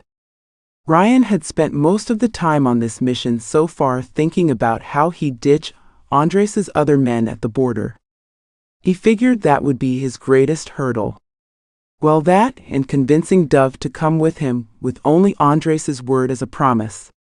But he hadn't anticipated this, that Dove wouldn't be here in her room and likely not in her house at all. Ryan scanned the room, his eyes finding a folded letter addressed to Mom and Tia on a small writing desk. He let out a breath and opened the letter, the feminine handwriting clearly Dove's. Dear Mom and Tia, I love you both very much, and I want you to know how much coming home has meant to me. These days with you safe in my bed, knowing how much you both love me and how much you both missed me, have been everything. My first few hours away after being kidnapped, I couldn't stop thinking of your faces, your voices. The desire to be with you again kept me strong during the hardest challenge of my life. It kept me alive and brought me back to you safely. Knowing how much you all mean to me, I hope will help you understand that this time leaving is my choice. I met a man that I love and who loves me. He saved me during my darkest hour, kept me safe, and showed me a world I could have never imagined. I must go and find him, and I hope that someday soon you all can meet him and see how happy he makes me. But for now, just know and trust that I am safe, and I am doing what I feel in my heart I must do. And that I love you both so very much, today and forever. Love. Dove. Fucking shit, Ryan cursed and laid the letter back down on the desk, wondering whether he should destroy it or not. Mission-wise, he should destroy it. If Dove's mom and aunt tried to go to the police, this note was a starting point for a detective, regardless of how vague it may be. But he couldn't bring himself to destroy it. He couldn't leave Dove's poor mother and aunt with the fear and dread in their hearts that Dove had been taken again. Grunting in frustration at where in the hell Dove could have gone in pursuit of Andres, Ryan kept scanning the room for clues.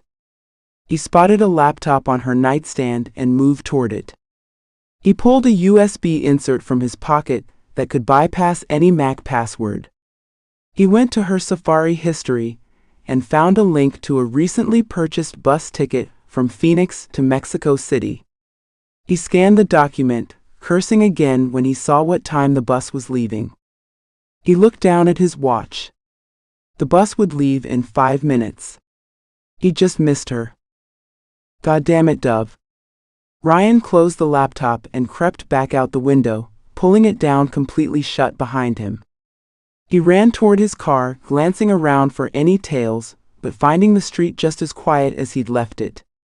He threw the car into drive and sped like a bat out of hell, knowing in his gut that he'd probably miss her at the station. He'd have to buy the next ticket and track her back through to Mexico, even though their meeting point with Andres was far away from Mexico. This mission just got a hell of a lot more complicated. Chapter 32. Dove showed her bus ticket and passport to the attendant before throwing her duffel bag along with others' luggage under the bus and climbing up the stairs to her seat. She felt an odd sense of calm, like every moment in her life had brought her exactly to this point. There was no choice but to seek out Andres, no matter how dangerous or impossible that task might be. She had a window seat, and she plugged in her headphones to listen to some calming music.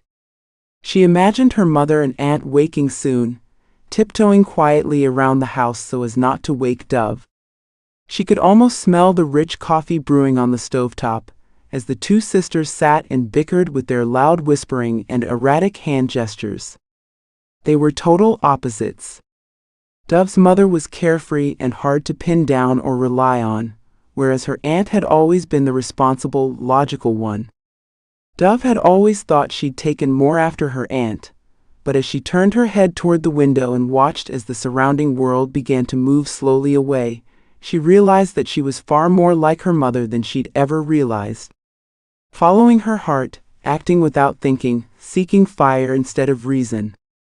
Andres had pulled that part out of her from deep within her soul, something she wasn't sure she could ever put away in a neat little box again. Dove leaned her head against the glass and turned her phone to airplane mode.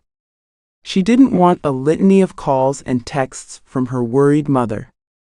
She needed the clarity and the headspace to think through the next steps of her unfinished plan. What would she do when she got to Mexico? She started thinking through different ideas like flashcards when a sudden movement caught her eye. The bus had barely begun to move, still lagging behind a few others, as another erratic gesture and a man running came into Dove's view. He looked as if he was running straight at her bus, his legs pumping and his hand gripping onto something around his waist. Holy shit! Dove's mouth popped open and her pulse quickened as she zeroed in on the running figure. Ryan. The same Ryan she'd last seen half dead on the floor of a helicopter in the middle of God knows where Mexico, was now running at full speed toward her bus, just as the driver started to hit on the gas.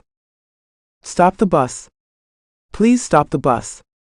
Dove slid out into the aisle and made her way toward the driver, despite the disgruntled looks of the other passengers.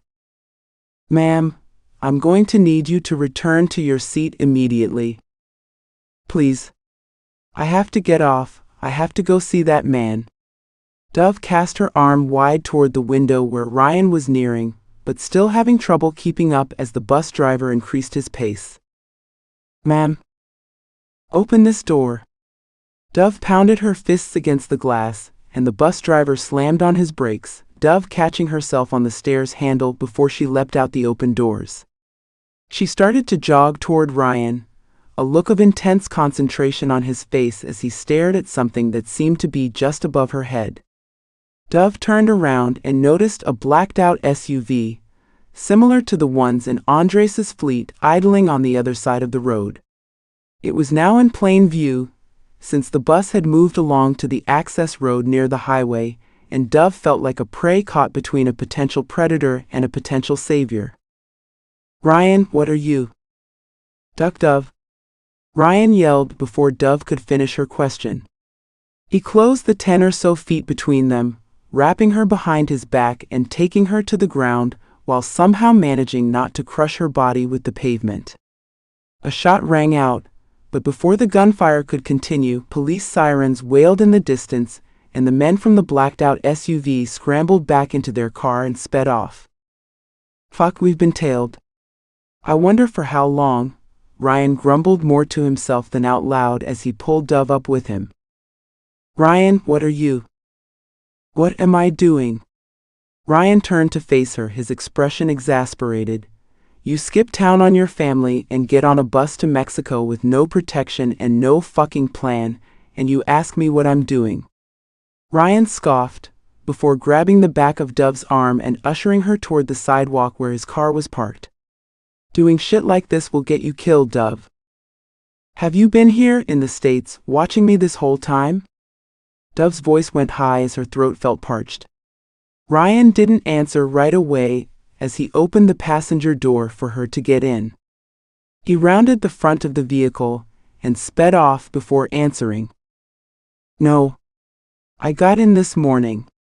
I went to your house to collect you, but you weren't there. To collect me? Ryan glanced over at her, his face softening a fraction. Sorry, mission lingo. Andres sent me to get you. He told me that I had to ask. That it was your choice whether you'd want to see him again or not. But judging from that damn note you left on your desk and the fact that you were headed straight into Mexico, I damn well think I have your answer. Andres sent you for me. Dove felt her heart race in her chest as she turned to glance out the back of the vehicle, wondering if the men who had been idling near the bus had caught up to them. Clearly, Ryan chuckled, but the sound was dark. She glanced over at him, seeing something close to suicidal in the expression on his hard, handsome face. Are they following us? Not right now. Ryan turned on his blinker, taking another exit, but they are crafty fuckers. I don't doubt they'll catch up with us at some point. How can anyone live in this world? Dove's voice was small as she settled into her seat, wondering what would have happened if Ryan hadn't intercepted her. You don't. No one gets out alive. Ryan cleared his throat, his eyes staring straight ahead, except your man Andres. He's hell-bent on being the first, and I think he might just pull it off. Dove felt a small but powerful sense of hope bloom in her chest as she pictured Andres' face, his body. The thought of actually seeing him again soon, knowing he'd sent Ryan for her. She knew she hadn't been wrong about the depth of the bond they shared. It wasn't just a one-sided figment of her imagination. Where are we going? Probably best that you don't know, Ryan smirked at her as he slid on a pair of Wayfarer sunglasses, but it sure as hell isn't Mexico, I can tell you that much. Dove nodded heavily at his response, wanting to pry for more information, wanting to know exactly how many hours it would be until Andres had his arms around her again. But she didn't want to distract Ryan any more than she already had. Thank you, Ryan. For everything. Dove had felt anything but safe since being ripped from her aunt's home, but the only times that she had felt safe were when she was with Andres or Ryan. None of Andres's other men instilled the level of confidence in her that Ryan did, and she knew he was her best and only bet at being safely reunited with Andres.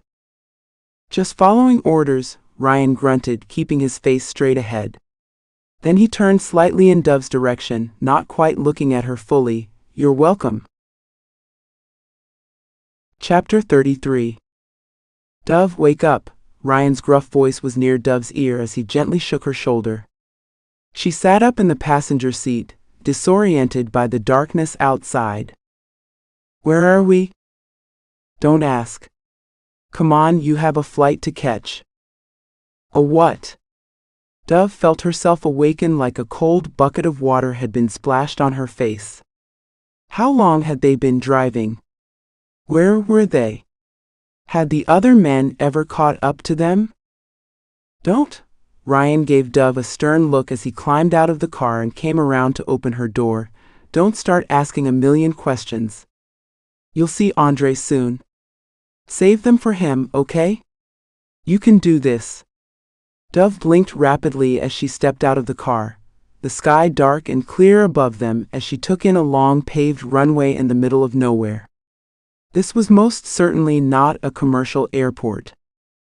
A small jet glittered from within against the darkness of the sky as Ryan guided Dove toward it, his hand on her lower back, his steps quick. He kept glancing down at his watch, and as much as Dove wanted to do anything that would get her closer to Andres, she'd feel a hell of a lot better if Ryan was getting on this random out-of-nowhere plane with her. A pilot greeted them, his smile charming and devilish, and Dove realized he looked familiar. Wait, you're the same pilot that saved this guy's life? Yes, I am. He tipped his head at her and winked at Dove. Just another day on the job. Just fly the damn plane, okay? The pilot laughed at Ryan's annoyed tone. Head on up, Dove. She glanced at Ryan, her eyes wide with fear, but he had completely locked himself down. Dove was at the destination point. She had been collected without injury, and was now at the drop-off stage. Ryan wasn't on this mission anymore, Dove could see it on his face. And she had the visceral, wrenching feeling that this may be the last time she ever saw Ryan alive. Ryan? Stop, Dove. I had my own woman worry about me once. Don't need another man's doing the same. He leaned down and planted a chaste kiss on her forehead. Well, let's get this baby in the air, shall we? The pilot clapped his hands and Ryan stepped back. Dove ascended the short flight of stairs that led onto the private plane, and she turned back once to offer Ryan a small wave. He nodded once before heading back into the darkness, his body disappearing to an outline as Dove stared out the small airplane window, her heart thundering in her chest. Unfortunately, we don't have much of a beverage and dining service on board this aircraft. Considering it's just you and me, the pilot climbed in after closing the door hatch behind Dove, but there's a restroom in the back and some water bottles in the fridge. Make yourself comfortable. There's no co-pilot. Dove glanced around the luxurious interior of the private plane. Something she'd never experienced in her entire life, let alone in a circumstance like this one. But she could hardly enjoy the luxury or novelty of it when her body was trembling with nerves. Sweetheart, I've flown an F-22 Raptor directly into enemy bullet fire downwind with one engine out and no radio connection. Didn't need a co-pilot then, sure as hell don't need one now. Dove swallowed past the lump in her throat as she nodded. That makes sense, thank you. Don't thank me, sweetheart, thank your Andres. He's paying me a pretty penny to fly this thing. Easy as pie considering it isn't even weighed down with drugs. You're the only precious cargo on this flight, and by the looks of it you're not more than 120 pounds soaking wet. Dove let out a small laugh as she settled into her seat and buckled her seatbelt. The pilot barked out a laugh of his own at seeing Dove take the one available safety precaution as he climbed into the cockpit of the plane. "Can you at least tell me where we're going?" "Nope, sweetheart. But I can promise to get you there in one piece." Dove rolled her eyes as she pulled a blanket over her legs, clasping her hands together in prayer as the plane started its race down the runway, tipping up into the air for its ascent. She thought of her mother and her aunt, of Ryan and his darkness, of Andres and all that he had done and set in place just to get them back together again. She was in the air, unsure of where she'd land in more ways than one, and she just hoped that Andres really would be waiting for her on the other side. That he'd be free of his past life and ready to start a new one with her together. Could something that beautiful really be possible from this world of violence and terror that had thrown them together in the first place? Andres used the light of a candle to make his way through the backyard of his hacienda. This was the only selfish, risky moment he had allowed himself over the past few weeks, as he essentially secured the demise of the Vargas Empire. He was ruining himself to find freedom from the ash. He was burning down the Vargas name until he could be completely unrestrained from the blood throne that had bound him since birth. He walked over to the mounds of packed dirt under a large avocado tree. He knelt down to the earth, the candlelight allowing him to read the etched words on the humble stone that marked his mother's grave. His father hadn't given her a proper burial, a proper tombstone.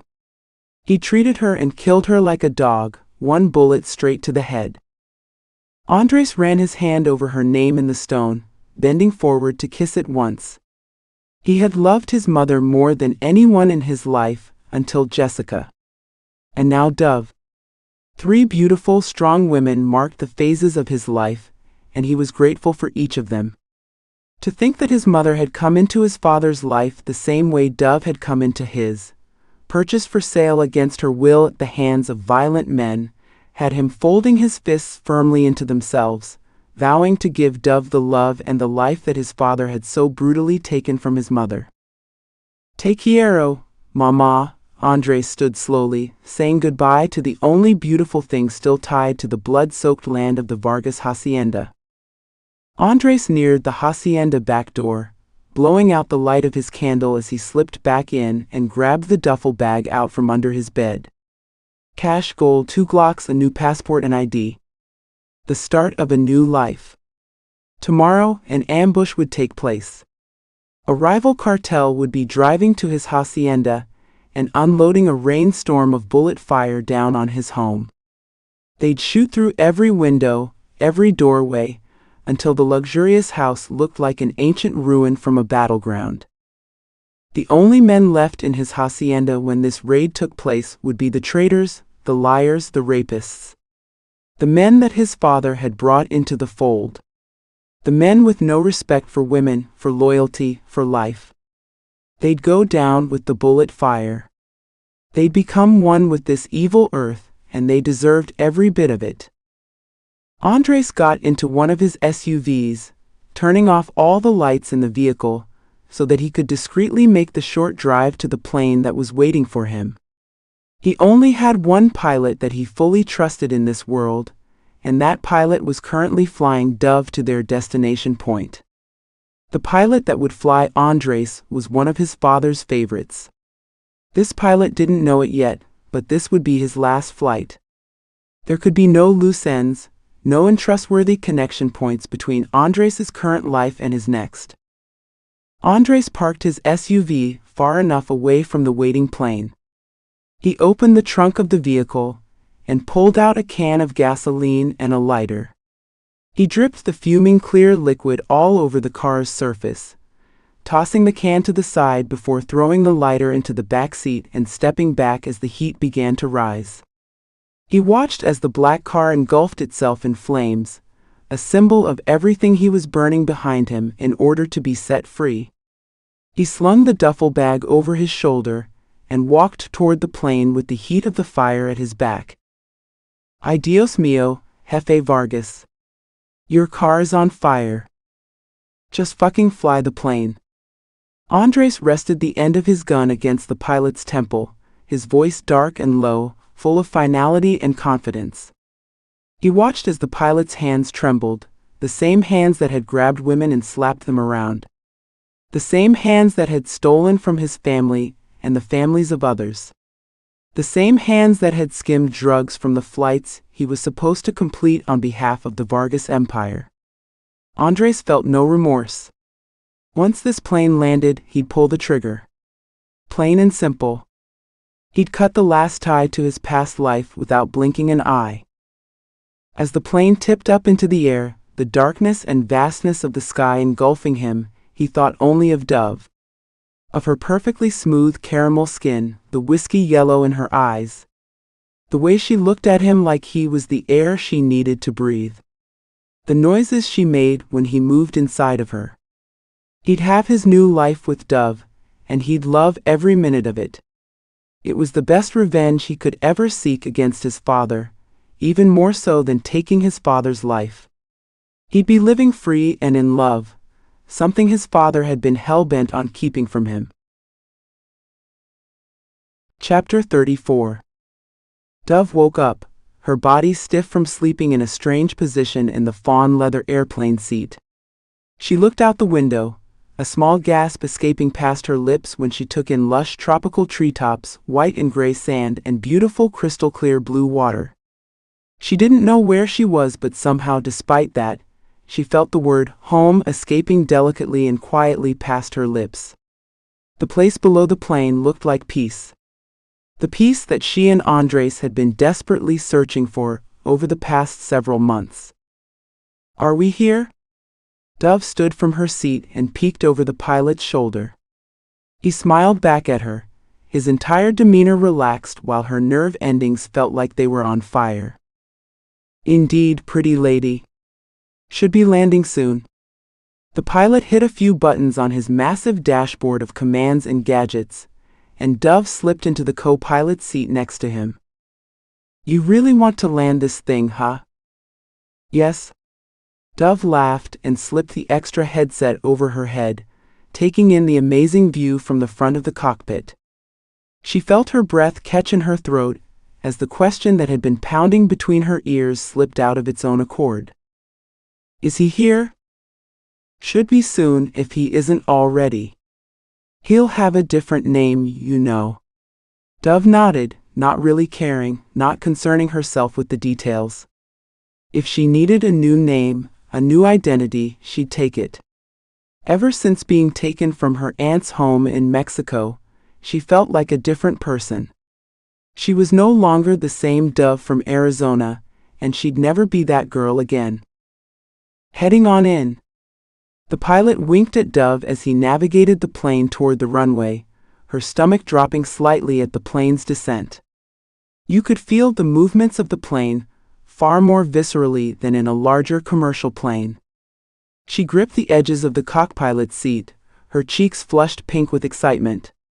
The wheels hit the ground and Dove let out a small yelp, scouring the window for any sign of Andres. Would he be standing by the tarmac, waiting for her? Or would he be in some waiting car, ready to whisk her away?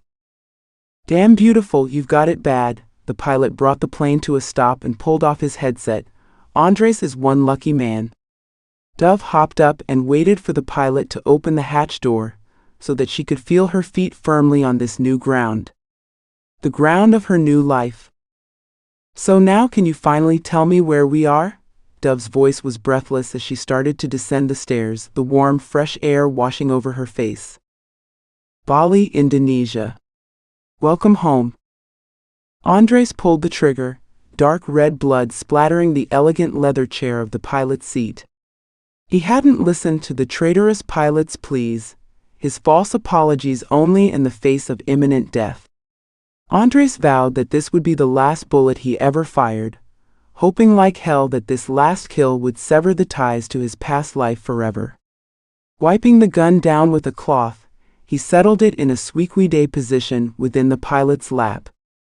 He grabbed the duffel bag he had packed back at his hacienda in Mexico and descended the steps of the plane. The sunshine hit his face, the beautiful tropical trees surrounding the tarmac.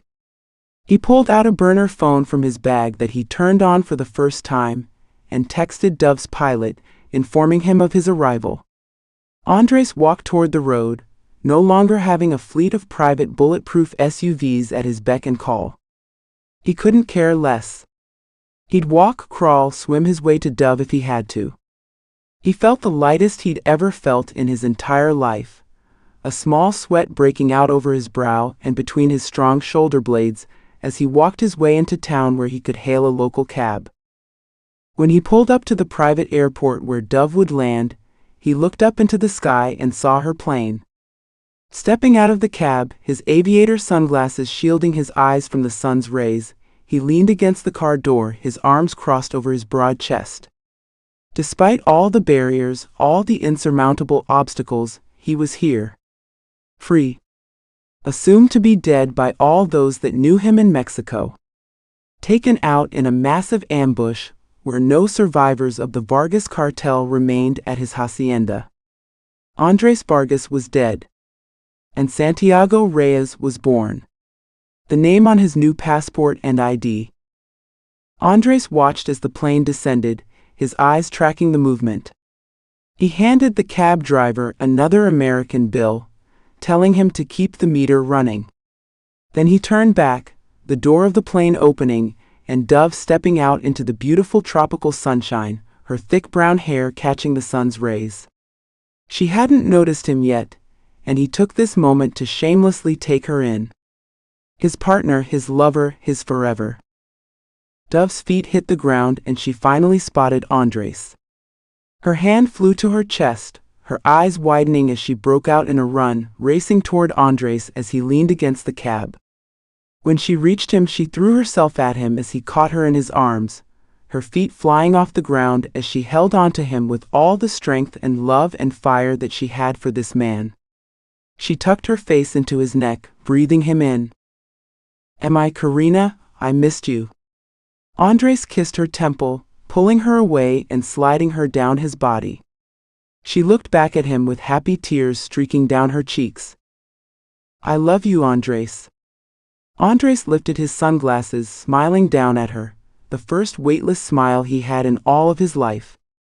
He wiped at her tears with his thumb and dipped his head down to hers, his lips brushing against her mouth as he spoke. "I love you too, Karina." Dove and Andres sat in the back of the cab, their hands clasped as Bali's beautiful landscape sped past them. All of the questions Dove had along this journey died on her lips the moment she saw Andres. His strong, muscular body, the tattoos crawling up the tan skin of his forearms. His perfect jaw and kissable lips, and the way he'd smiled at her. Truly and fully smiled. She'd never seen his face transform like that. And she vowed to see it many more times over. After a few minutes, the cab stopped outside of a beautiful white cottage that sat on a small hilltop with a view of the ocean down below. Dove glanced over at Andres, who had a shy smile on his handsome face. "Welcome home, baby." He opened the cab door and pulled her out with him, handing a few more bills to the cab driver. Just the two of them and Andres's duffel bag. Nothing else. They didn't need anything else as long as they had each other. He led her up the walkway and through the front door. An airy wraparound porch surrounded the small white house.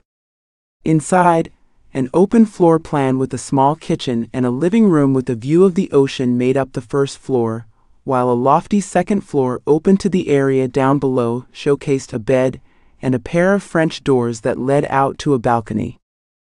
"Is this real?" Dove's voice was a whisper as she took in the quaint but beautiful space. Her new home. Andres didn't respond. He dropped his duffel bag to the floor, and the sound reverberated as the tension and excitement grew between them. Finally truly alone, in a place where they didn't have to look over their shoulders for impending threats. Didn't have to flee or escape or fight. No bullets rang out in the distance, only the soft sounds of the crashing waves against the beach. Andres moved into her, cupping her face with his hands as he crashed his mouth onto hers, prying her lips open. They both gasped shamelessly as Dove's hands fisted into the back of his hair, her fingernails clawing down his arm. He walked her backwards up the stairs, their movements erratic and desperate as they made their way toward the bed. Dove felt the backs of her legs come up against the edge of the bed. Andres broke their kiss and roughly removed her shirt before taking off his own, Dove's hands tracing over his bare pecs and chest. He took her down onto the bed, holding his body weight off of her with his forearms as he ground his hips in between her legs, their moans of impending pleasure mingling loudly with one another. Andres thrust hard again, the denim of their jeans creating a friction that had Dove raising her hips off the bed in a plea for him to take her. Andres kissed down her neck as his fingers found the button on her jeans, his hands moving brusquely to pull the denim down her legs. She kicked furiously to help him get them off, her legs finally bare on the bed as Andres lowered himself down again. His hand slipped under her panties, finding her wet and throbbing, everything she dreamt of over their weeks apart finally coming true. "Fucking Christ, Dove, I'm addicted to you," Andres growled in her ear as his fingers pumped inside of her. He stared down at her, watching as her lids grew heavy, her mind succumbing to the sensations of her body. He pulled his finger from her core and put them in his mouth before tracing his damp forefinger over the outline of her lips. Dove panted wildly, her need growing with every second that this man touched her. She reached her hand down to his jeans, popping the button and sliding down the zipper, her hand moving inside past his boxers before Andres could stop her. "Phewick, Karina." Andres squeezed his eyes shut, fisting the bedding next to her head, as he relented to the feeling of her small, smooth hand against his cock. He ground harder into her hand, fearing that he'd come before he even got inside of her. Finally, Andres reached down and grabbed her wrist, ripping her hand from inside his jeans just long enough to pull his jeans and boxers all the way down. He flipped Dove on top of him, straddling her over his lap as he sat up and met her gaze at eye level. Without removing her panties, he shoved them to the side and positioned her over his cock, both of their bodies trembling with need and desire. "Own me, Dove," Andres growled as Dove sank down over him, his jaw and neck straining with desire as he let her set the pace. "Show me how much you fucking own me." Dove cried out, throwing her head back as she fully sank down onto Andres, his tool throbbing forcefully inside of her. She pushed against his hands, gaining the leverage she needed to slide back down onto him, repeating the motion over and over until the two of them were spiraling madly toward release. As Dove's thighs started to shake, Andres flipped her into her back and pounded into her erratically and powerfully like an animal. Their cries were sharp against the softness of the crashing ocean waves in the distance, the freedom of their new life marked by the deepest connection they'd ever felt with one another. Dove felt her orgasm take over her entire body, prickling from her scalp to her toes as her body stiffened and bowed, stars blinding behind her lids. "Andres." Dove's back arched, and she heard Andres's roar as he came inside her like it was something far off in the distance, like she was floating in space and time and would never hit the ground. After a few breaths, Andres leaned up, looking down at Dove's rosy face, her lips swollen and parted as he kissed the corner of her mouth, tracing his hand reverently over her jaw. Epilogue. Dove broke through the water's surface, the cool waves crashing against her back. She caught sight of Andres's long, strong body as he stretched out in the sand, watching her. She smiled back at him, picking up her thighs as she made her way through the high edges of the choppy water, the wet sand squishing between her toes as she neared the shore. It had been more than a year since they'd initially landed in Bali and started their new life together. Dove had been able to communicate with her mother and aunt over letters and burner phone calls. Initially they were frightfully concerned, but finally they could hear the assurance, the maturity, the calmness in Dove's voice. She hadn't been able to tell them everything, for their own safety as well as hers and Andres's, but they trusted that Dove was happy and safe, the only two things an aunt and mother could truly ask for. They were planning a visit to Bali soon, and Dove couldn't wait for them to finally meet the love of her life, Andres. A love that had been impossibly born from a place of so much darkness and violence. How do you feel, Karina? Andres sat up straighter as Dove approached, his eyes always scanning her body both with lust and protection. He watched her like she was a moving work of art. I'm fine, Andres. I feel great actually. Dove looked down at her growing stomach and ran her hand over the smooth curved surface. You still think it will be a boy? Andres smirked up at her as she sat down on the towel beside him. I know it will be a boy, trust me. Women's intuition or whatever. Dove popped a blueberry in her mouth before tilting her head back and taking in the sun's rays. Ever since arriving in Bali, they had taken life slowly, at their own pace. They made new friends tentatively, as that small tingling of fear that someone may be watching them from their past life still remained, a reminder to never let their guard down completely in public. Dove had started working as the manager at one of the island's most premier hotel spas, and Andres had started his own small but successful accounting business. Except this time, he did everything legally and above board for his clients, but his past extensive accounting experience from managing the Vargas Empire's books certainly came in handy. Their excitement was no longer born of adrenaline rushes and chaos from enemy ambushes or hiding out in bunkers.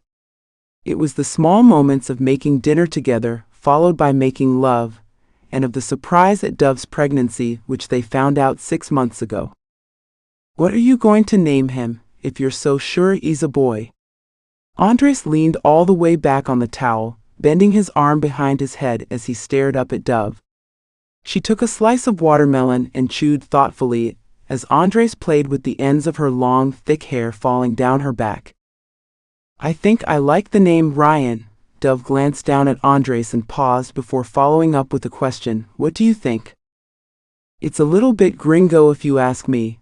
Andres chuckled, and Dove slapped his shoulder playfully before his expression grew more serious, but I think Ryan is a fine name. Strong, determined, loyal to the death. Dove nodded and glanced out at the sea, wondering if Ryan had ever found the vengeance he'd so clearly been seeking when he dropped her off at the plane bound for Bali almost 1 year ago. And if he'd lost himself to his mission in the process. He's alive, Karina, Andres spoke gently, his voice low. I limit my updates from the outside world to be as few as possible, but this I know. At least as of a few weeks ago. He is. Dove laid down next to Andres, her hand tracing over his chest, lingering on the parts that were scarred. She'd memorized each of them like the answers to a test, tracking and tracing, laying in bed beside him as he told her the origin story of each scar. It was like they truly died and been born again, the stories of those scars having no place in their peaceful, quiet, bliss-filled life on the beaches of Bali. Perhaps he can come visit someday when the baby is born. Andres kissed the top of Dove's head as she snuggled closer into him. Even if you have to end up naming our baby girl Ryan. It's a boy. Karina, my mother taught me a few things as well. You're carrying high. My bet is it's a girl. What? You're wrong, my love. Dove sat up, placing her palm on his pecs as she looked down at him. Do you want a girl? Another you in this world? Of course, Karina. And a boy? Andres glanced away, his eyes squinting from the sun and from the depth of his thought. I don't know if I could be a good father to a boy. I only learned from the worst. Dove cut off Andres's words by crashing her lips down onto his, taking the air right out of the excuse that had no place being on his tongue. Andres would be the best father, protector, role model, no matter their child's gender. Dove needed him to know that, to believe that as fully as she did. You will be the best father to our child, Andres. I have no doubt. Dove took his hand and rested it on her chest near her heart. Do you trust me? Forever, Karina. The end.